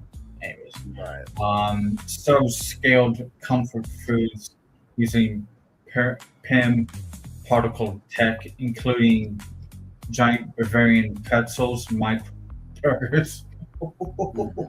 I want a giant pretzel and micro. Oh, yes. I want a micro burger, but I mean, people do like White Castle burgers. Yes, they do. There you go. Yeah, this is a glowing quantum and glowing quantum beverages. The SSR Supply Depot, which is the main retail vault, housed in a 1940s strategic scientific reserve bunker stocking customizable hero armor plates, wearable web tech, and prop replicas. Mm-hmm. And you have a pop-up lodge, which is a table service, a sleek industrial retro futuristic lodge serving thematic cocktails and small plates overlooking the main Quinjet launch pad. And you got the street atmosphere, live stunt demonstrations happen throughout. Continuous rooftop combat encounters featuring Spider-Man, which probably not Spider-Man because I think that's still Universal holds that right, but we'll see. Black Widow and Captain America fighting off Hydra operatives on the elevated gantries. Hero encounters. Okay, for interactions ranging from Wakandan Dora Milaje training sessions to roaming interactions with Thor, Iron Man, and Moon Knight. Very good, very good. Florian has to head out. Can Florian send? Yeah, okay, good. It looks like he shared it. So I'll read my pitch and his. So this next one, I think you guys gonna like it. I think that was a good one. We got a winner. I think I could build on that. No, absolutely. I think that Shield definitely should have a theme park presence. And not to mention too, like days, how much Disney achieved painting more from Marvel, because that's what probably Disney was hinting that they might have had done. Oh, without question. So this next one, I have to tell you, this was probably the hardest AI to get, but I think it is definitely worth it. And we're in Animal Kingdom. Of course, as you guys know, when I did the Walt Disney World rebrand master plan, I did talk about a dragon named Spyro. That's not this. You do know that there is a dragon in Shrek. But sometimes in order to understand what could be a wild card, you have to see what card is too wild to pick up. I know what you all are thinking. It's like, right? What is it? Damn it! What? Okay, I'm about to show you. Okay, listen. All right, one of the greatest sidekick characters of all time, Mushu. Okay, Mushu. Now, for those of you who remember the magic of Disney animation, Mushu actually led you through it.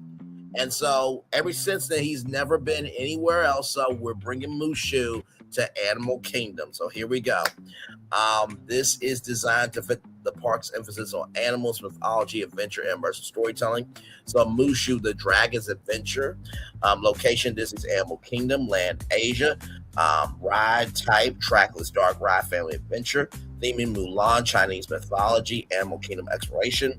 Length approximately 6 to 7 minutes. Height requirement none. 4 to 6 passenger enchanted dragon carriage vehicles. Tone, funny, adventurous, cinematic, immersive, and family friendly. The story: guests enter a mysterious Chinese village hidden deep within the forests of Asia.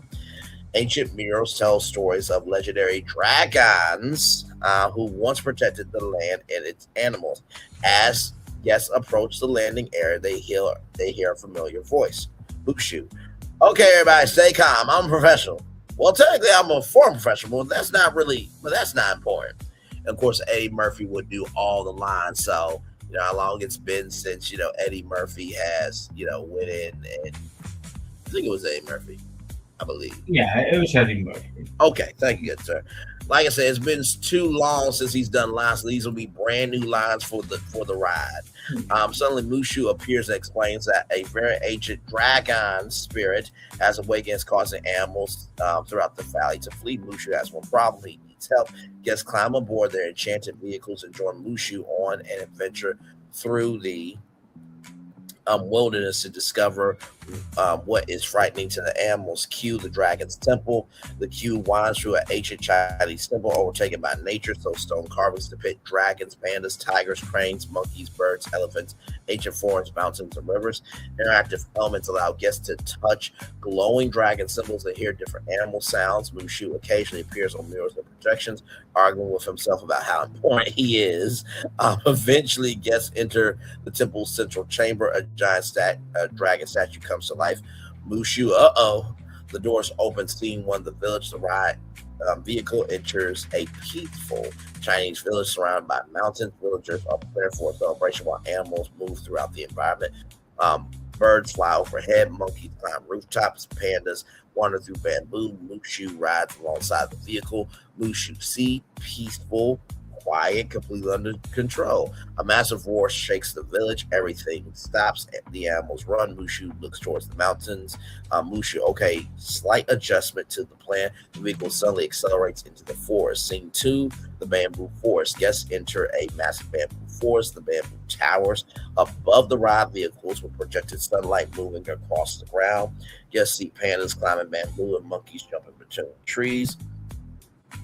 Suddenly, the bamboo begins shaking. Mushu thinks the mysterious dragon is coming. Instead, dozens of monkeys swing across the track. Mushu screams. I meant to do that. The vehicle spins around the monkeys and continues deeper into the forest. Scene 3, the animal migration. The forest opens onto a huge valley. The animals are fleeing towards the mountains. Guests can see deer, cranes, wild horses, pandas, tigers, monkeys, and birds. Mushu realizes something is wrong. The animals aren't running from a dragon. Maybe they're running towards something, rather. Mushu, wait a minute. They're trying to get somewhere. A giant shadow passes over the valley. The vehicle follows the animals. Scene 4, the mountain pass. The vehicle climbs into the mountains. Wind blows through the environment. Snow begins falling. Mushu becomes increasingly nervous. Mushu, I just want everyone to know. I just want everyone to remember that I volunteered for this. Lightning flashes. A giant dragon silhouette appears across the mountain. Mushu hides behind the guests, but then the dragon emerges. But instead of attacking, it looks frightened. The lost dragon Mushu discovers that the enormous creature is a young dragon separated from its family. The animals weren't fleeing from it. They were following it because they were helping it guide it home. Mushu realized the dragon was lost. So you're not a terrifying monster, the dragon growls. Mushu, you are a terrifyingly adorable monster. The dragon sneezes. A massive burst of magical fire shoots across the mountain. Mushu's hair catches on fire. I'm fine. Scene 6, the dragon's family. The vehicle enters a massive cavern. The walls are covered with glowing paintings depicting dragons protecting animals in forests for thousands of years. Then the walls open. Guests emerge onto a breathtaking mountain overlook. A family of enormous dragons flies from the sky. Young dragon takes off after them. Mushu watches. Mushu, well, looks like somebody found their way home. The dragons circle above the guests. Their wings create a magical gust of winds. Mushu's clothes blow backward. Mushu could warn me about the wind. Scene 7 returns to the village. The ride vehicle travels back toward the village. The animals have returned. Celebration has begun. Music fills the village. Lanterns illuminate the buildings. Mushu proudly stands atop of the statue. Mushu, you're welcome. I personally saved the entire valley. Villager looks at him. Mushu pauses. Mushu, okay, fine. We saved the entire valley. Now, I'm going to flip this around where it's Mulan looking at him. Yes, indeed. Finale, the dragon dance. The vehicle enters the final show scene. Mushu stands in front of a giant moon. The backdrop behind him. Animated dragons fly from the sky while animals gather around the village. Mulan's presence can be suggested through a distant silhouette or brief appearance rather than making her a central character. Mushu turns toward the guest. Mushu, for humans, you're pretty good dragon helpers. He smiles. Mushu, come back anytime. Just bring snacks. The doors open.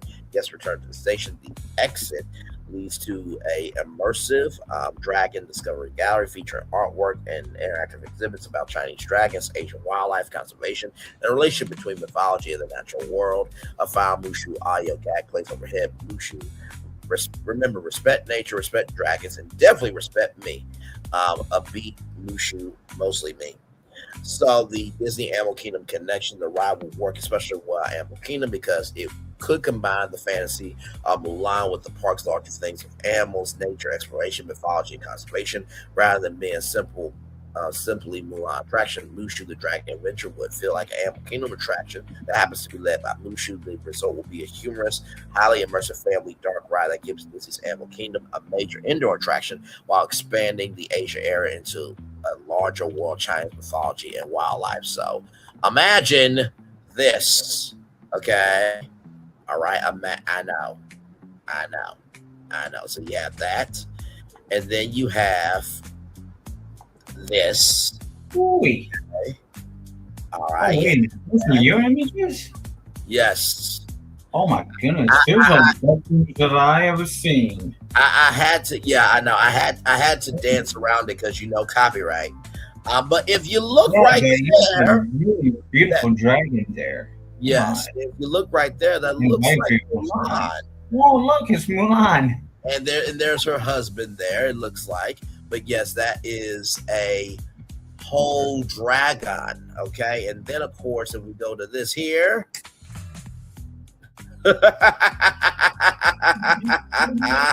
So, oh man, this is like Beastly Kingdom 2. Yeah. Bet you didn't expect that wild card, did you? Nope. I got you good. I got you in Florida real good. I don't know how we can beat that. It's the imagery, at least, too. I mean, I had to dance around it because it was difficult as fuck. Shout to copyright. Yes, fucking Disney. No, Anyway. that is really nice. Yeah. Yes. I'm gonna be watching this video back. Or maybe more or less on my stream because I'm recording. Too. No. That's beautiful. My goodness. And believe me, I was trying to think. Yeah, that was it. I'm about to bring up Florentines now. And believe me, it was just when we were thinking about wild cards, I'm just like, I gotta do something that they're not expecting, right? The fashion one, I don't think y'all were expecting. The Walkman one, I don't think y'all were expecting.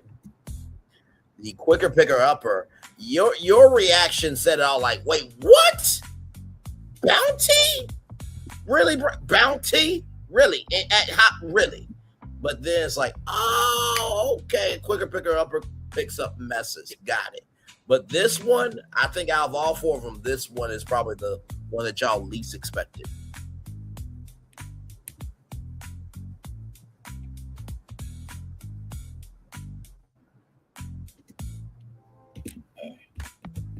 I'm still here.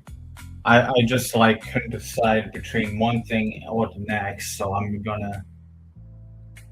What do you believe this was the idea that you least expected out of all four of my pitches?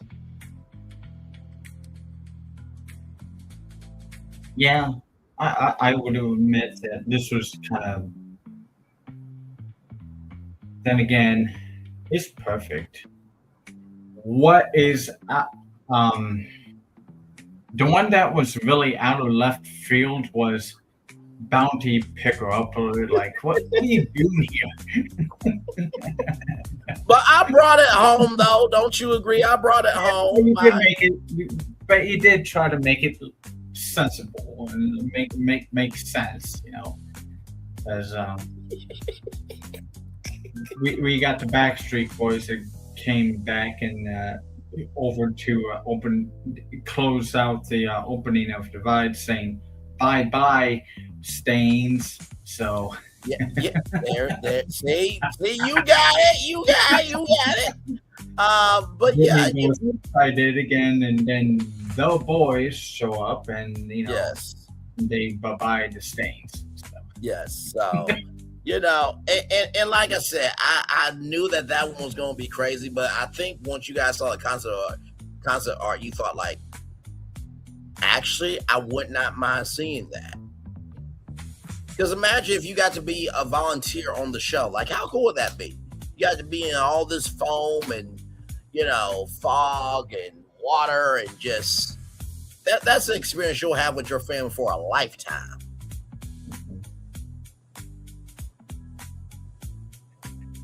And plus, do you really think that P&G is going to pass up free advertisement in a Disney park that's get visited by people around the world? No, there ain't no way in hell. But with that said, we have Florentines here. So, of course, as you guys know, Florentin is all about Jungle Book. So we are going to read this here. So here we go. This is Jungle Book River Expedition D23 Wildcard. Make Jungle Book River Expedition as a wildcard for D23. Reuse the retired boats at Animal Kingdom for a voyage through the Bare Necessities experience. So, the thing is, by the way, yes, I used Jungle Book Ride as part of the Villains Land. My concept. Oh, for the snake, right? Nope. You are being pursued by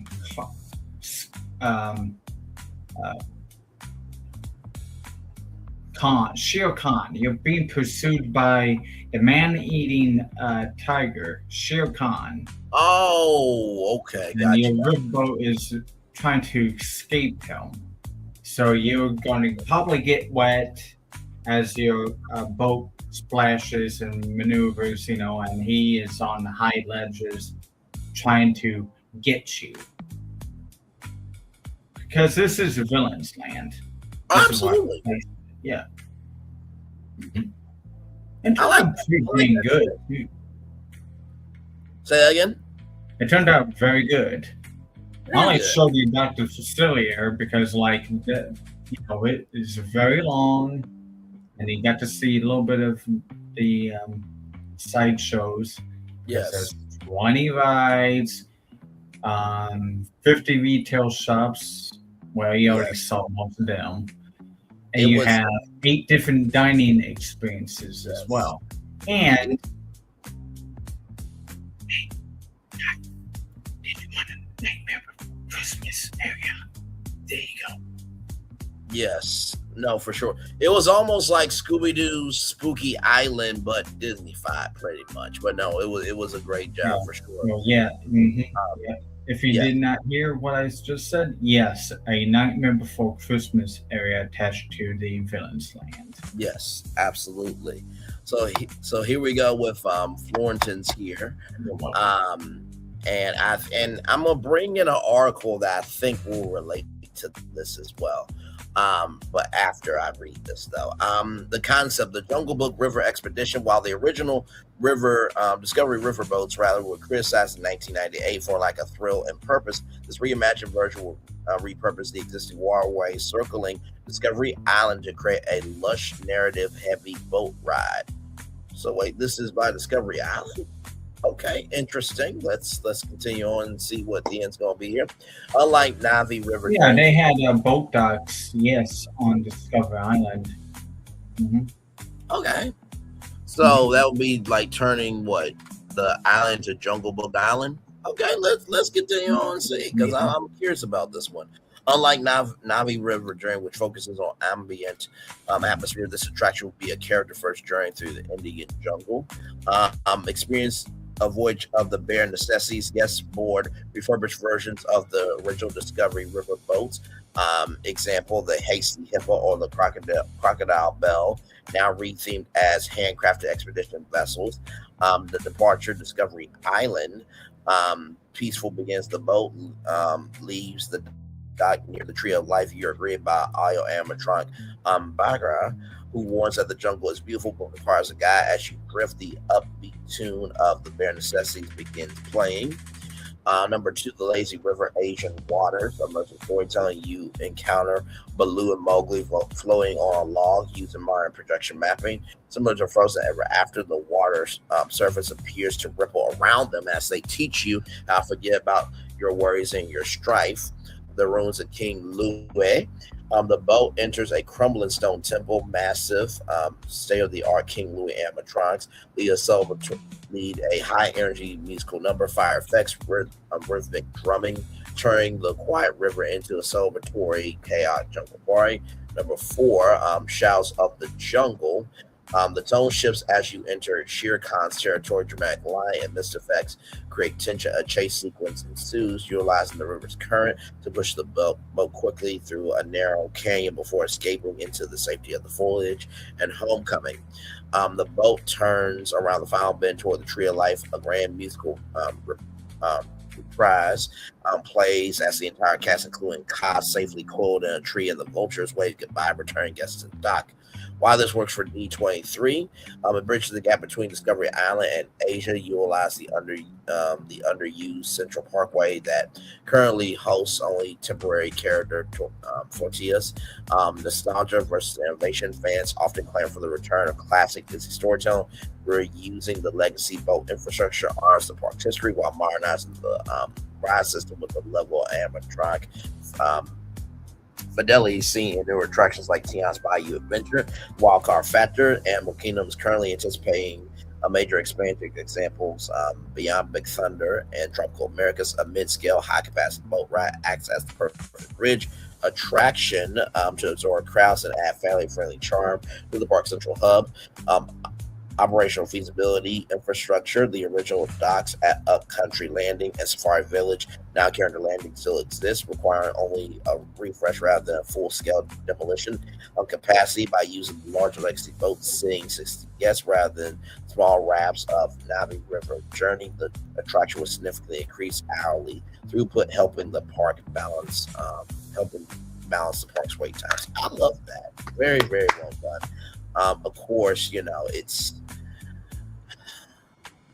it's not easy doing this. Let me see if I can do something here. Let's see. I'm going to try to do some concept art for Florida if I can. Concept art, because I really do love this concept. I think it's very good. And then, of course, if you want to go on to the Jungle Book Island, okay, yeah, this is definitely helpful. Okay, so I got some concept. Here we go.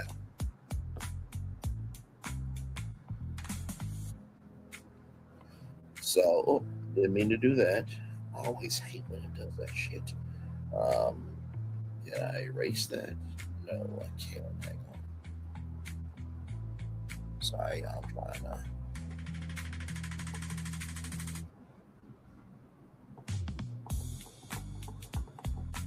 There we go. Okay, that's what I'm looking for. Okay.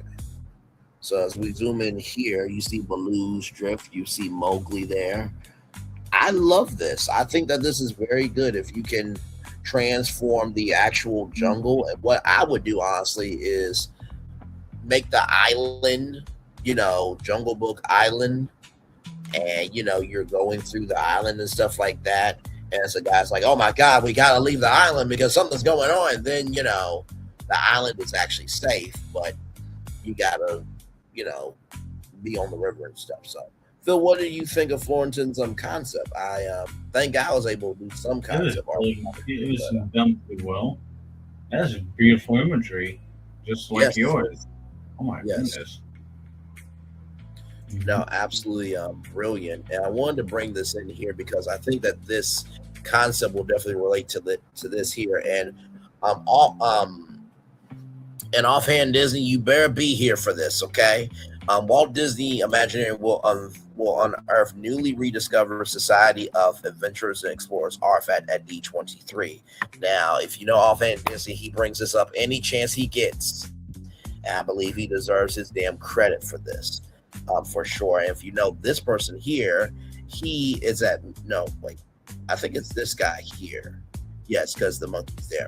So this guy is at Mystic Manor, which is overseas, by the way, just in case you guys need to know that. On August 14th, Walt Disney Imagineering will host an inside look at the Society of Explorers and Adventurers at D23, unearthing a newly rediscovered artifact. Okay, so you have France, you have China, you have Hong Kong, you have Japan, you have Hawaii, you have California, you have Castaway Key in Florida. Okay, so this is the global headquarters of it all.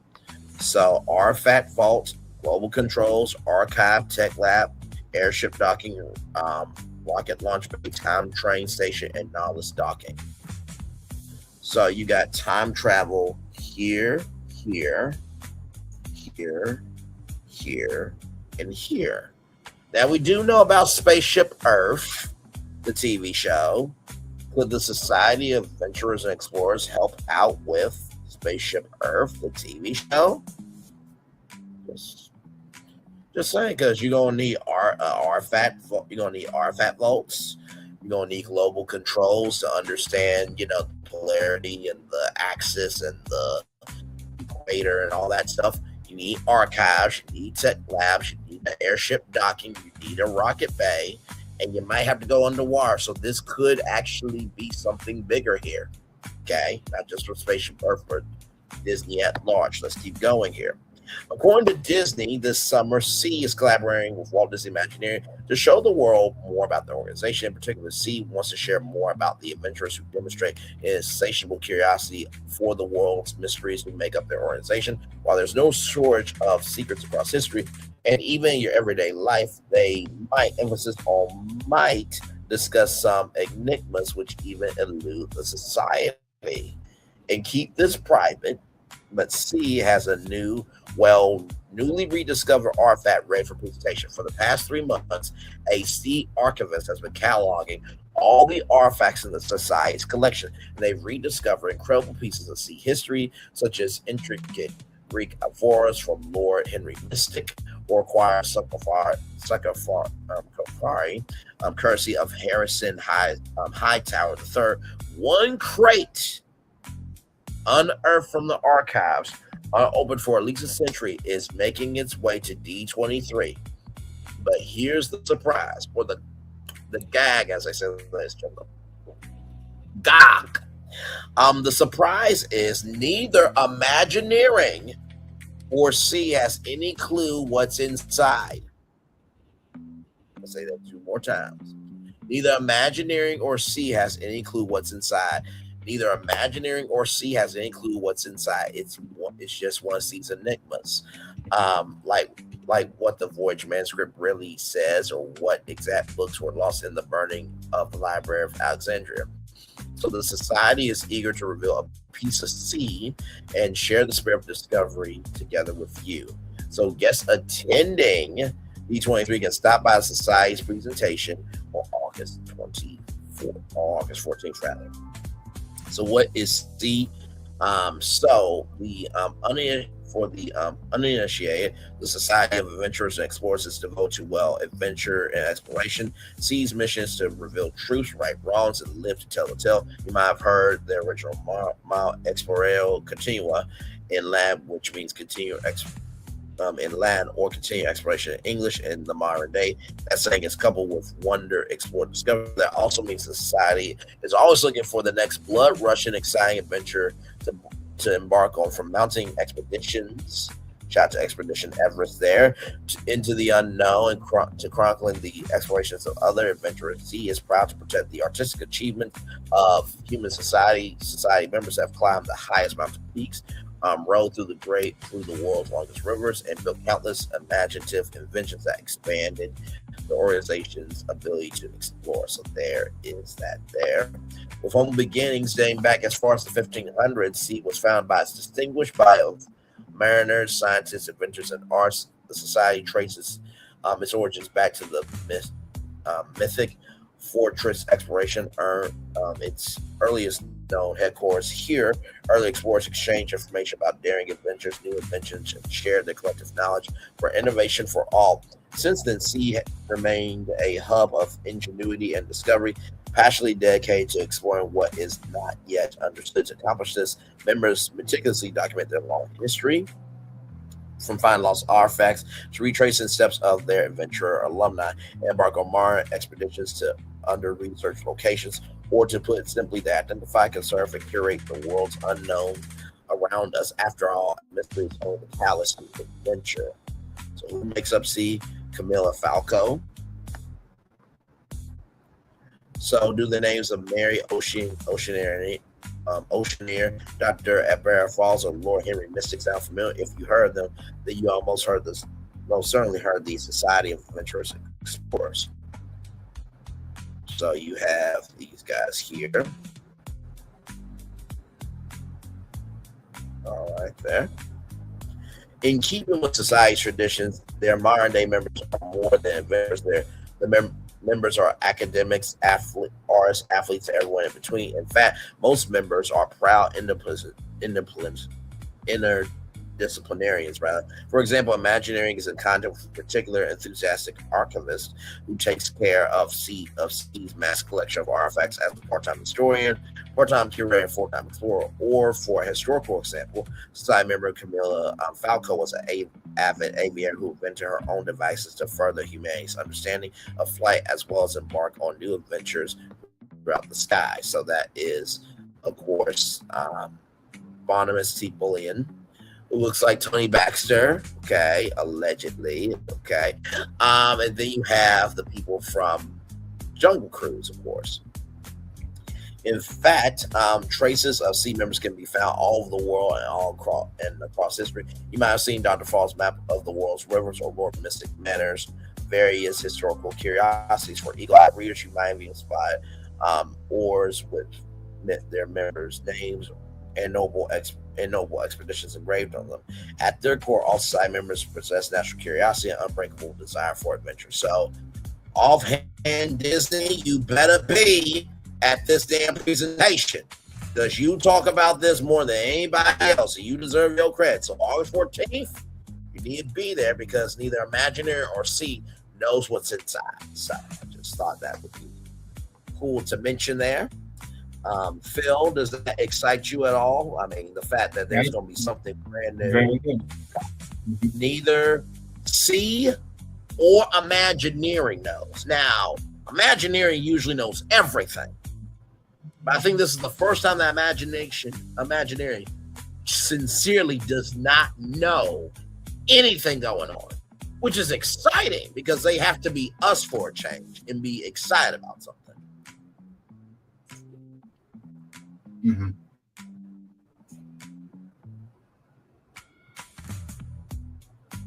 Yes. That's good. So here is Phil's pitch here. This here, and then after that we'll do final thoughts, and then I'll read the motivator, and then we'll head on out. But yes, indeed here. So I was choosing between, do I just repitch what you did on your channel back in October, which was Ice Age Land? Mm-hmm. Or do I do, what was the second option I had here? Oh yeah, my second option was Australian Land, which is, Florentine, shout out to him. He always talks about going in Australian Land. So that's what I decided to go with. I mean, Florentine's idea of like an Australian Land. A third option would have been Futures Wild. That'd be Futures Wild. Yeah, Futures Wild. Where it was go ahead. It was a show back in 2000s. There's a few episodes, and the website still runs today, people. Where they said, like, okay, this is what the animals will, evolve to in thousands of years from now, or a million years from now. And this is going to be the facility where we're going to keep them. But I went through the land now. You'll have to send me the website. What? I'm gonna use the restroom quick. I'll be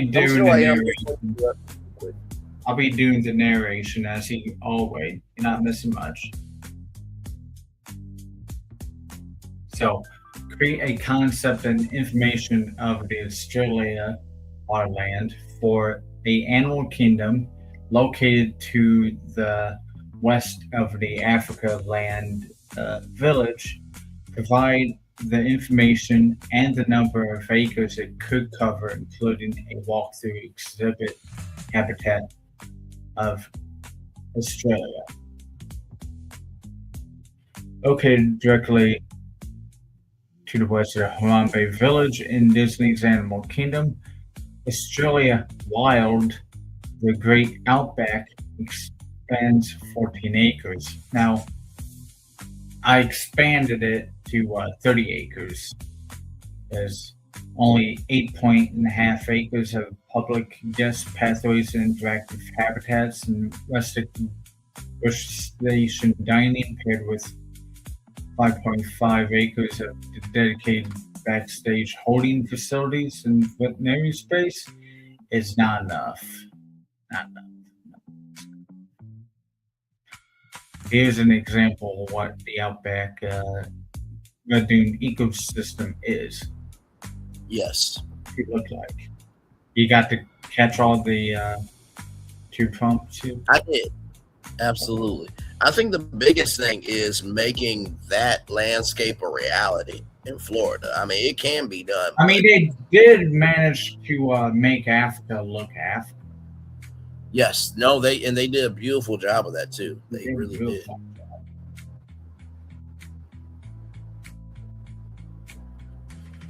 So we did it. I did expand on 14 acres, but then again, it gave me a phase 1 and phase 2. Then 2. Gotcha. That's what happened when I made it 30 acres, which we'll get to it. Architectural types that you see in the area: tin roof, sheep stations, weathered timber boardwalks, and red sandstone rockworks.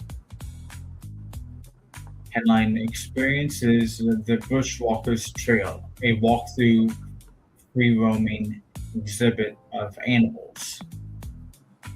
Key animal species within there are red kangaroos, wallabies, koalas, and southern wallabies, platypus, and emus. Here's an artist's rendering just pulled off of a Reddit post, as you can see down there. It features it. That's what it would kind of look like, I guess you could say. A walkthrough exhibit habitat, the Bushwalkers Trail. The centerpiece of Australia's Wild is Bushwalkers Trail, which is a 2.5, it should be a little bigger, barrier-free walk-through habitat that mimics the vast sun-baked landscape of the Kimberley region. Guests pass through double-gated airlocks or, gates here. Let's see.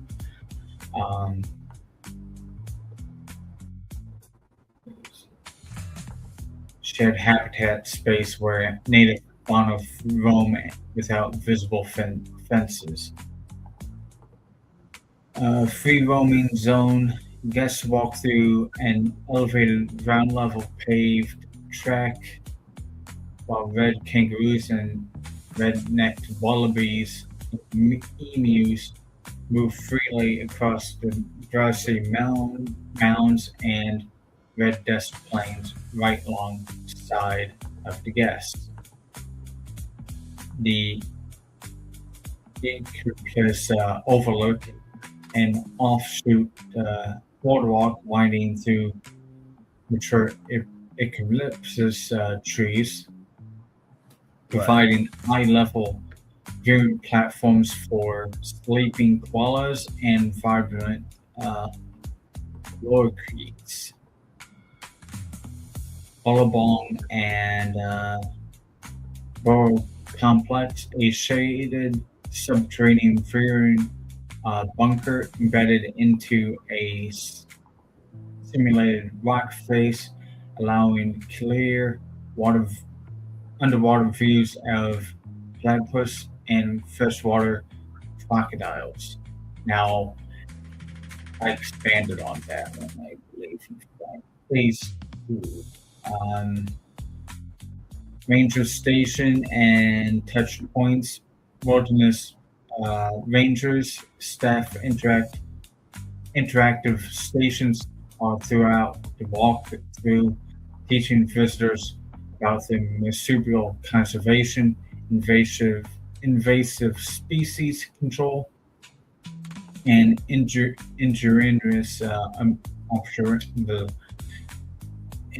indigenous operational land management techniques. Right. Supporting land amenities. Ironbark Station Kitchen is a quick service dining hub styled after a 19th century Australian cattle station, serving flame grilled meat pies, barmati, and damper bread. And Dundee Trading Post, a open air market featuring handcrafted boomerangs. Of course, you gotta have a boomerang when you go to Australia. Uphell Absolutely. Jewelry, which got to be probably very nice, and Conservation Gear sporting native Australian wildlife rescues. Now, did you want to break down? Here's an image of what that would look like and an idea of, out of a real life image to see platypus, swimming in some water. It's a grotto, a subterranean viewing gallery embedded in red sandstone rockwork. Panels to hold this back are 3 inches thick. Provide a 30-foot continuous underwater view of the Bullabong. Platypus. Habitat tank specs holds 18,000 gallons of fresh water, ranging from 1.5 feet shallow foraging flats to 5.5 feet deep diving pools. Clay and slit-lined riverbeds feature artificial roots, submerged logs, and gravel banks. Bird nesting complex, artificial earth-molded tunnels, 6 inches in diameter, connect to the main pool to bigger. To private off exhibit nesting chambers equipped with humidity sensors and infrared camera monitoring. And acoustic and lighting control platypuses are sensitive to noise and light. Acoustic damping panels insulate the underwater viewing bunker from guest foot traffic, while dynamic LED arrays simulate a twilight day and night cycle to encourage natural foraging behaviors during operational hours. Here's a filtration diagram of how that may work. Okay. So the surface drain skimmers and technical biological. This is all the information to chemical disinfection, kills waterborne pathogens, relying on high chlorine levels, and which damage the platypus eye and ear membranes. So we don't want that. Right. Maintain strict water temperatures between 59 and 68 degrees, which is probably pretty roughly easy because we're in Florida, I'm guessing. With a little bit of chill, I guess. Who knows? But we don't need those pathogens. Right. Going Florida waters, of course. So this is a detailed path of the Bushwalker's Trail. Here's an example of what a Bushwalker's. Oh, kangaroo! Yeah, we got like a exhibit area in the Fort Wayne Zoo over near us. Indiana Zoo has a Australian section where it's just like this, and the kangaroos were just hopping around in front of you. It was really neat. There was other things moving around too. I guess maybe an emu too. Trailhead Airlock Ranger briefing gets entered through a double-gated automated gate structure disguised as a Kimberley Station boundary fence.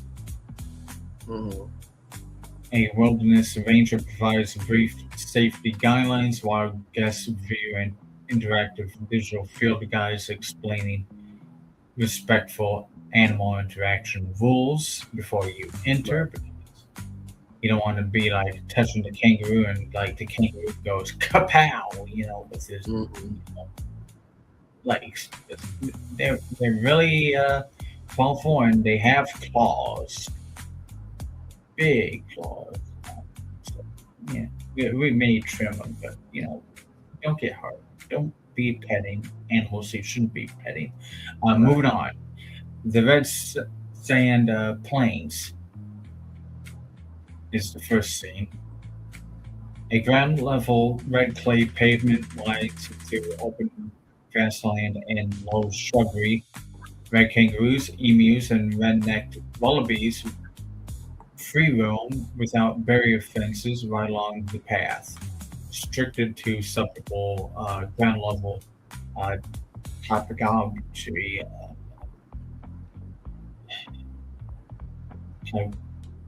I'm moving on. It's late. A canopy of trees and koala outlook.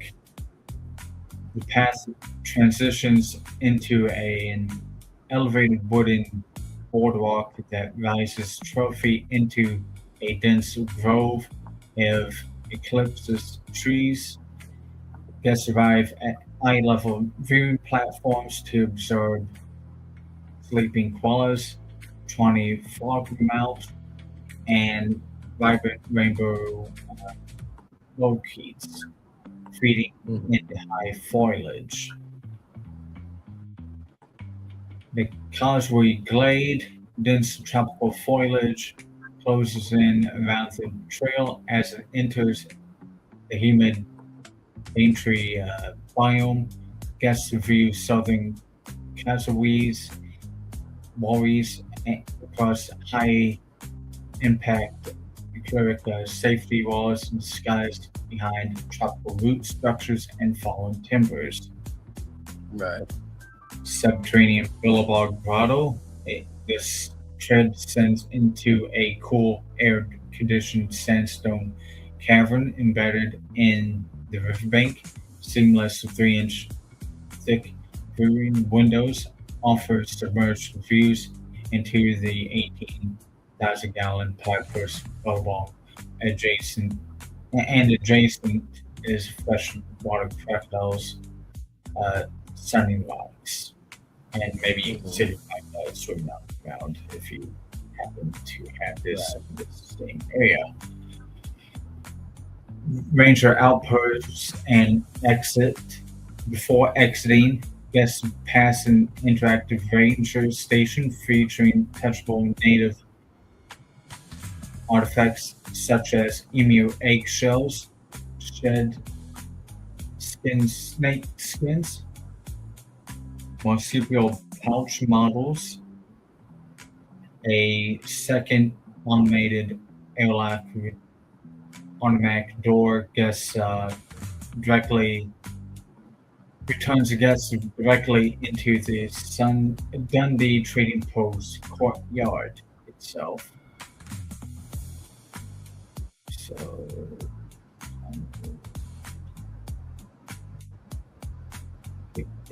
then we get into the details of the menu for this area of Ironbark Station Kitchen,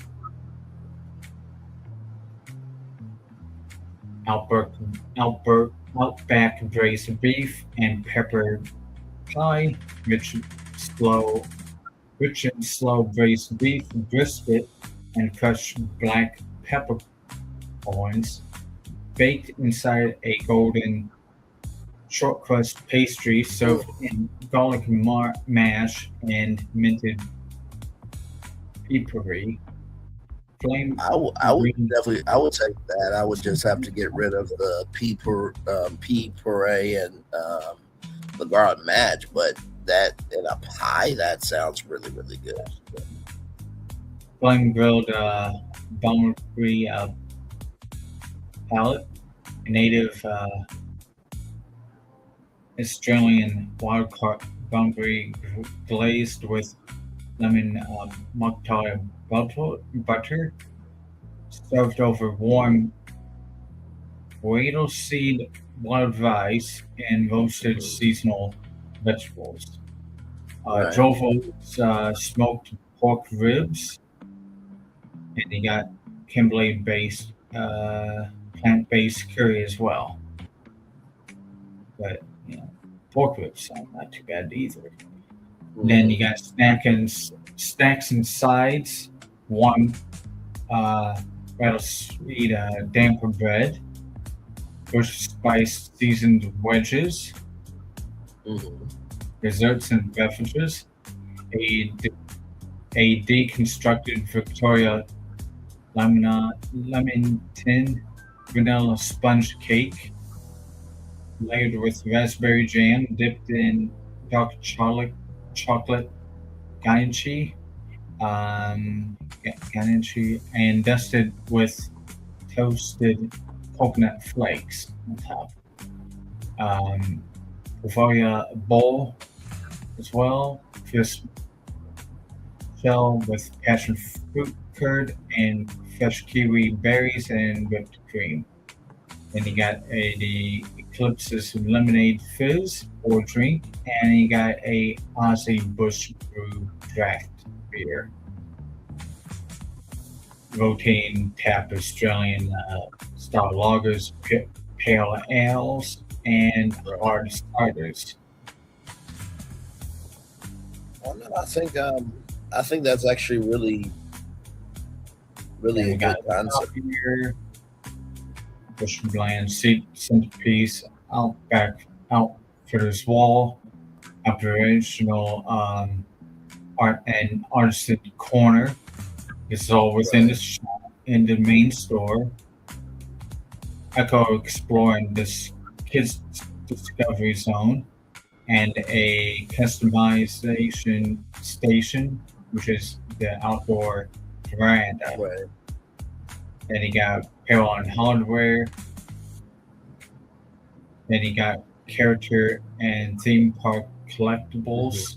So we got a plush wildlife collection, also soft, eco-friendly plush stuffed animals representing the Native American species.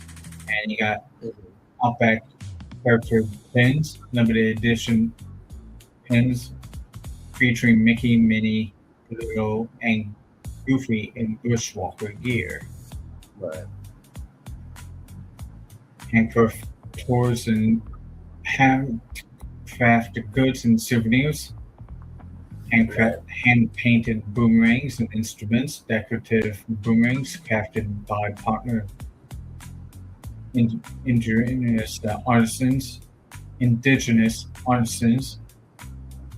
complete with cultural story cards explaining the art style, and opal jewelry and natural stone pendants and eclipse seed necklace and leather wristbands, and snack and gourmet goods. Great and map layout. That's what it laid out as.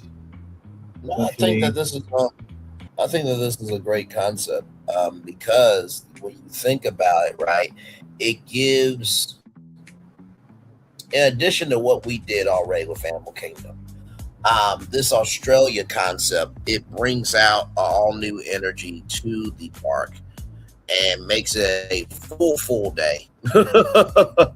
And not to mention too, when you look at the Australian nighttime sky, it is completely different. And you have Bluey, which is Australian as well. You have all of those things tying together there. So you could collect badges if you want to. Okay, the little ones can collect badges. Yes. So you could collect a marsupial badge. You could earn the badge of the Eclipse's specialist badge. Right.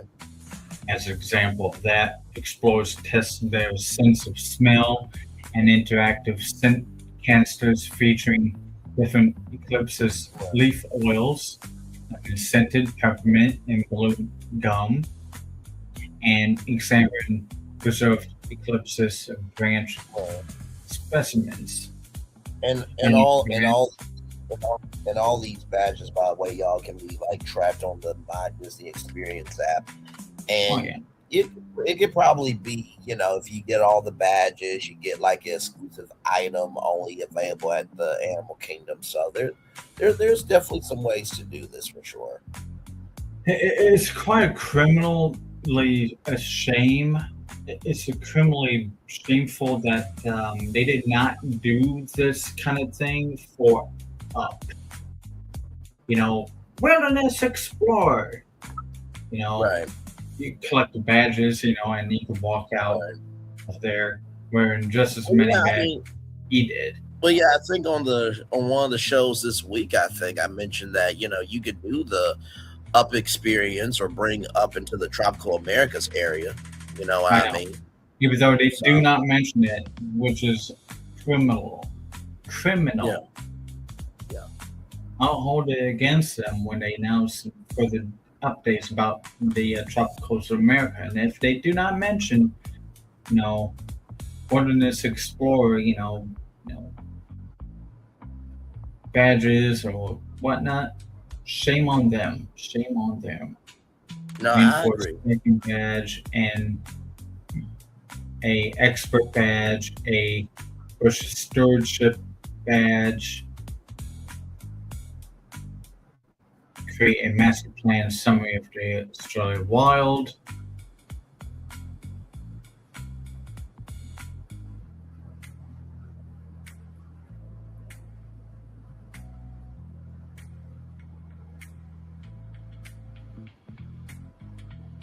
Here's a pitch for the area,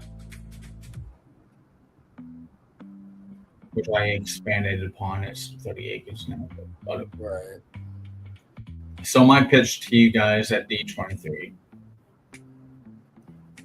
Australia Wild, the Great Outback, delivers a immersive, authentic region to complete the continental narrative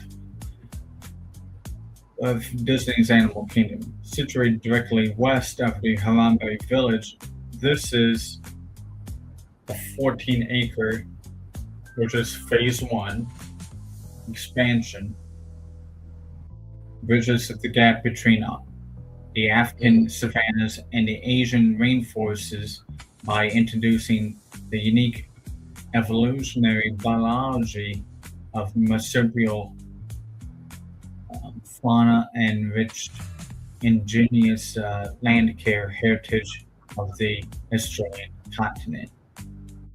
The land leverages barrier-free walk-through habitats, state-of-the-art aquatic filtration systems, high-capacity quick-service dining, and interactive conservation programs to drive guest draw time to be in the park, and you can further destroy the narrative. It's a half-day park. That. Correct. And then two, it could maybe keep the park open longer. Yes. Because you guys closed it at 6. Maybe you do need a night show. We'll have to see if that's going to be offered during D23, but we'll see. That could be the other second model. That could be another for this. I mean, honestly, to tell you the truth, like if you added all 3 of these along with the other stuff that we did, it's game over, because the Australian thing, you can literally go into the night.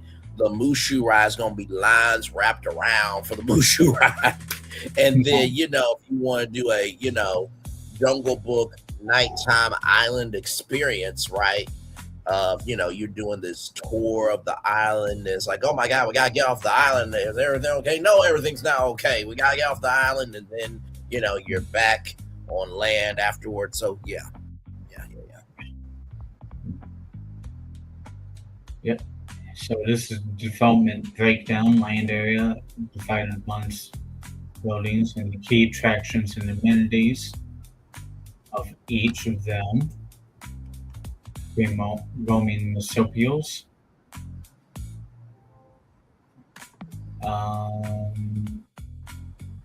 Well, quick service has 600 seats inside it.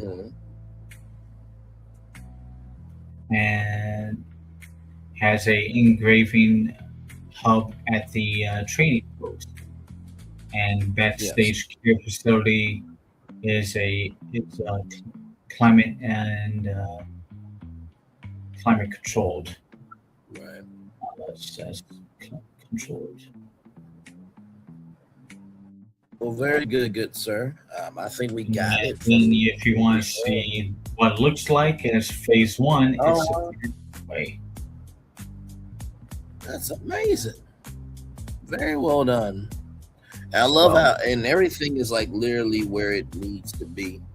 And also too, I love the fact that it can be an expansion to that. I think that bringing Australia, to the US would do a lot of good for, because there are some Australians that do live, in the US, like Hugh Jackman. I know Hugh Jackman would definitely contribute to this great expansion. So very well done, good sir. By the way, I got phase 2 and phase 3 here.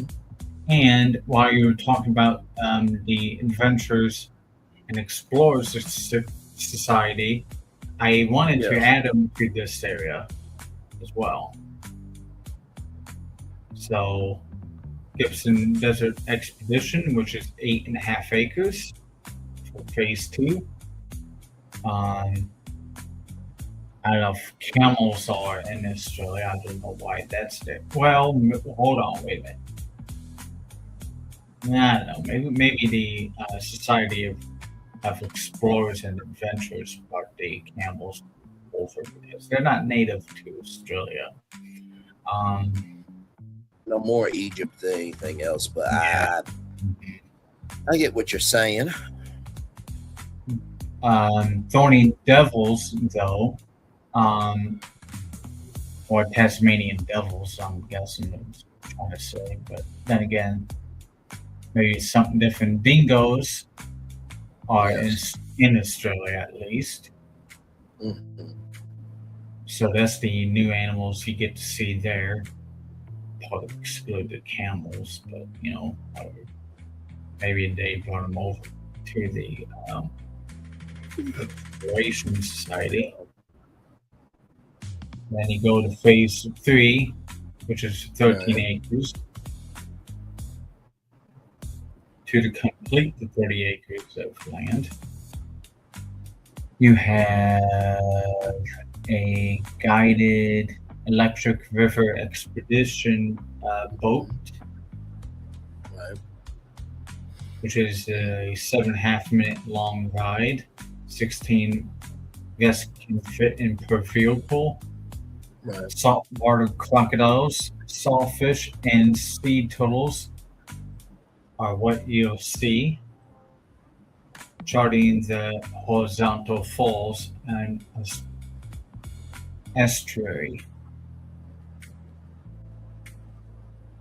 Well, very good, sir. Ancient rock art and dig site, because guys, if you lost a dig site that was all the way in Dino Land. Yes. And also we did present a dig site for Ice Age land, but I wanted to try to bring something new other than just like rehashing something that was already great enough, which was like the Tundra land that we did back in October. Shout out to you. No, I think this is like I said, I think this is very good. You brought everything cohesively into it, and not to mention too, I think that this here's an image of the Dundee Trading Post. Yes, I think that this definitely could have, this will be the first time that the Society of Adventurers and Explorers are inside this. Yeah, it's also featured in this trading post, the Adventurers Society too. Yeah, so that would be a very historic thing. Well, sir, I think we did everything that we needed to do and then some. Great predictions of some wild cards. I feel like I can see each one of them happening. Of course, this is Disney, ladies and gentlemen. So, I mean, just some of them could come true. Some of them no. I know they're not going to do the bounty one. That's a little far out. But we did have some fun, and I'm predicting these things. So we will hold on before we close out. Let me add a special mention about the land on the edge of Typhoon Lagoon. What's going to go there? Will it be a Finding Nemo ride, or will it be a Lilo and Stitch ride? I built a Lilo and Stitch ride over in that general area. Okay. So I'm not going to show it.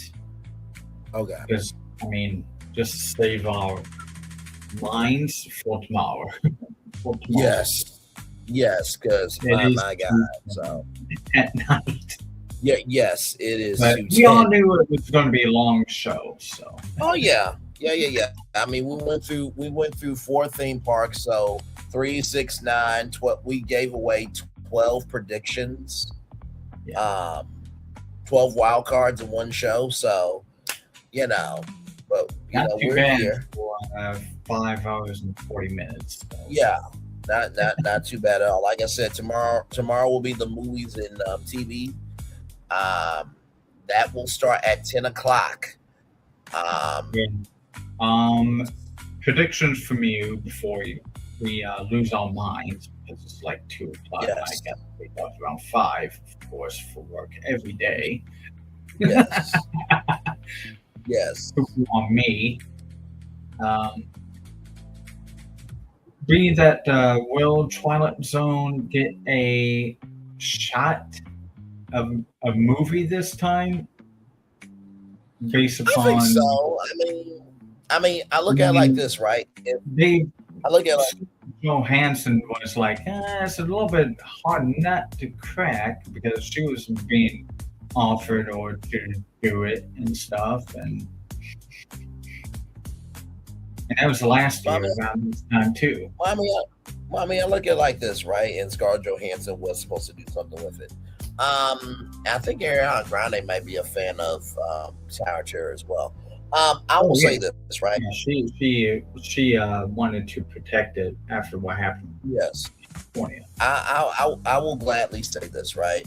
If they're doing Spaceship Earth as a TV show, there's definitely a chance for Twilight Zone Tower Terror. They have taken rides before. Terror was a made-for-TV movie. Yes. Yes. So if they were able to do Spaceship Earth, if they were able to do Spaceship Earth, I think they could definitely do something for Twilight Zone Tower Terror without question. So, with that said, y'all, we want to talk in the group chat about should we come on at 10 o'clock right when they start the presentation for the movies and TV, because we did say we're going to cover all the announcements. So we're not just covering the theme parks, we're covering the movies and TV, because that could, make it do what it do for the theme parks. But also too, it's all a part of it. Everybody's really waiting for the theme park stuff. You know what I mean? But we're trying to be fair to Disney, so we'll have to decide. Do we go live at 10 or? It's up to you, sir. I mean, I'm back home around 2 o'clock every day. Okay. And, we'll talk. Available whenever he's available, but I'll catch up or something. Yeah, I wish it wasn't so late for the East Coast for the movies and TV presentation, but then again, it's going to be that late for the theme parks as well. So I feel like if we do like the theme parks and stuff, if we do the movies and TV shows like Yeah, if we did live at 10 o'clock, then we would have to do it like in 2 hours and then be done. Like to save our brains for Saturday. You started this at 8:30, and look where we at. It's almost 2:30. So I know. So I don't want to be the same for Saturday. Because Saturday is going to be the big day where we're all going to be breaking down everything. So we'll get it worked out as we often do. I think Disney is just ready to unleash this, and they're getting ready for whatever hell, fire, and brimstone is going to be coming their way. So, but anyway, with all that said, y'all, it is 2:15 in the morning. I'm gonna read this daily motivator, and then we are going to head out. So we're going to talk about this here for Thursday, August 13th, 2026. Have some consideration. I never worked a day in my life. It was all fun. Thomas Alva Edison, very well said. Right here, have some consideration. Nothing takes place in a vacuum. Because of that, it's always important to consider a whole range of factors when choosing your next move. Be mindful of all that surrounds you and your efforts to create desirable outcomes. Take care of unintended consequences. Have ample consideration for other people, although what you do might work well for you. Rather, don't make it at the expense of other people around you. Be sure to also have consideration for the context. What has worked well in other times and places may not be so appropriate for the current situation. Before you act in the present, consider the future. Take care of what you're doing now. Does not cascade into a multitude of problems later. In seeking to push one thing forward, you don't want to push rather a lot of other things backward when deciding to exercise some consideration, so that whatever you do results in a net positive. Ralph Morrison. I think tonight I'm sorry, y'all weren't able to see it. Shit. My bad. I'll read it again. We're already up anyway. Nothing takes place in a vacuum. Because of that, it's always important to consider a whole wide range of factors when choosing your next move. Be mindful of all that surrounds you. Your efforts to create desirable outcomes. Take care to avoid unintended consequences. Have ample consideration for other people, although what you do might work well for you. Don't make it at the expense of other people and those around you. Rather, be sure to also have consideration for the appropriate context. What has worked well in other times and places may not be appropriate for the current situation. Before you act in the present, consider the future. Take care of what you're doing now. Does not cascade into multiple problems later. In seeking to push one thing forward, you do not want to push other things backward when deciding to exercise some consideration, so that whatever you do results in a positive. Ralph Morrison. And I never worked a day in my life. Did a day's work in my life. It was all for Thomas Alva Edison. So, like I said, we pitched 12 wild cards in one show. Okay. The consideration of making sure of how we started the show to make sure that you guys can follow along. That's what it means to have consideration. Making sure that you're always thinking about the outside viewer. Now, did we have to spend an hour with Bricky at D23 Day? No, we did. But more than likely, it probably came up to 5 hours still with us talking about our wild cards. But I mean, Bricky lays the foundation of what is, what we're going to be discussing D23. Absolutely. So D23 Day. Yes. The video that Bricky was presenting to us was like, look at all this fandom for D23. Yes. People want results. People want news and attractions. And we're going to present to that audience at Disneyland, there in California Adventure, some wild cards for their enjoyment. Yes. Them to consider. No, as they go to D23 tomorrow to watch the we didn't cover entertainment and stuff, but the next day will be theme parks, right? Yeah. Yes. So Saturday will be theme parks, yes. So anyways, and I just spit off a few entertainment things with you just before we close the show, and everybody's That's what we're doing here. No, absolutely right. And I appreciate what you said because it's so true that you saw the fandom, right? But that fandom is also tired of just feeling the possibility of what can be and want something that's concrete, right? Because for us to pitch 12 wild cards in one show, while it sounds crazy, while it sounds deranged, while it sounds like we've lost our rabbit-ass minds, all of our pitches is going to sound a lot better than whatever Disney is going to be pitching to that audience on Saturday. Mm-hmm. I mean, for the past couple of years now, we've been making a virtual Disney World at Disneyland sound better than what they have not done. That should not be happening. Disney should have the momentum, and then we should be responding. So the process has been reversed, right? So that's the first thing I want to tell you is make sure that you're always having consideration of, okay, how do you make this fun for others? Because if you don't know how to make it fun for others, then you're not going to be able to carry because you don't have a focus, right? That's the first thing. The second thing is before you act in the present, consider the future. We have always considered the future when it comes to Disney content, right? Because we know that sometimes there are Disney fans that are like, oh God, everything is perfect. Nothing is wrong, It's like, okay, you can have your Pixie duster glasses on, but for the rest of us, we're about quality over here, okay? All right? Because like I said before, you can't stay at the Cinderella Castle Suite. That's why I had to do that move of doing the Disney Riviera Resort where you had the Cinderella Castle aesthetic in every hotel room. There's nothing wrong with critiquing what you love. We need to get over that shit. Just because you critique something does not mean you don't care about it. Hey, so remember earlier how I told you I asked likelihood of being announced at D23?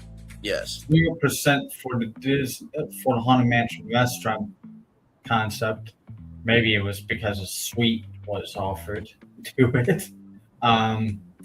Oh well, don't care. Add one, please, because people want to stay in the Haunted Mansion. You know, people think about doing that. You know, and they dream to do it, especially when they saw Booth's movies of the Haunted Mansion. Yes, the lovely places, especially the 2003 house. Mm-hmm. I dream of that house in my sleep sometimes. Anyways, it's a beautiful place. Yes. So, and the Figment and Dreamfinder was a likelihood of 10 to 20%, or 15 to 25%. Marvel or expansion pad over at Hollywood Studios. Right. Which kind of sounded like potentially Rock and Roller Coaster at the same time, interestingly enough, was 0%. But we'll see if there was some deals made. Right. I feel like out of all of our wild cards, I think Figment probably is the biggest one. Yeah. Because the rest of them were really just us being us, you know what I mean? For if we had the right C-suite and executives that, yeah, those could be good wild cards. But like I said, we're out beating Disney creativity all the time. So like that, no, all of our predictions, while it would be nice for one of them to hit, okay, inside the theme parks presentation, most of these wild cards are not going to happen. Except for maybe the Figment one. That's probably the biggest one that we can hang our hat on. Well, hold on to your seat, because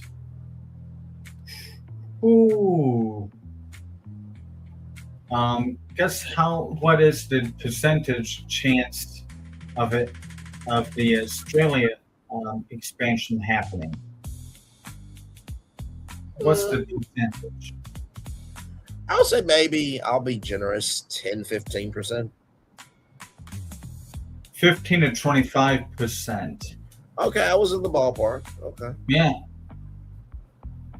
Low to moderate, it calls it. Yeah, I can see why, because Animal Kingdom does need, to be a full day park. Hollywood Studios needs to be a full day park as well. And I think from the improvements that they've been trying to do to Animal Kingdom and for Hollywood Studios, they know that it's a half day park that needs a lot of work. So with that said, the last thing we want to tell you all is this.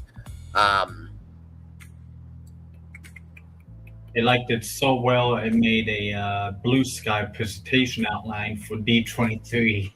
Yes. Oh, the third thing I wanted to say is be mindful of all that surrounds you. A lot of times what ends up happening when you are trying to be creative or you're trying to think of how to navigate a problem, sometimes we will just look at anything and everything as a solution just to move on. And sometimes it's important to be still, to take inventory and be reflective. I cannot tell you how much, rather, if we just did anything to do anything, BFP Imagineering would not work. Everything we do is based off of a genuine interest and intrigue of curiosity and creativity. Everything. Like even these 12 concepts, while some of these were out the blue, you really got to see, like, even for a wild card, still is creativity, right? So yes, indeed. So with that being said, it's 26 minutes after 2 o'clock in the morning. Me and Phil gonna get off of here because I need some sleep, and Phil gotta be up at 5. So with that being said, much love to you, Florentine. I think you'll enjoy. Animal Kingdom at the end. Good circle.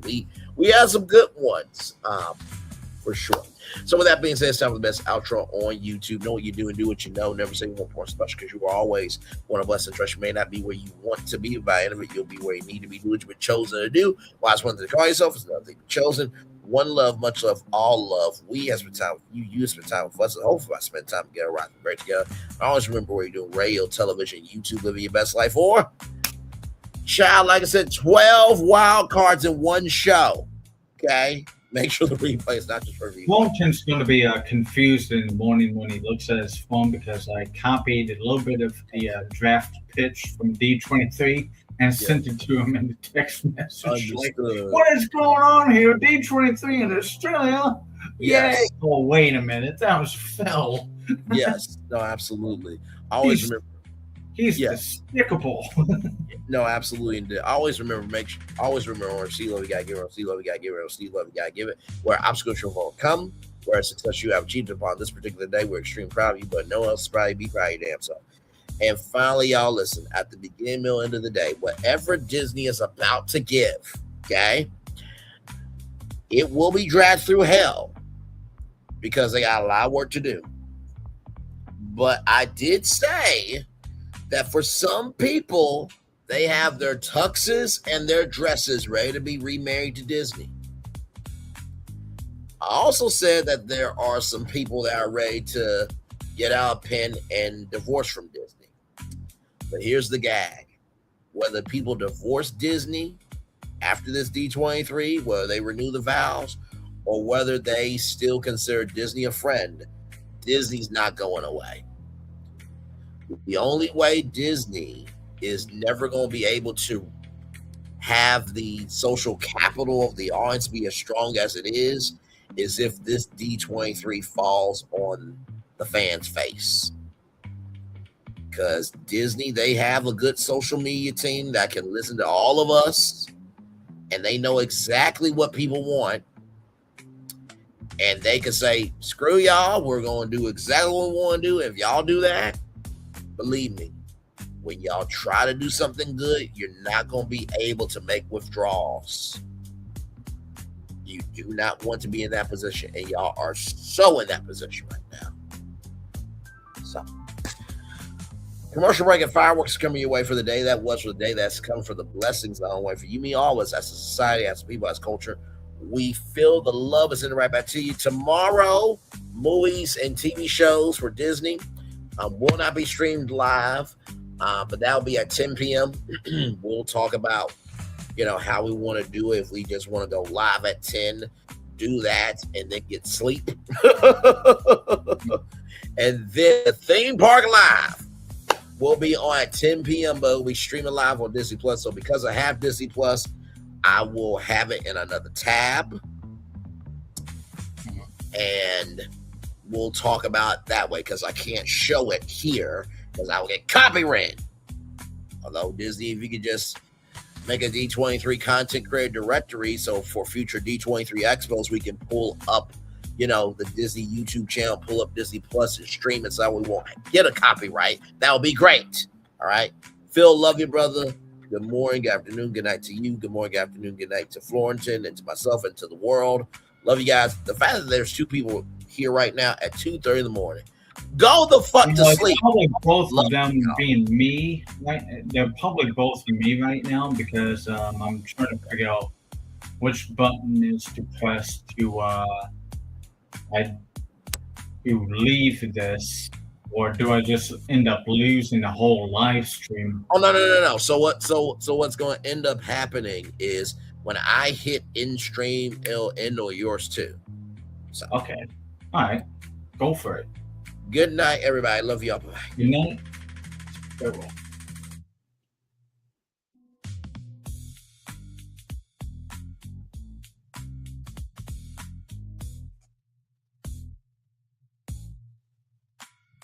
I thought I should tell you they've been talking about you. Yeah, they've been talking about you. They've been talking about the fact that they've done everything they could to stop you and everything they could to block you, but you still win. They've been talking about the fact that they have undermined your success and they have tried to sabotage your seasons, but you keep winning. They've been talking about the fact that even though they don't like each other, they get together to try to kill you, but you keep winning. They've been talking about the fact that you were voted least likely to succeed, but like cream, you keep rising to the top. They've been talking about how they tried to burn your world down, but like the phoenix, you rose from the ashes. They've been talking about you, and you know what they say? Oh, she's just lucky. He's just lucky. But no, you ain't lucky. You're anointed. You got something on you. You got favor on you. You got power on you. You were born to win. Now they can call it luck, but it's grace. They can call it luck, but it's favor. But whatever they call it, it doesn't matter because you know what God calls you? Do you know what God calls you? A winner. I thought I should tell you they've been talking about you. Yeah, they've been talking about you. They've been talking about the fact that they've done everything they could to stop you and everything they could to block you, but you still win. They've been talking about the fact that they have undermined your success and they have tried to sabotage your seasons, but you keep winning. They've been talking about the fact that even though they don't like each other, they get together to try to kill you, but you keep winning.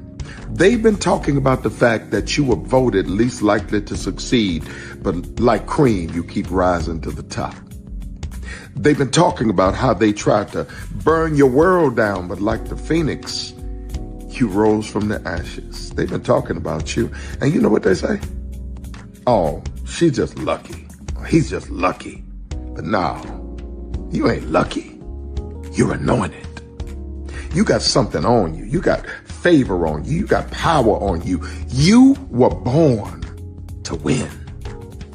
Now they can call it luck, but it's grace. They can call it luck, but it's favor. But whatever they call it, it doesn't matter because you know what God calls you? Do you know what God calls you? A winner. I thought I should tell you they've been talking about you. Yeah, they've been talking about you. They've been talking about the fact that They've done everything they could to stop you and everything they could to block you, but you still win. They've been talking about the fact that they have undermined your success and they have tried to sabotage your seasons, but you keep winning. They've been talking about the fact that even though they don't like each other, they get together to try to kill you, but you keep winning. They've been talking about the fact that you were voted least likely to succeed, but like cream, you keep rising to the top. They've been talking about how they tried to burn your world down, but like the phoenix, you rose from the ashes. They've been talking about you. And you know what they say? Oh, she's just lucky. He's just lucky. But no, you ain't lucky. You're anointed.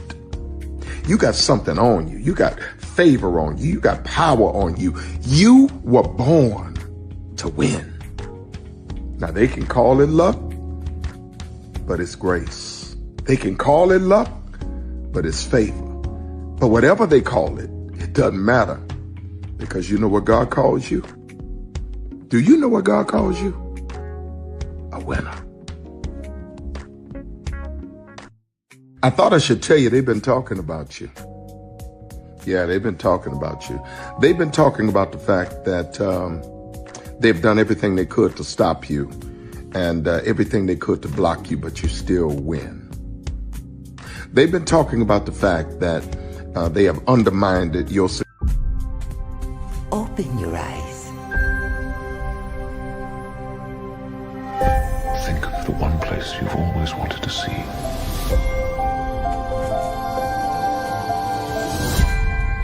Where our magic comes from? They say if you dream a thing more than once, Please, please, please. it's sure to come true. Everything you see exists together in the great circle of life. There are stories about what happened. It's true. All of it. In every job that must be done, there is an element of fun. I told you she was tricky. Life is full of possibilities. What do you want to be remembered for? The world is in our hands, and we gotta do something with it. I just want to say a word of thanks to all the artists, the workers, and all of you. The young and the young in heart. You helped make this dream come true.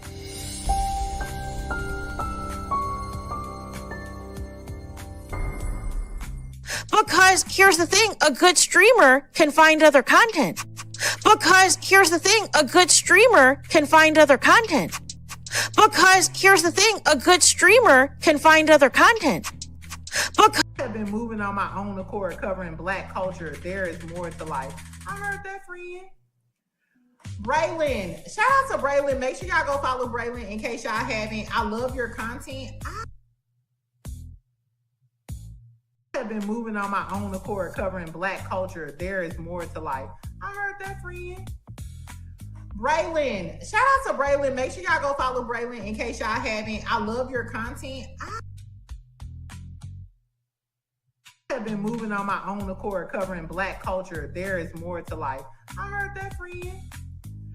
Braylon, shout out to Braylon. Make sure y'all go follow Braylon in case y'all haven't. I love your content. I